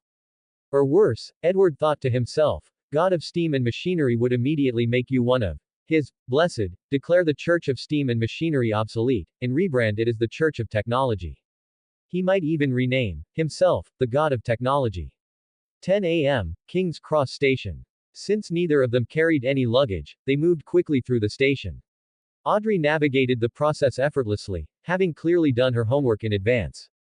At platform 9 3/4, the deep red Hogwarts Express stood by the bustling platform, steam hissing from its iron body. The golden plaque on the side of the train read, Hogwarts Express 11 a.m. departure. The platform was filled with students, all clad in wizarding robes. Some were as young as 10, while others looked to be 16 or 17. Many carried pets, mostly cats and owls, their cries creating a noisy symphony. Lilith, clearly irritated by the commotion, cracked open one eye. She scanned the crowd, then covered her ears with her front paws and burrowed deeper into Audrey's arms. The first 3 compartments were already packed with students, some leaning out of windows to chat with their families, others laughing and playing inside. Audrey sighed. I've never seen so many children in one place before, I have to say, it's far too noisy. They found a quieter compartment, and Audrey took the window seat, her gaze keenly observing the passers-by. That silver-haired boy must be from a wealthy family. His expression is arrogant, as if he looks down on everyone. That short, chubby kid, his grandmother brought him here, and in just the short walk from the platform to the train, he's already dropped several things. Careless. Poor memory. The twin girls over there look slightly different from the rest. They look similar to people from the southern continent. One is lively and outgoing, while the other is more reserved. But they share one common trait, they both seem a little vain. Oh, are those 4 red-haired kids from the same family? Their household must be incredibly lively. That man over there, he looks perpetually exhausted, but his eyes are sharp, he's observant, intelligent. Huh, that little girl is with an old man, wait a second, I recognize him. He's the owner of that filthy, rundown bar from yesterday. With a sharp whistle, the Hogwarts Express began its journey, carrying its passengers toward Hogwarts Castle. Chapter 34, The Girl Who Bullied. The Hogwarts Express sped through the wilderness, leaving the city and civilization far behind. Not long after, 3 boys swaggered into Edward and Audrey's compartment. The one leading them was none other than that arrogant silver-haired boy, Draco Malfoy. He was in the middle of boasting to his two lackeys, Crabbe and Goyle, about how much money his father had donated to Hogwarts and how even Dumbledore had to listen to him. Just as he was getting carried away, Crabbe and Goyle suddenly stopped in their tracks, staring straight ahead at the compartment's occupants. Malfoy frowned. What are you two gawking at? When he turned around, he saw two older students looking back at him. He paused for a moment, his first thought being, that girl is stunning. But he quickly straightened up, tilting his chin arrogantly. I'm Draco Malfoy. My father is Lucius Malfoy, one of Hogwarts' board members. May we sit here? Of course. Edward gestured for them to take a seat across from them. Crabbe and Goyle flanked Malfoy on either side as he sat down. He glanced at Audrey, a hint of surprise in his expression, before asking uncertainly, are you from one of the Sacred 28? The Sacred 28 referred to the only 28 wizarding families that, as of the 1930s, could still claim to be, truly pureblood. The Malfoys were one of them and took immense pride in their lineage. Audrey shook her head. Sorry, I'm not. Malfoy's arrogant expression returned instantly. What a pity. You see, only our 28 families are true pureblood wizards. He sneered. Oh, actually, it's 27 now. The Weasleys lost their place long ago. Look at them, with their messy red hair and freckled faces. They're so poor they can barely afford to feed their own children. As soon as he finished speaking, a furious voice cut through the air. Malfoy. What did you just say? You wanna get punched? Ron Weasley had been passing by and overheard Malfoy's insult. His face was flushed with anger. Before Malfoy could respond, Crabbe and Goyle stood up, cracking their knuckles menacingly. Ron Weasley, Goyle sneered. You wanna get punched? You. Ron took an involuntary step back, only to bump straight into his older brothers, the Weasley twins. One of them grinned. Oh, is our little brother about to fight his first duel today? The other one cheered him on. Go on, Ronikins. Draw your wand. Challenge him to a duel. Ron's face turned so red it looked like he might pass out. He hesitated, reaching for his wand, buried all the way at the bottom of his trunk, but quickly realized the problem. He didn't know a single spell. The realization made him even more flustered, and he suddenly had the urge to jump out of the train window. At that moment, Edward cut in. Oi, you two, that's enough. You want your little brother to get written up on his first day. The twin on the left waved at him. Yo, Edward. Long time no see. Weren't you supposed to visit us at the Burrow over the summer? You bailed on us again. Yeah, we even made some new prank items just for you. Don't tell me you ditched us for Cedric. Next time, I swear. Next time. Edward laughed awkwardly. The twin glanced into the compartment and, upon spotting Audrey, his eyes flashed with admiration. Oh, I don't think I've ever seen this beautiful young lady before. Is she your friend? Or, your girlfriend? Edward sighed and turned to Audrey. Sorry, these two are the Weasley twins. That's just how they are. Audrey, completely unfazed, smiled politely. I'm Audrey Hall, a friend of Edward's. Nice to meet you. Edward stood up and shoved the twins out of the compartment. All right, go find a seat for your little brother before he makes an even bigger fool of himself. As he did, his gaze flickered to the bulging pocket of Ron's robe. That must be Peter Pettigrew. Well, since the timeline is already a mess, I might as well report this to Dumbledore later. Wait a second. Why is my first instinct always to report people? Damn it, I must have been hanging around Klein too much. The twins waved as they left. See you later. What a shame. Ickle Ronikin's first battle ended in a crushing defeat, by forfeit. Ron, humiliated, shoved his brothers aside, grabbed his heavy trunk, and stomped away. Once the Weasleys were gone, Malfoy scoffed and turned to Edward. You actually hang out with those Weasleys. Ah, so low class. With that, he stood up and strutted off, his two lackeys scrambling to follow. Edward and Audrey exchanged glances. Audrey sighed. I guess every world has its fair share of these self-important noble brats. My father once wanted me to befriend people like him. How terrifying. Edward smirked. Are you talking about Prince Edisic Augustus? If I remember correctly, he was pursuing you, wasn't he? Audrey nodded. Yes, but I never liked him. Although to be fair, he was the most decent of the princes. Edward's smirk widened. Well, I just so happen to know a little secret about him. Audrey raised an eyebrow. What secret? Edward leaned in and whispered. That third prince of yours, later on, he falls in love with a man. Quote quote. Audrey's eyes went wide in shock. How is that possible? Ah, but that's just how things work in Lord of the Mysteries. Witches die for love. Schemers die for loyalty. And this particular prince, who fell in love with a witch, ultimately died in a conspiracy. The rest of the train ride passed without much excitement. Well, except for Hermione Granger running around helping Neville look for his lost toad and then somehow picking a fight with Malfoy and his cronies. Honestly, if you read fanfiction, you'd think Hermione spent half her first year searching for that damn toad while running into all sorts of ridiculous troubles. Edward, however, was not one of them, because at the time, he had been pretending to be asleep. To be frank, first year Hermione was kind of annoying. The Hogwarts Express raced through the wilderness, leaving the city and human settlements far behind. Audrey rested her chin on her hand, gazing out the window at the scenery rushing past.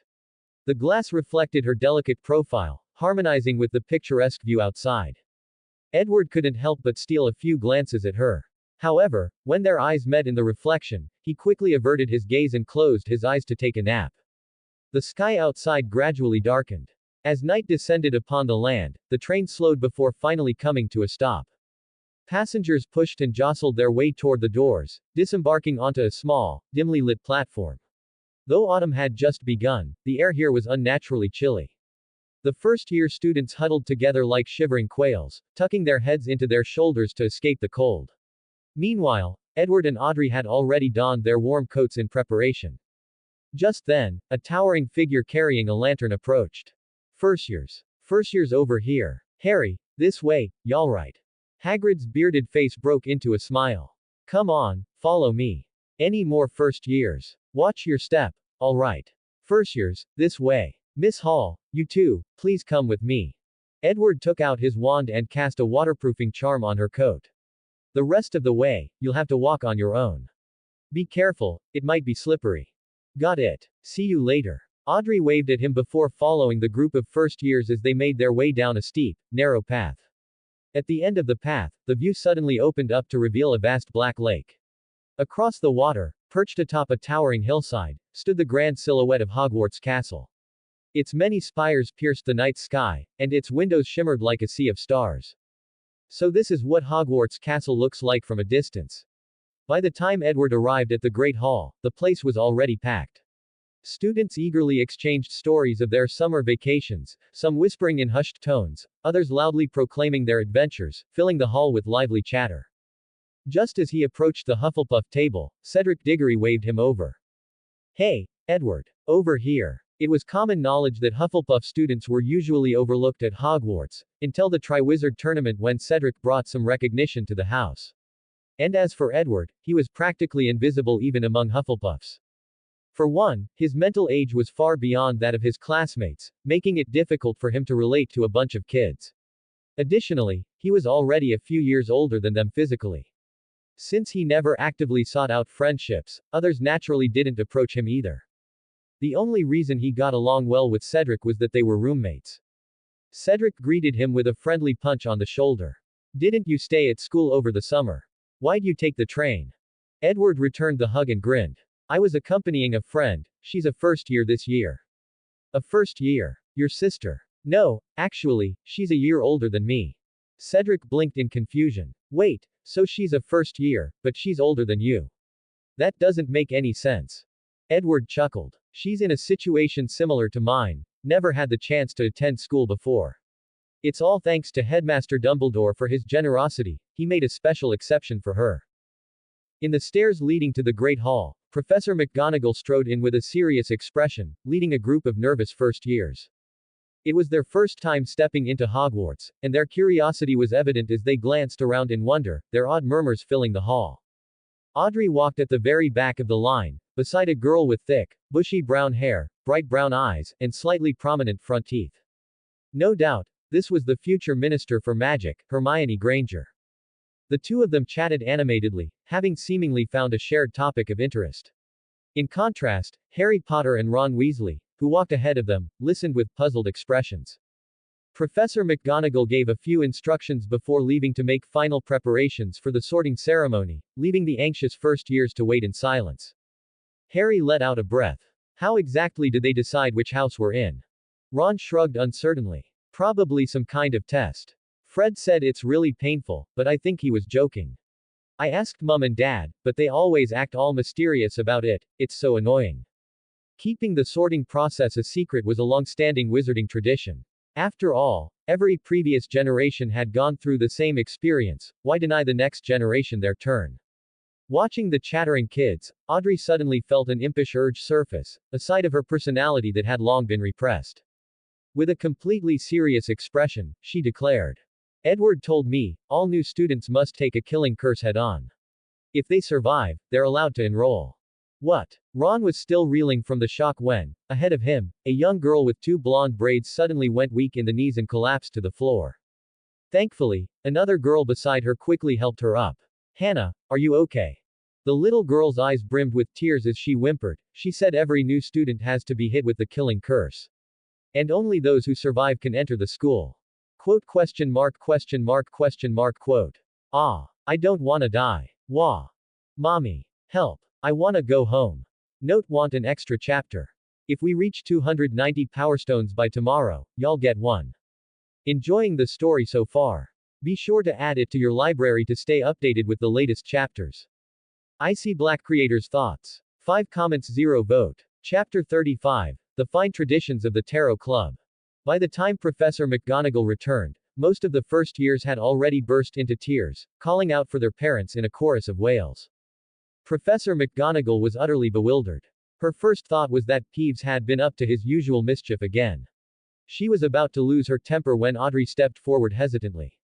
I'm sorry, Professor McGonagall, I just wanted to joke around with them so I could fit in better. I didn't expect. Did you hit them? No, I just. Audrey had never felt this embarrassed in her life.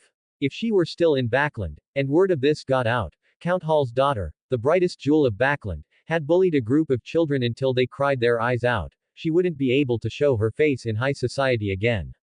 After hearing her explanation, even Professor McGonagall was at a loss for words. She clapped her hands sharply and said, all right, ladies and gentlemen, Miss Hall was merely joking with you all just now. The real sorting ceremony is very simple. Now, form a single line and follow me. The doors of the Great Hall opened as she led the first years down the center aisle. Cheers and whistles erupted from both sides as they walked past the older students. When they reached the front, she pulled out a small wooden stool and placed the ancient, ragged sorting hat on top. The sorting hat twitched slightly before opening its mouth to sing. Though its song described the values of the 4 Hogwarts houses and the criteria for sorting, there was no denying one simple fact. It was terribly off-key. After a few minutes of this rather painful performance, Professor McGonagall cleared her throat and announced. When I call your name, come forward, put on the hat, and sit on the stool to receive your house placement. She glanced down at the list. Hannah Abbott. The first to step forward was the little blonde girl with twin braids, the one who had been the most frightened earlier. Her eyes were still red, and she walked hesitantly to the stool, anxiety written all over her face. The sorting hat barely took a moment before shouting. Hufflepuff. Susan Bones. Comma. The sorting ceremony proceeded in an orderly fashion. Each newly sorted student was warmly welcomed by their respective housemates as they joined their tables. Finally. Harry Potter. Gryffindor. Woohoo! We got Harry. As Harry walked toward the Gryffindor table under the watchful eyes of the entire hall, the last name on the list was called. Audrey Hall. Professor McGonagall led the applause. Miss Hall is a transfer student this year, let's give her a warm welcome. Clap, clap, clap. The upper year boys immediately went wild, clapping enthusiastically. They hadn't shown much interest in the first years before, but now they were all eager to know who this beautiful lady was. Audrey felt slightly awkward. In Backland, aristocrats were much more reserved. Even when complimenting someone, they would never be this direct. But these boys were different, some whistled, while others called out loudly. Cedric nudged Edward and whispered, Edward, is that her? Merlin's beard, she's stunning. Even more gorgeous than Bella. Edward was taken aback. You've seen Bella before. So, you're not as innocent as you look, huh? Cedric hurriedly waved his hands. I saw them at the Quidditch World Cup. Ha ha ha, why are you getting all flustered? Audrey stepped forward, picked up the sorting hat, and resisted the urge to cast a scouring charm on it before placing it on her head. Oh ho, interesting. The sorting hat spoke in an amused tone after a brief pause. Perhaps it's because you're older. Oh, my apologies, I forgot that ladies don't like being reminded of their age. You are far more complex than those children.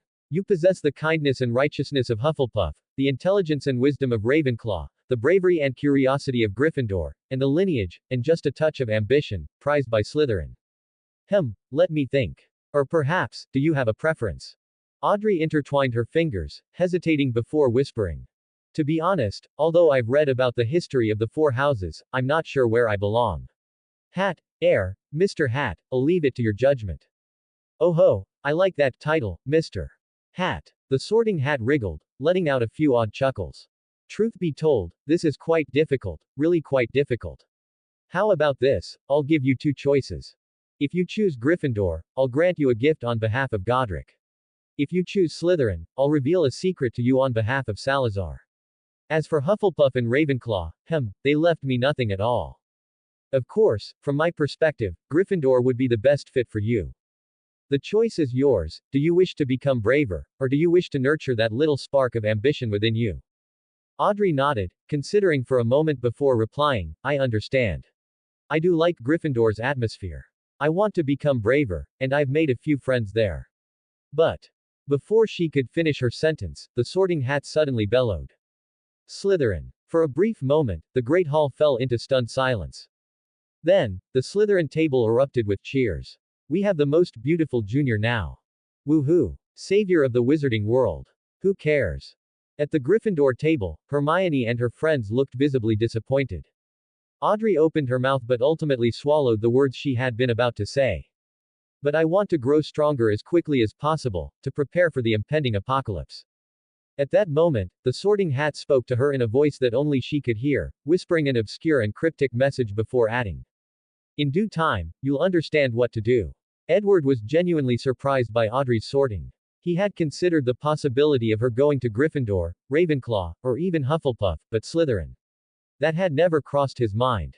When Audrey's sorting took so long, complete with inquiries about her opinion and even special offers, Edward couldn't help but recall his own experience.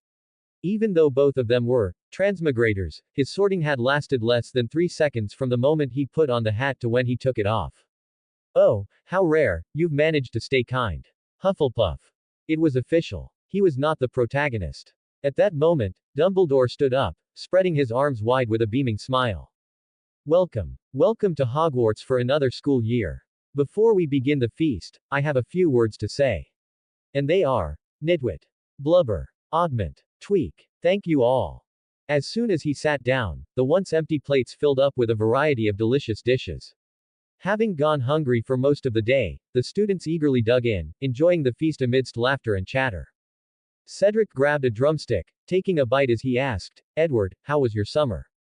I went with my dad to France for the Quidditch World Cup, it was incredible. Edward paused briefly in peeling an orange, then chuckled. My summer was exciting too, almost too exciting. You have to join Hufflepuff's Quidditch team this year. I know you've always been a great flyer. Edward quickly waved his hand. I'd love to, but, starting this term, I probably won't be in school that often. I have some very important matters to take care of. Cedric sighed in disappointment. Ah, I knew it. You don't act like a 16-year-old at all. Ha ha ha. Edward laughed. Well, we Hufflepuffs are like that, aren't we? You're the odd one out. Cedric stroked his chin thoughtfully. You might be right. Meanwhile, after entering the Slytherin section, Audrey noticed that none of the pureblood students recognized her. Yet, her noble demeanor was far more refined than that of the so-called Sacred 28 families. Some students started speculating, was she from a foreign pureblood family? But due to her looks, others even whispered that she might be from the founding four families, a descendant of Slytherin himself. As a result, a strange vacuum formed around Audrey, no one dared to approach her. She took in their reactions without comment, continuing her meal with perfect table manners. Instead, she quietly observed and analyzed the Slytherins around her. Hey! Malfoy sat down beside her, still wearing his usual arrogant expression. Everyone's saying you come from an old pureblood family. Is that true? Audrey put down her knife and fork, dabbed at her lips with a napkin, then smiled. What do you think? A flicker of unease crossed Malfoy's eyes, but he still pressed on. If that's the case, then you definitely shouldn't be associating with the Weasleys. Especially since I just saw you talking to a filthy mudbee. MMMPH. Malfoy's mouth suddenly vanished. His eyes widened in horror as he clutched at his now smooth face, frantically feeling around for his missing lips. He stumbled and fell backwards onto the floor. Audrey, holding her dragonbone wand, spoke softly, I read that term in a book once. It's quite an awful word. Best not to say it. She flicked her wand, lifting the spell. Malfoy scrambled to his feet, pointing at her in outrage. I'll have my father get you expelled. For a moment, the surrounding Slytherins were stunned. Then, suddenly, a wave of cheers and whistles erupted. Audrey's lips curled slightly. From an outsider's perspective, it was easy to see through these students. Slytherin had always been this way. The more aggressive and powerful you were, the more respect you commanded. That was how Voldemort had swiftly gathered his first group of followers. Clang, clang, clang. Dumbledore tapped his golden goblet with a spoon, his voice ringing through the great hall. Settle down, everyone. A sickly-looking man in a tattered wizard's robe walked up to the staff table. Dumbledore smiled as he introduced him. This is your new defense against the dark arts professor, R.J. Lupin. Let's give him a warm welcome. Applause thundered through the hall, though Snape, who resembled a great, scowling bat, glared daggers at Lupin as if he wanted to devour him whole. The story really has gone completely off track, Edward thought. Quirrell's death brought Lupin into the picture 2 years earlier than in the original timeline. Of course, that was partly thanks to the Wolfsbane potion being invented a few years ahead of schedule. Edward's gaze swept across the staff table. If Quirrell is dead, then where is Voldemort now? Dumbledore continued with the usual warnings, no venturing into the Forbidden Forest, no wandering the right side of the 4th floor corridor, before leading the students in a bizarre school song to conclude the feast. Afterwards, Audrey bid Edward a brief farewell before following the Slytherin prefect toward the dormitories. Hope she gets used to living at the bottom of the lake. Edward patted Cedric's shoulder. You head back first. I need to speak with Professor Dumbledore. All right. When you get back, I have a gift for you. I got it at the World Cup marketplace. Thanks. Edward weaved through the dispersing crowd, making his way toward the staff table.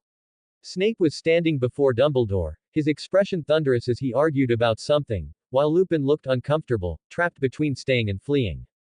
Dumbledore noticed Edward's approach and took the opportunity to change the subject. Edward. Do you need something? Edward's gaze was sharp as he said. Headmaster, I'd like to make a report. Note, if you guys want to read 40 chapters in advance of the current story, you can support me on my Patreon. Trust me, it's awesome. Link Patreon.com IseeBLACK. Remove the brackets. Enjoying the story so far? Be sure to add it to your library to stay updated with the latest chapters. IseeBLACK creators' thoughts. 5 comments 0 vote. Chapter 36. Oh my god. I accidentally came across some crucial information and wanted to inform you. Dumbledore nodded and turned to Snape and Lupin. Severus, Remus, you may return to your quarters. We can discuss matters tomorrow. Wait. What I have to say involves both professors as well. Quote? Snape shot Edward a puzzled look, while Lupin seemed even more confused. Who are you? Do I even know you? Dumbledore's expression grew serious as he stood up. Let's talk in my office. On the way to the headmaster's office, Dumbledore led the way, while Edward and Snape walked in the middle. Lupin trailed behind, deliberately keeping a few steps back.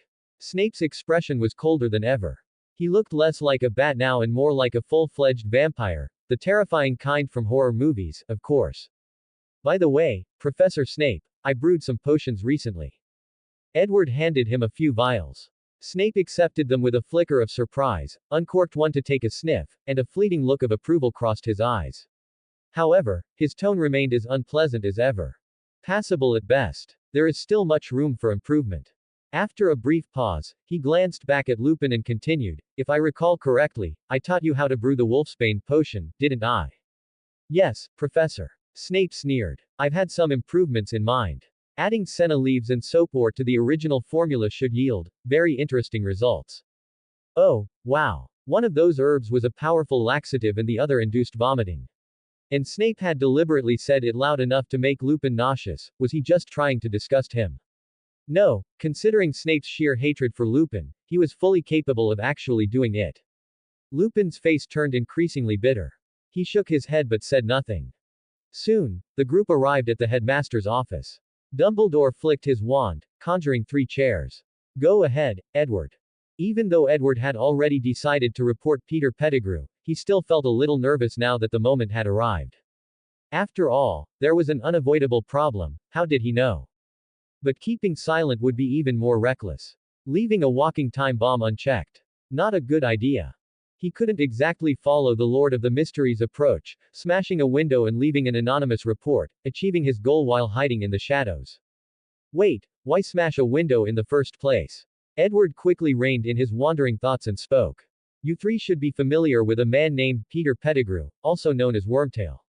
Snape let out a cold snort. You mean that cowardly, pathetic fool who somehow managed to receive the Order of Merlin, first class after his death? Of course, I remember him. The real question is, has Professor Lupin forgotten his old lackey? Lupin's face turned serious. Severus, I know you hate us, but Peter sacrificed himself to oppose him. You shouldn't insult a hero like that. Snape opened his mouth, venom already loading, but Dumbledore cut him off. Please continue, Edward. Over the summer, I stumbled upon a shocking piece of information from a dark wizard. To be honest, even I found it hard to believe. Edward braced himself, an old internet habit of mentally preparing for a backlash. Peter Pettigrew is not dead. The one who betrayed the Potters was not Sirius Black, but Peter. During his confrontation with Sirius, he faked his death and has been alive ever since. Impossible. Lupin immediately shouted in denial. The revelation directly involved 3 of his closest friends, and he refused to believe it so easily. Snape, however, merely stared at Edward with an eerie intensity. Mr. Edward, are you aware of the weight of your words? Edward shrugged. I was just as shocked when I first heard it. That dark wizard scoffed at the Ministry's incompetence. How could they be stupid enough to award an Order of Merlin to a devoted Death Eater? He even joked that, at this rate, a Death Eater might become the next Minister for Magic. Snape, surprisingly, quipped, that last part seems quite plausible. Dumbledore fell into a brief silence, adjusting his half-moon spectacles as he considered the claim. Noticing Snape and Lupin's questioning gazes, he finally spoke. Severus, you are aware that Edward was away from school during the latter part of the summer. I find it unlikely that he would fabricate a story that brings him no benefit. After another pause, he continued. I assume you also know where Peter is now, don't you? Dumbledore's words made Snape and Lupin tense up. Their eyes locked onto Edward, waiting for his answer. Edward nodded. Peter Pettigrew is an unregistered animagus. He can transform into a rat. Coincidentally, the Weasley family happens to have a rather unusual pet rat that has lived for 11 years, far longer than a normal rat should. And right now, that rat is probably curled up, sleeping peacefully in the arms of Ron Weasley. Gryffindor dormitory. Ron was sound asleep when he suddenly felt something tapping his face. Drowsily, he cracked his eyes open, only to see several tall figures surrounding his bed. His drowsiness vanished instantly. He jolted upright with a start. Who's there? Dumbledore stepped forward, his wand casting a soft light. He spoke gently. Don't be afraid, Mr. Weasley. It's just me, Professor Dumbledore. I would like to know, where is your pet rat, Scabbers? Ron blinked, still groggy. He reached toward his pillow. He was right here before I fell asleep. He was trying to chew my bedsheets, so I scolded him a bit, huh? Scabbers. Dumbledore turned to Edward. Are you certain that you did not alert him before telling us? No. I only thought about it in my mind. Even if he happened to use legilimency on me at the time, I have confidence in my occlumency skills. Did he leave at exactly this moment? Dumbledore frowned slightly and waved his wand. I'm sorry, Mr. Weasley, but for your safety, I must do this. Obliviate. Then, he turned to Snape and Lupin, who had remained silent. If he never returns, it means he either sensed danger in advance or had another reason that forced him to leave. But I hope it's the former. Lupin's voice was cold. Why? Because that would mean Voldemort has likely returned. The next few days were eerily calm. Peter Pettigrew truly vanished without a trace, but other than that, nothing else happened. During this time, Edward approached Dumbledore about learning some magic that wasn't found in books. After some consideration, Dumbledore said he needed some time to consider the request further. Snape did assign him the task of brewing the Wolfsbane potion and repeatedly reminded him not to forget the 2 additional herbs. For the rest of his time, Edward and Audrey continued attending classes as usual. In the evenings, they exchanged magical knowledge, and he taught her Chinese on the side. Unfortunately, her remarkable learning ability didn't seem to extend to language acquisition, perhaps because Chinese was entirely different from any language she had previously studied, making it impossible to infer rules from other tongues. Thus, every night, Audrey could be seen diligently practicing with an elementary school textbook. O. Meanwhile, Edward secretly researched the method for becoming an animagus. It looked difficult. It was difficult. Even the first step, holding a mandrake leaf in his mouth for a full month, shook his confidence. Fortunately, mandrake leaves weren't expensive, so there was no major loss in trying. The only downside was the stomach pain he experienced each time he swallowed one. On the first day, Edward swallowed 6 leaves. The second day, 5. By the third day, he was back up to 8. On the fourth day, just as he was about to give up, he finally made a breakthrough. He barely managed to tolerate holding the leaf in his mouth while speaking to others. But, he still swallowed 2 leaves. Over the next few days, Audrey gradually adapted to student life at Hogwarts. She found charms fascinating, history of magic utterly dull, transfiguration gave her a headache, herbology was diverse and enriching, and defense against the dark arts proved to be particularly rewarding. Then came Friday. Audrey's first potions class. Even though this type of potion wasn't the kind she was familiar with, she was still quite interested. The moment she stepped into the dimly lit dungeon classroom, she spotted Malfoy bragging to his 2 lackeys. His expression stiffened, and he quickly averted his gaze. In the past few days, he had suffered a lot at Audrey's hands. Every time he habitually ran his mouth, he would end up on the receiving end of a spell, Tarantalagra, Slug Vomiting Charm, Petrificus Totalis, Locomotor Wibbly.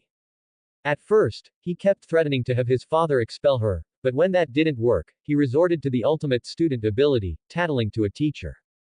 That also didn't work. In the end, he decided to simply avoid her. If I can't win, I can at least stay away, right? Well, turned out, he really couldn't avoid her. They were both first-year Slytherins, attending all the same classes. How could he possibly avoid her? Audrey smiled sweetly and greeted him. Good morning, Mr. Malfoy. Malfoy could no longer pretend he hadn't seen her. Especially with so many students watching, if he backed down, how would he maintain his dignity? He raised his chin slightly and responded in a tone that was neither too rude nor too polite. Good morning. Audrey grinned. Not bad. You are finally learning some manners. If you had done this earlier, we might have even been friends by now. Malfoy's face turned slightly red. He huffed, I've always been a gentleman. It's just, who told you to always hang around with those Weasley redheads and that Mudby? Before he could finish, Audrey twirled her dragonbone wand in her fingers. Malfoy instinctively took a step back. Good morning, Audrey. Hermione walked over, struggling to balance a stack of thick books. She brushed her messy hair back and asked, Are you putting Malfoy in his place again? What spell are you using today? Ron, who was following behind her, grinned. Use transfiguration. Turn him into a skunk. Malfoy's face twisted in fury. He whipped out his wand and shouted, You filthy, poor, red-haired Weasley. Pull out your second hand, broken wand and duel me. The smile vanished from Ron's face. He instantly yanked out his wand and pointed it at Malfoy. Bring it on, you pasty ferret. Harry quickly stepped between them and pushed Ron back. Ron, don't be reckless. If a teacher catches you, we'll lose points. Excellent. A low, disdainful voice rang out. Like a bat materializing from the shadows, Snape appeared silently, looking down at them with scorn. Ronald Weasley. 5 points from Gryffindor for your stupidity. And his gaze shifted to Harry Potter. Our dear savior, Mr. Potter, since you failed to stop your classmates' foolishness, Gryffindor will lose another 2 points. Audrey had already switched to spectator mode. Actually, even without close observation, it was clear that Professor Snape deliberately targeted Harry. After spending a few days around him, she had formed a rough understanding of the boy who lived. He had survived Voldemort's attack and grew up in a Muggle household, far removed from the wizarding world. Sometimes he acted impulsively, but he was kind and brave overall, certainly not the type of person to warrant this level of antagonism from a professor. Wait a minute. Why does Snape's gaze carry such a peculiar emotion? Was that nostalgia, regret, and love? My God. Note: don't forget to vote. It keeps me motivated. Enjoying the story so far.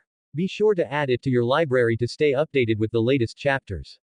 IseeBLACK Creators Thoughts. 4 comments 0 vote. Chapter 37. You Can't Fool Me.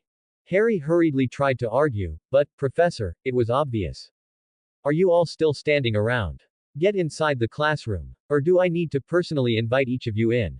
With a clatter, the students who had been enjoying the spectacle swarmed into the classroom. Audrey, however, first greeted Snape politely. Good morning, Professor Snape. He responded flatly before following them inside. I don't expect many of you to appreciate the subtle science and exact art that is potion making. However, Snape's voice was cold and detached as he continued while scanning the room with his piercing gaze, for those select few. Quote. I can teach you how to bottle fame, brew glory, even stopper death, if you aren't as big a bunch of dunderheads as I usually have to teach. Harry was still fuming over the unfair loss of 2 points from Gryffindor. What frustrated him even more was how blatantly biased Professor Snape was. Then, suddenly, he heard his name being called. Mr. Potter. Tell me, what would I get if I added the powdered root of asphodel to an infusion of wormwood? Harry looked completely lost. Why did each word make sense on its own, but when put together, they might as well have been in an alien language? His eyes spun in confusion. I don't know, sir. Scrape. The chair beside him screeched as Hermione shot up, raising her hand high into the air. However, Snape completely ignored her and pressed on with a second question. Where, Mr. Potter, would you look if I asked you to fetch me a bazoar? I don't know, sir. Snape smirked condescendingly and continued, and what is the difference between monkshood and wolfsbane? Harry finally couldn't help but mutter under his breath, Professor, I think Hermione might know the answer. Why not ask her? Or, perhaps, one of the Slytherins. Oh. The great boy who lived is challenging his professor now. How arrogant of you. Very well, Gryffindor loses another 5 points for your insolence. Snape shot a sharp look at Hermione and snapped, Sit down, Miss Granger. Stop flaunting that laughable knowledge of yours. Then, his gaze shifted to Audrey. Miss Hall, answer the last question. Audrey was momentarily taken aback but stood up and said apologetically, Sorry, Professor, I don't know either. She had been focusing on charms and Chinese lately and hadn't had time to study potions in advance. Very well. Since you were at least honest about your ignorance, 2 points to Slytherin. Quote. Harry's face was full of question marks. That was not how he had been treated just now. The questioning ended, and Snape wrote the instructions for brewing a cure for boils on the blackboard before allowing the students to begin. Naturally, the classroom quickly descended into chaos. The lesson ultimately ended with yet another explosion, courtesy of Seamus Finnegan, who had a particular talent for accidental detonation. Fuming, Snape stormed out of the classroom like an enraged bat. Harry wasted no time venting to Ron and Hermione about how unfairly Snape had treated him. Ron nodded in agreement. His potion had managed to corrode half of his table, costing Gryffindor another 2 points. However, since Hermione and Audrey were the first pair to successfully brew the potion, and Audrey's performance had even earned them additional house points, he wasn't too bitter about it. Ron muttered, Hermione, you're getting way too friendly with the Slytherins. Audrey isn't like the others. Besides, she's been teaching Malfoy a lesson, hasn't she? Quote.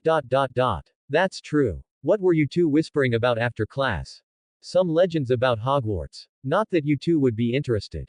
I'm heading to the library. Want to come? The two looked at each other and immediately shook their heads. Next time for sure, next time for sure.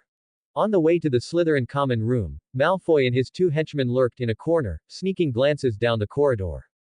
Draco, are you really going through with this? Goyle scratched his head in hesitation. HPH. If I don't teach her a lesson, will I have to keep running away whenever I see her? What, are you afraid of Professor Snape? Worried about losing points? No, I just think, even if the 3 of us attack together, we still won't be able to beat that woman. I mean, technically, she's a first year, but her actual age is closer to a 6th or 7th years. But she's only been learning magic for a week. Don't forget, we are of the sacred 28 pureblood families. How can we be scared of one woman? Here's the plan, Crabbe will charge in from the front and distract her, Goyle will attack from behind, and I'll hit her with a curse. But, what if someone else passes by? Relax. At this time, everyone is already back in their dorms. Clutching his wand tightly, Malfoy growled, I'll make her regret ever crossing me. But I'm kinda hungry. Can we eat first? Of course not, you idiot. 20 minutes later, a tall figure appeared at the end of the corridor. As Audrey approached, Crabbe suddenly lunged forward, waving his wand as he muttered an incantation that failed to produce any effect. When that didn't work, he resorted to brute force, charging at Audrey in an attempt to knock her over, his very own physical stupefy. Meanwhile, Goyle abandoned his wand entirely, rolling forward on the ground and attempting to grab Audrey's legs in a wrestling move. Good job, Crabbe. Goyle. Malfoy praised them before stepping out and swinging his wand with all his might, firing off every curse he knew, some correctly cast, others complete gibberish. Locomotor mortis. Eat slugs. Petrificus totalis. Expelliarmus. Fizzlebop buzzicus. With two loud thuds, Goyle and Crabbe were sent flying in opposite directions. Meanwhile, a few of Malfoy's successfully cast spells did hit Audrey, but they failed to have the intended effect. Malfoy raised his wand, preparing to cast another spell. But suddenly, his entire body froze. A deep, uncontrollable tremor overtook him. A strange and terrifying sensation clawed at his mind. Audrey wasn't just like a monstrous beast. She was one. Her pupils had turned into golden vertical slits. Faint scales shimmered across her skin, and thin wisps of crimson fire curled from the corners of her lips, distorting the air with waves of heat. A monster. This woman is a monster. Malfoy. Audrey's heart pounded violently. The sudden attack had startled her, and if not for the instinctive activation of her Dragonbone wand's abilities, those three might have actually succeeded in their ambush. Well, very good. Recalling the typical demeanor of villains in novels, she took slow, deliberate steps forward. With each word she spoke, she exhaled a thin stream of flame, simultaneously releasing her spiritual pressure without restraint. Kye ha ha ha ha ha. That was how villains were supposed to laugh. Since you've seen my secret, I have no choice but to. Malfoy's eyes rolled back, and he collapsed to the ground, unconscious. Quote. That's it. Audrey nudged his head with her foot, then turned toward Goyle and Crabbe. I'm passing out too. Goyle announced, then promptly flopped onto the ground. Only Crabbe was left standing, his expression a mixture of horror and confusion, inwardly regretting his life choices. Why didn't I faint too? Before they knew it, Saturday had arrived. When Edward found Audrey, she was issuing orders to the Malfoy trio, who nodded along obediently. The moment she waved her hand, the three of them bolted away like they had been granted freedom.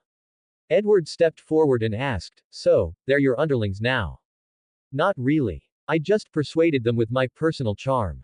I happened to need some errand boys, so I figured I'd have them help out." "Oh, so you beat them into submission." Audrey simply smiled, neither confirming nor denying it. "What's wrong with your voice? Did you hurt your mouth?" Edward opened his mouth, revealing a small mandrake leaf tucked under his tongue. "I'm attempting the animagus transformation. Been at it for days with no results, though. What about you?" She thought for a moment.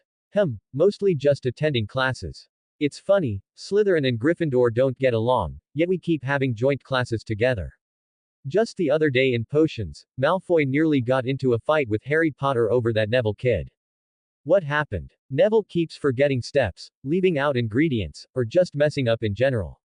This time, he ended up covered in boils, and even Malfoy got caught in the disaster. I suggested he carry a notebook to write everything down. He'll probably end up losing the notebook too. Also, Snape seems to have a particular dislike for Harry Potter. He's always looking for ways to make things difficult for him, yet he also pays him an unusual amount of attention. I tried to analyze his thoughts and, well, I reached a conclusion that's hard to believe. It's love. Hey, should I secretly slip Harry some Amortentia? The scariest one is that Gryffindor kid, Seamus. No matter what he does, it ends in an explosion. Even with a simple levitation charm, he nearly blew himself up. Ah yes, the legendary Seamus Finnegan, Hogwarts resident demolition expert. For nearly every amusing story Audrey shared, Edward had an internal commentary to match. Unfortunately, these jokes were lost on her, there was no way he could explain them. When she finally finished, Edward asked, "Since it's Saturday, I'm heading to Nocturne Alley. It's right next to Diagon Alley, but it's a much shadier place. I want to see if I can find anything useful there." "Sure, sounds interesting." She agreed without hesitation, then suddenly realized, wait, has it already been a week? Time flies. "Yeah, you've been so focused on school that I didn't want to interrupt you." Audrey chuckled. Honestly, I really enjoy spending time with the students here. I've always longed to experience school life. But growing up, I only had private tutors. Even when I first started learning magic, part of it was from the scattered lessons you gave me, and most of it was self-study. Now that I finally have a structured education, I don't want to waste it. She grabbed Edward's sleeve. Let's go. Edward glanced around to make sure no one was watching. A moment later, their figure twisted and vanished. This was his second time visiting Nocturne Alley. The last time he was here, a dark wizard had targeted him. Though Edward ultimately won the fight and looted several dark artifacts from his would-be assailant, the experience had been dangerous enough that he hadn't dared return until now. So this time, he was determined to be extra cautious. If anything went wrong, he would disapparate and escape immediately. Quote. Why is your first instinct to run? Audrey questioned. You never considered another counterattack. Edward made a vague gesture over his chest and solemnly declared, this is the will of the fool. Quote. Quote. Excuse me. I am a senior member of the Tarot Club. You can't fool me. Note, here you go. Extra chapter is promised. Enjoy. What? Want another one? If we reach 400p.s. by tomorrow, y'all get one. Enjoying the story so far? Be sure to add it to your library to stay updated with the latest chapters. IseeBLACK creators' thoughts. 9 comments 0 vote. Chapter 38. Grindelwald's Heir.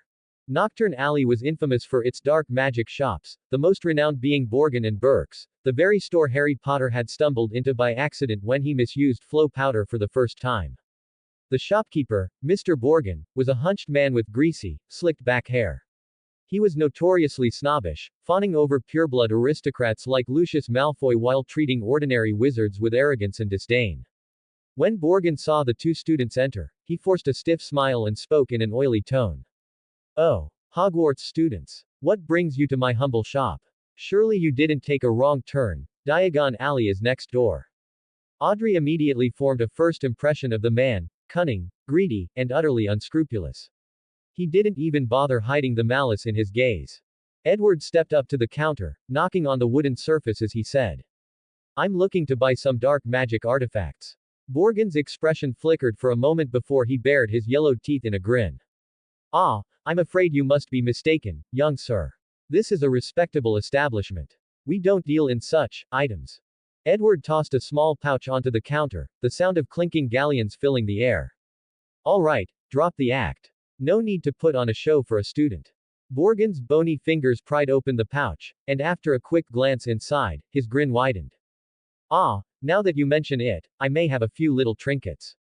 He turned and retrieved a withered, mummified hand. The sight of it startled Audrey, making her take a step back. Borgin chuckled. This, dear customer, is the hand of glory. Light a candle in its grasp, and only the holder will see the glow. It's the perfect tool for thieves and burglars. And what exactly am I supposed to do with this?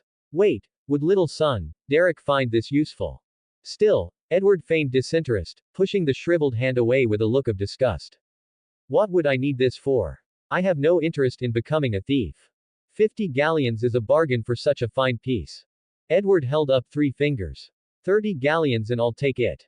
Borgin tossed the hand over to him. Deal. Edward caught it mid-air with a levitation charm, stuffing it into his pouch. Anything else? Let me see. Borgin bent down, rummaging through his cluttered shelves before pulling out a small glass vial filled with thick, dark red liquid. His grin turned wicked. Now this one is quite fascinating, it's made from the blood of a werewolf. Smash it onto the ground, and anyone within 100 meters who breathes it in will temporarily transform into a rampaging werewolf. A werewolf. In the wizarding world, this was practically a weapon of mass destruction. Borgin quickly waved a hand. No need to panic, it only lasts for half a day before the effects wear off.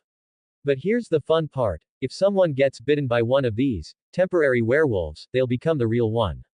Edward's expression turned strange. The magic in the Harry Potter world is seriously unhinged, but I wonder if this would even work on Beyonders. How much? Borgin's eyes gleamed. 60 galleons. No deal. Edward rejected the offer without hesitation. Borgin clicked his tongue in disapproval. Tisk, you don't know how this works, kid. You can't just refuse outright, bargaining is an art. You take a step back, I take a step back, and eventually, we settle on a price. Fine. 20 galleons. Deal. Borgen's sly grin deepened, and Edward immediately knew he'd been ripped off. Thinking about it, it made sense. This potion indiscriminately affected everyone within range. Sure, the transformation was temporary, but if someone got bitten, the consequences were permanent. Who would willingly risk using it? Borgen continued presenting various items, some exploded on impact with corrosive effects, some inflicted curses upon contact, some caused instant poisoning, and some could turn the solid ground into a swamp. At first glance, they seemed dangerous, but in practice, a single well-aimed spell was far more effective. Compared to the Beyonder artifacts from Lord of the Mysteries, these were laughably inferior. Audrey, however, was tempted to buy them all just to study their mechanics. The prices were dirt cheap for her, after all. But just like at Mr. A's Beyonder gatherings, she wisely kept silent. Of course, Edward wasn't here for these trivial trinkets. Enough. I heard you have a broken vanishing cabinet. I want to study it. Are you selling? Borgen's eyes flickered as he continued searching through his wares. A broken vanishing cabinet. What could you possibly learn from that? Besides, it needs a pair to work, and the other one was lost long ago. I've always been interested in portkeys, but they can only transport people between two fixed locations. Vanishing cabinets, on the other hand, can be carried anywhere and used on demand. Far more convenient. At that moment, Borgen set a fist-sized box onto the counter, blowing away the dust settled on top. His smile turned sinister. Ah, here it is. A truly dangerous dark artifact. Edward reached out to open the box. But Borgen swiftly slapped his hand away. Do you have a death wish? This was made from a basilisk's eye. Even the most powerful wizard would die instantly just by looking at it. Audrey's eyes widened. Dumbledore and the Dark Lord included. Then how did the creator survive making it? And who put it inside the box? Borgen shot her a glare. This girl looks pretty, but why does she have such an infuriating mouth? Grumbling, he disappeared into the back of the shop. When he returned, he was carrying a dusty, battered cabinet floating behind him. This vanishing cabinet and the basilisk artifact, 600 galleons. Sold as a set, no exceptions. Edward rolled his eyes. So you're blackmailing me. According to you, I don't even know how to use the basilisk artifact. What am I supposed to do? Blindfold myself and chuck it at people? Borgen simply patted the two items. That's your problem, not mine. Forget it. Edward turned and walked away. Borgen watched them stroll toward the door without a hint of urgency. But when he realized they were actually leaving, he finally relented. Fine. You win. The vanishing cabinet can be sold separately. Edward stopped, then turned back with an offer. 100 galleons. No way. 200 galleons. No. Edward took a deep breath. Final offer. Everything you've shown me, including the vanishing cabinet, for 250 galleons. Borgen stared at Edward for a long moment before shoving the vanishing cabinet forward. 280 galleons. Take it or leave it. Deal. This was almost all of Edward's savings, the money he had painstakingly and sneakily set aside while brewing potions. Seeing the pained look on his face, Audrey whispered, "It's okay. If you're short on money, I have plenty. There's a bit of a loss when converting it to galleons, but it should still be more than enough." Oh, the joy of having a rich patron. Then, she asked curiously, "Didn't you say those dark artifacts were useless? Why did you end up buying all of them? Just to make sure you didn't lose out on the deal. I want to see what happens if these objects come into contact with the mist from Mr. Fool's mysterious palace. Will they mutate?" Audrey suddenly understood. Borgen quickly packed up all the items and then gave them a sly grin. "I hope you'll come back for more, if you survive today, that is." With that, he suddenly grabbed the box supposedly containing the basilisk eye, and smashed it down onto the counter. Edward instinctively reached for Audrey, ready to turn and shut his eyes, only to realize that Borgen had merely stepped back with a smirk, watching him like he was enjoying a show. Looking again, Edward saw that the shattered box was completely empty. Knew it. That old bastard was trying to scam me.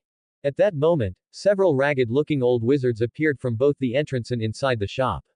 They stood expressionless, coldly staring at Edward. Among them was the dark wizard whose memory Edward had erased before. Edward didn't even think twice. He grabbed Audrey and disapparated immediately. Wait. Or not. Before the lead old wizard could finish his sentence, Edward and Audrey vanished.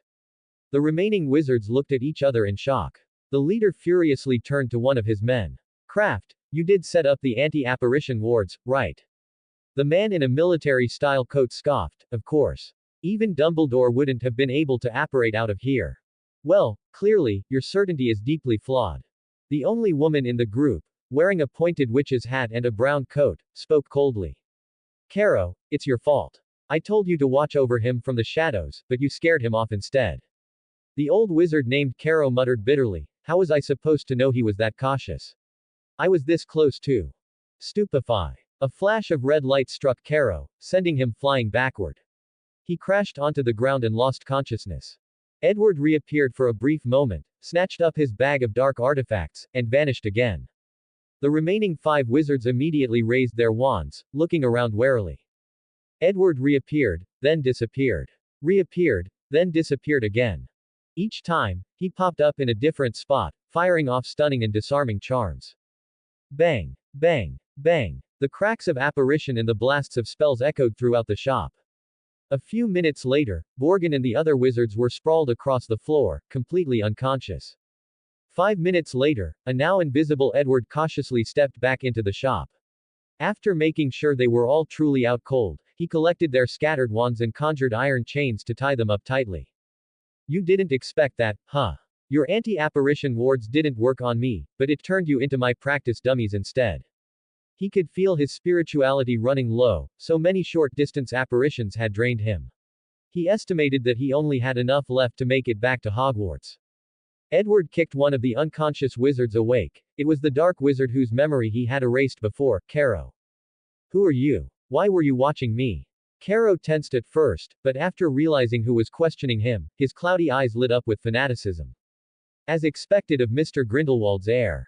We old folks were subdued so easily by you. Huh. Edward was dumbfounded. Me? Grindelwald's heir? Are you kidding me? Austrian Alps, Nurmengard. Ever since Gellert Grindelwald was defeated by Albus Dumbledore, Nurmengard had transformed from his stronghold into his prison. A constant, icy wind howled through the castle, shrouding the area in mist and an overwhelming sense of oppression. Standing before the great doors of Nurmengard, Dumbledore gazed at the engraved words. For the greater good. He stared at them for a moment, lost in thought, before finally stepping inside. Soon, he arrived at a dimly lit cell, where an elderly man with long, white hair lay on a worn rocking chair, dozing off with a book in his hands. At first glance, he looked just like any ordinary old man. But decades ago, he had plunged the whole world into chaos. You haven't visited in a while, Albus. Grindelwald didn't even open his eyes, grumbling like he was simply complaining about an old friend's absence. Dumbledore smiled, brushing dust off a chair before sitting down. You look much better. Of course. Grindelwald sat up slightly, his sharp blue eyes gleaming like a young man's. The old me was betrayed by the person I trusted most. My ideals and dreams were shattered. I was nothing more than a decaying shell. But ever since you discovered that thing, I have hope once again. Dumbledore nodded slightly. Softly, he said, the boy, he wants to learn more about magic. You're more suited to guide him than I am. Grindelwald smirked. Albus, are you admitting that I'm better than you? Dumbledore fell silent for a moment before replying in a low voice. 46 years ago, I personally defeated you and crushed your ambitions. Quote. Note: don't forget to vote. It keeps me motivated. Enjoying the story so far? Be sure to add it to your library to stay updated with the latest chapters. IseeBLACK creators' thoughts. 5 comments 0 vote. Chapter 39. Origin.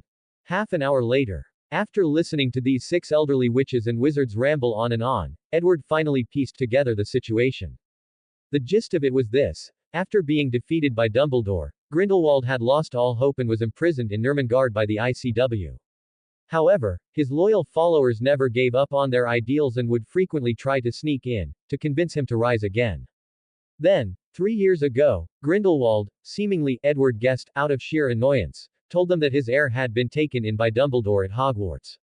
If they truly wanted to serve the cause of the greater good, they should swear allegiance to this heir instead, meaning Edward. After hearing this, Edward felt something was definitely off. This is obviously just Grindelwald brushing you off, yet you actually believed him.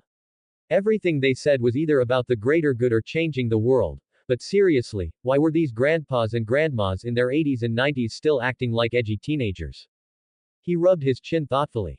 And what exactly is my relationship with Grindelwald? I've never heard of him getting married or having children.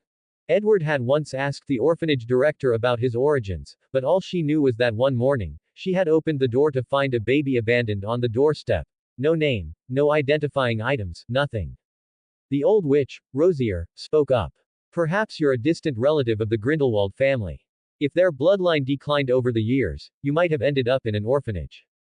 Edward frowned. If I'm so many generations removed and only relative of a distant branch at that, plus I've never received any kind of education from him, why would I be considered his heir? How could he be sure I'd even inherit his ideals? And why on earth would I give up a perfectly fine life just to chase after some grand delusion of changing the world? The six of them fell silent. At their age, they had seen through many things in life. But sometimes, it was better not to say certain truths out loud, at least before hope was completely lost. Finally, the old wizard in the military-style coat, Kraft, spoke firmly. We believe in Mr. Grindelwald's words.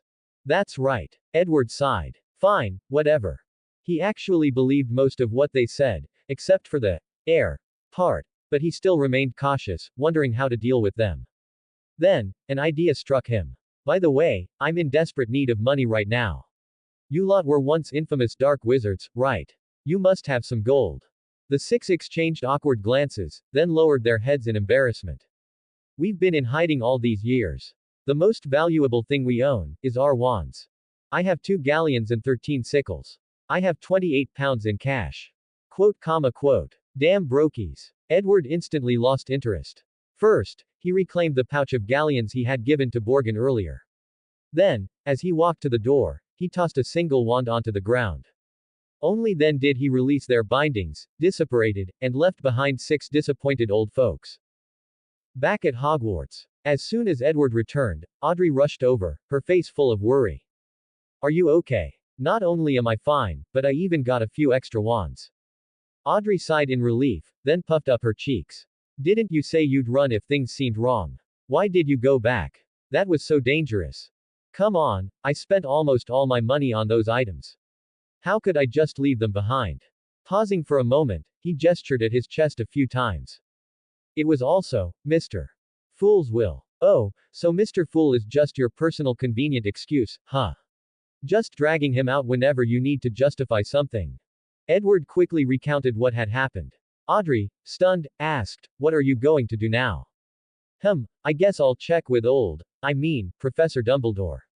After all, he was the one who took me from the orphanage in the first place. Audrey hesitated, then whispered, I'm sorry, I shouldn't have. It's fine. I don't even remember my life before the orphanage anyway. Edward waved his hand dismissively, looking carefree. Then, all of a sudden, he smacked his forehead, his expression pained. Shit. What happened? I should have looted Borgin's dark magic shop while I had the chance. That bastard sold me out. Quote. Hogwarts, headmaster's office. Edward got straight to the point and told Dumbledore everything. After a brief silence, Dumbledore frowned slightly. First, you are definitely not Grindelwald's heir. Second, I can't say for certain whether you were related to the Grindelwald family, but he did meet you before I did. Sitting at his desk, Dumbledore absent-mindedly twirled a quill in his fingers as he recalled the past. I once asked him about your origins, but his response was.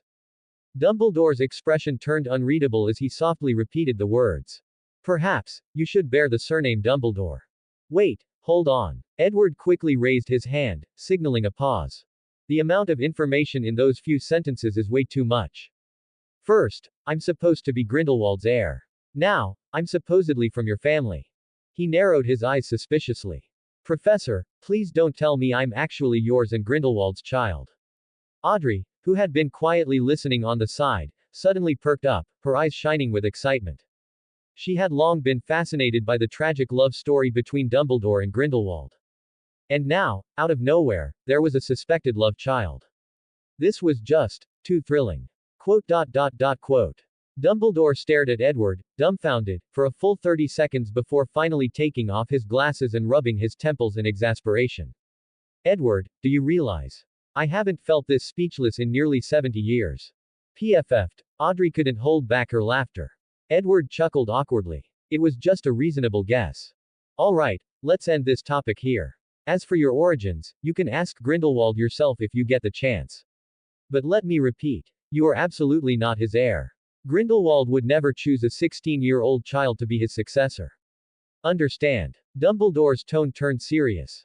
Understood. Dumbledore handed him a piece of parchment. This is the new magic you requested. Take a look. Edward quickly scanned through the contents. Dazing Charm, Obliviousindo, momentarily stuns all nearby targets upon release. The advantage is that it requires no direct aim. Fire Shield Charm, Protega Diabolica, creates a protective barrier made of fiendfire. Fire Dragon Charm, Incendio Draconis, an advanced version of the Fire Shield Charm, still technically a variant of the Fiendfire Curse. Unlike normal Fiendfire, which is uncontrollable after casting, the Fire Dragon Curse allows the user to manipulate the flames. Lightning Strike Curse, Fulmin Diriger, in stormy weather, this spell can direct lightning to strike a designated target. Edward raised an eyebrow. Two of these spells were completely unfamiliar to him, but the Fire Shield Charm and Lightning Strike Curse seemed reminiscent of spells Grindelwald had once used. So, were these spells something old Dumbledore got from Grindelwald? Professor Dumbledore, are there any spells that can lock onto a target? You know, most offensive magic requires actually hitting the target to be effective. But if someone is agile enough, dodging spells isn't that difficult.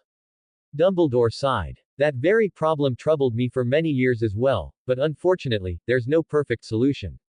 He paused, then smiled slightly. However, I don't think that's necessarily a bad thing. If a true homing spell existed, it would be a nightmare for most ordinary wizards. Edward suddenly understood. That's right, dark wizards in real battles wouldn't bother playing around with stunning spells or disarming charms. They'd open with Avada Kedavra. And if that spell could lock onto its target. Yeah, better not think about it. Alright, I'll go study these spells first. If I run into any problems, I'll come back and ask you. Edward stowed the parchment away. Any updates on Peter Pettigrew? No. Dumbledore shook his head. Lupin has been watching the Marauders map for the past few days, but Peter's name has yet to appear. That's right, Fred and George's Marauders map had been immediately requisitioned. The twins were now looking at Edward as if he were a traitor. Dumbledore thought for a moment before adding, leave this matter to us. You don't need to worry about it too much. What you need to focus on now is studying magic. If you don't have enough time. He pulled a gold timepiece with a chain from his desk drawer. This is a time turner I applied for on your behalf. You should already be familiar with its function and usage. Edward's pupils contracted. It appeared. The most overpowered artifact in Harry Potter. So overpowered, in fact, that J.K. Rowling had to wipe them all out later to prevent the timeline from spiraling into complete chaos. Edward quickly reached out to take it, but before he could, Dumbledore looked at him seriously. Remember, Edward, you must never alter fixed events from the past. Those who play with time will always be played by time in return. He continued, and those spells, they are very, very dark ones. Exercise caution when using them. Edward paused for a moment, then nodded solemnly. I understand. Outside the headmaster's office. As soon as they stepped out, Audrey started looking Edward up and down with a strange expression. Edward felt uncomfortable under her gaze and instinctively took a step back. What? She narrowed her eyes and grinned. So, you're only 16, huh? Hee hee, that means you're younger than me. So what? Audrey reached out and playfully patted his head. Be a good boy, call me big sis. Quote. If it were anyone else, Edward would have immediately flipped them off. But then he remembered, people in the Lord of the Mysteries world probably didn't understand the meaning of flipping someone off. And that was actually kind of tragic. The middle finger gesture first emerged during the late stages of the 100 Years' War between England and France. English archers had inflicted heavy losses on the French, so the French vowed that if they won, they would cut off the archers' middle fingers, the finger used to draw back a bowstring. But in the end, the French suffered a crushing defeat. As they retreated, English archers raised their middle fingers mockingly to show that they still had them. From that moment, flipping the bird gradually evolved into the offensive gesture we know today. Tisk. This meant the hunter pathway in Lord of the Mysteries was missing a classic provocation gesture. Edward hesitated for a while before finally deciding to ask Audrey. So, what do people in your world use as a provocative gesture? Audrey immediately showed him the middle finger. It was invented by Emperor Russell. Everyone, from nobles to commoners, uses it now. Holy shit. Edward was stunned. Of course, it was him. Of course, Russell would be the one to create it. Sunday. Edward had gotten up early to get permission from Professor Sprout and Dumbledore for a leave of absence. After all, today was the day he had to complete his final mission before leaving the Harry Potter world. Going to Akihabara with Audrey. To buy dolls. Wait. Something about this felt very, very wrong. Note: guess who failed their Powestone goal? BZZZ, no extra chapter. But, since you all have been showing so much love and support, I'll post 2 extra chapters tomorrow if we hit 510 Power Stones by then. So go vote and let's make it happen. Enjoying the story so far? Be sure to add it to your library to stay updated with the latest chapters. IseeBLACK creators' thoughts. 8 comments, 0 vote. Chapter 40. Date with Audrey. Due to the Ministry of Magic's strict control over portkey usage, Edward opted for a more official mode of transportation, flying on a plane to Japan. As for Audrey, Dumbledore had taken care of her identity. Whether it was done legally or with magic, Edward didn't know, but the two of them boarded the plane without any issues. Audrey had changed into casual attire, a light-colored hoodie paired with jeans. Her golden hair cascaded down her back, an everyday look that should have been unremarkable. Yet, on her, it looked exceptionally stunning.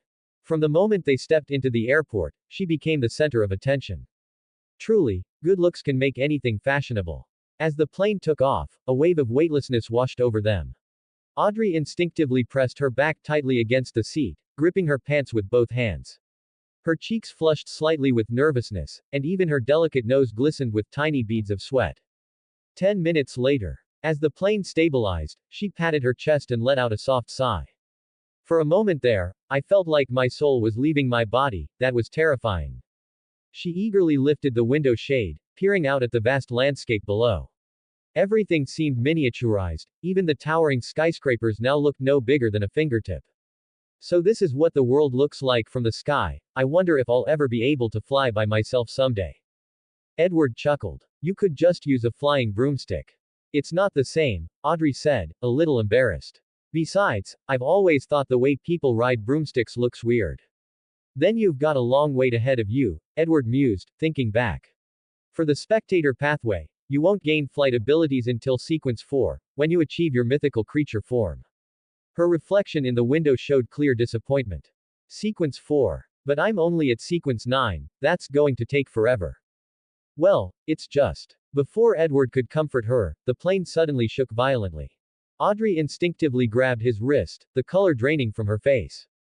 What's happening? Don't worry, it's just turbulence. Completely normal. Edward spoke gently to reassure her. And even if something did happen, I could use apparition to get us out safely.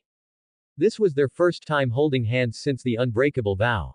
What did it feel like? Strong grip. Painfully tight. By the way, you still haven't gotten over your fear of apparition. Audrey glanced nervously out the window and gave a small nod. The image of my arm and leg separated from my body last time, too vivid to forget. The plane trembled again. Audrey squeezed her eyes shut and lowered her head, almost like an ostrich trying to hide from danger.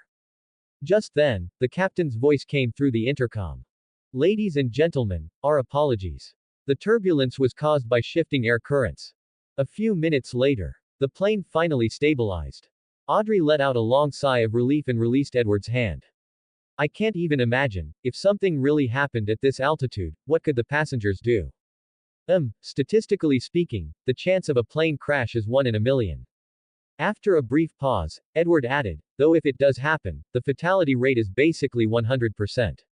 He had barely finished speaking when a middle-aged man in the row ahead turned around and scowled. Hey, if you don't know how to talk properly, just shut up. PFF'd. Audrey burst into laughter. Edward coughed. Let's just get some rest. The flight is nearly 20 hours long.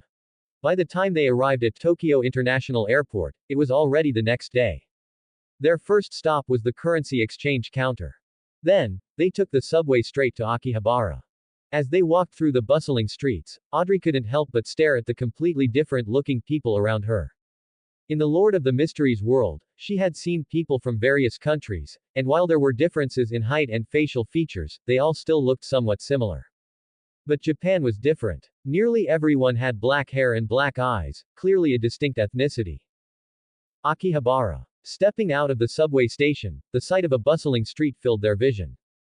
In the 1990s, Akihabara wasn't quite the otaku paradise it would become in later years. For the past few decades, it has primarily been a hub for selling TVs, refrigerators, and VCD players. It wasn't until the 1980s, with the rise of video games and popular manga, that Akihabara's fate began to shift toward becoming the otaku capital of the world. So many people, so many shops. Audrey wandered the streets with wide, green eyes, completely captivated. Compared to the streets of London, the variety of stores here was overwhelming. Everywhere she looked, there were bright, colorful displays selling strange but fascinating products she didn't quite understand. Edward took on the role of tour guide, introducing her to manga and anime culture, gaming culture, and otaku culture. As someone with exceptional artistic skills, Audrey was astonished. So, illustration can evolve into an entire culture and industry. She had never imagined that drawing could lead to something so vast and influential. They stepped into a large store, and Audrey was immediately drawn to the anime playing on the TVs. Seizing the opportunity, Edward went to talk to the store owner about purchasing high-quality life-size dolls. Of course, the conversation took quite a bit of effort. Even though there was a college student part-timer in the store, Edward still had to say, "Japanese people's English is absolutely ridiculous." He had to switch to the broken Japanese he picked up from watching anime in his last life to get his point across. When the owner finally brought out 5 exquisitely crafted life-sized dolls, Audrey's attention instantly shifted. She curiously poked one of the dolls' faces with her finger and commented, "I never thought vampires would like something like this, it's nothing like the mysterious image I had in mind. This is such a bizarre hobby." Ahem. Edward cleared his throat. Well, his tastes are definitely unique, but he's never harmed anyone. He even buys all his dolls with his own money. He's so broke that he has to steal blood from hospitals just to survive. Well, I guess blood theft is the one stain on his record. Audrey chuckled. Now I'm actually kind of curious to meet him. Sure, I'll introduce you if we get the chance. After paying for the dolls, Edward noticed that Audrey seemed very interested in anime. So, with a grand wave of his hand, he bought her a TV, a VCD player, and a huge stack of discs. Then, he added some portable music players, walkie-talkies, and other electronic gadgets, filling up several large boxes. Audrey, thrilled with her haul, couldn't help but ask, "Wait, when I go back to my world, will these things even work?" "Don't worry," Edward reassured her. "We'll find a place to buy a small generator and stock up on a few cans of fuel. That should keep everything running for a while." Then he reminded her, "But it's best not to take these things out of your suitcase, we don't want to attract any unwanted attention." "Got it." She playfully made an okay gesture with her fingers. With their shopping spree complete, the two of them made their way to a nearby food street. Audrey took a deep breath and sniffed the air. "It smells so good. Are you hungry?" "I've been starving," Edward grinned. "Let's try some local specialities." As they wandered through the street, they sampled some ramen, yakitori, oden, tonkatsu, tempura, takoyaki, sushi, and the most famous of all, sashimi.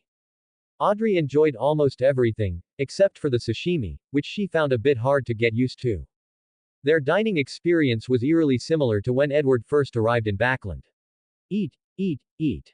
Keep eating. No food in Tokyo is safe from me, ha ha ha. After washing down the last bite with ice-cold cola, Audrey couldn't help but let out a small burp.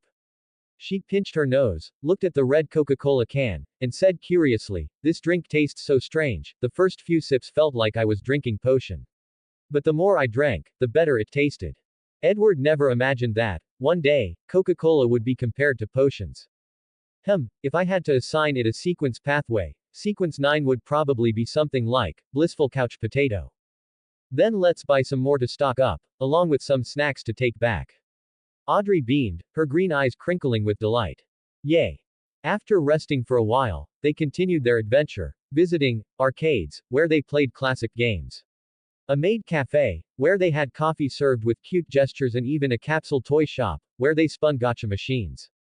On their way back, Audrey even picked up some cute stuffed animals from a plushie shop. By the time evening rolled in, they had explored every spot Audrey found interesting.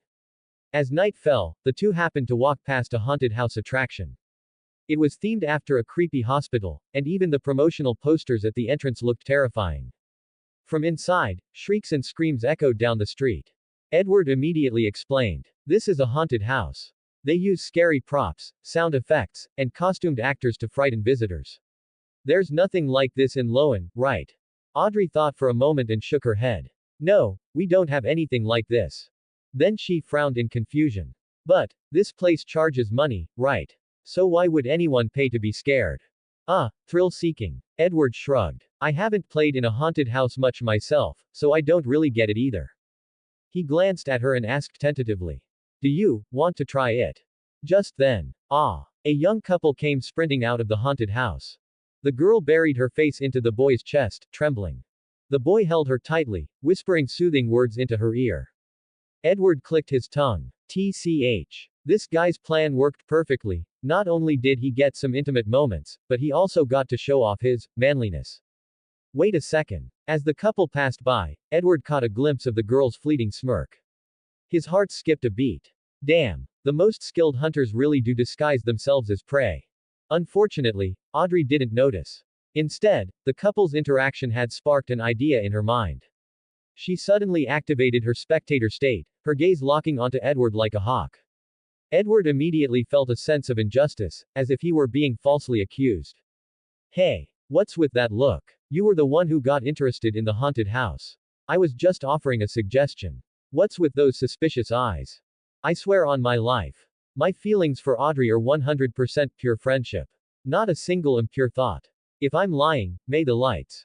Click. As if on cue, the neon lights of the entire street flashed on at once.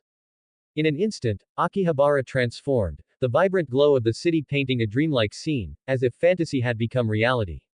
Audrey tilted her head back, staring in awe at the illuminated cityscape. Her emerald green eyes reflected the colorful lights, and her delicate profile looked even more breathtaking under the glow. Click. Edward swiftly raised his camera and captured the moment forever. Forget the vow I made earlier. It doesn't count.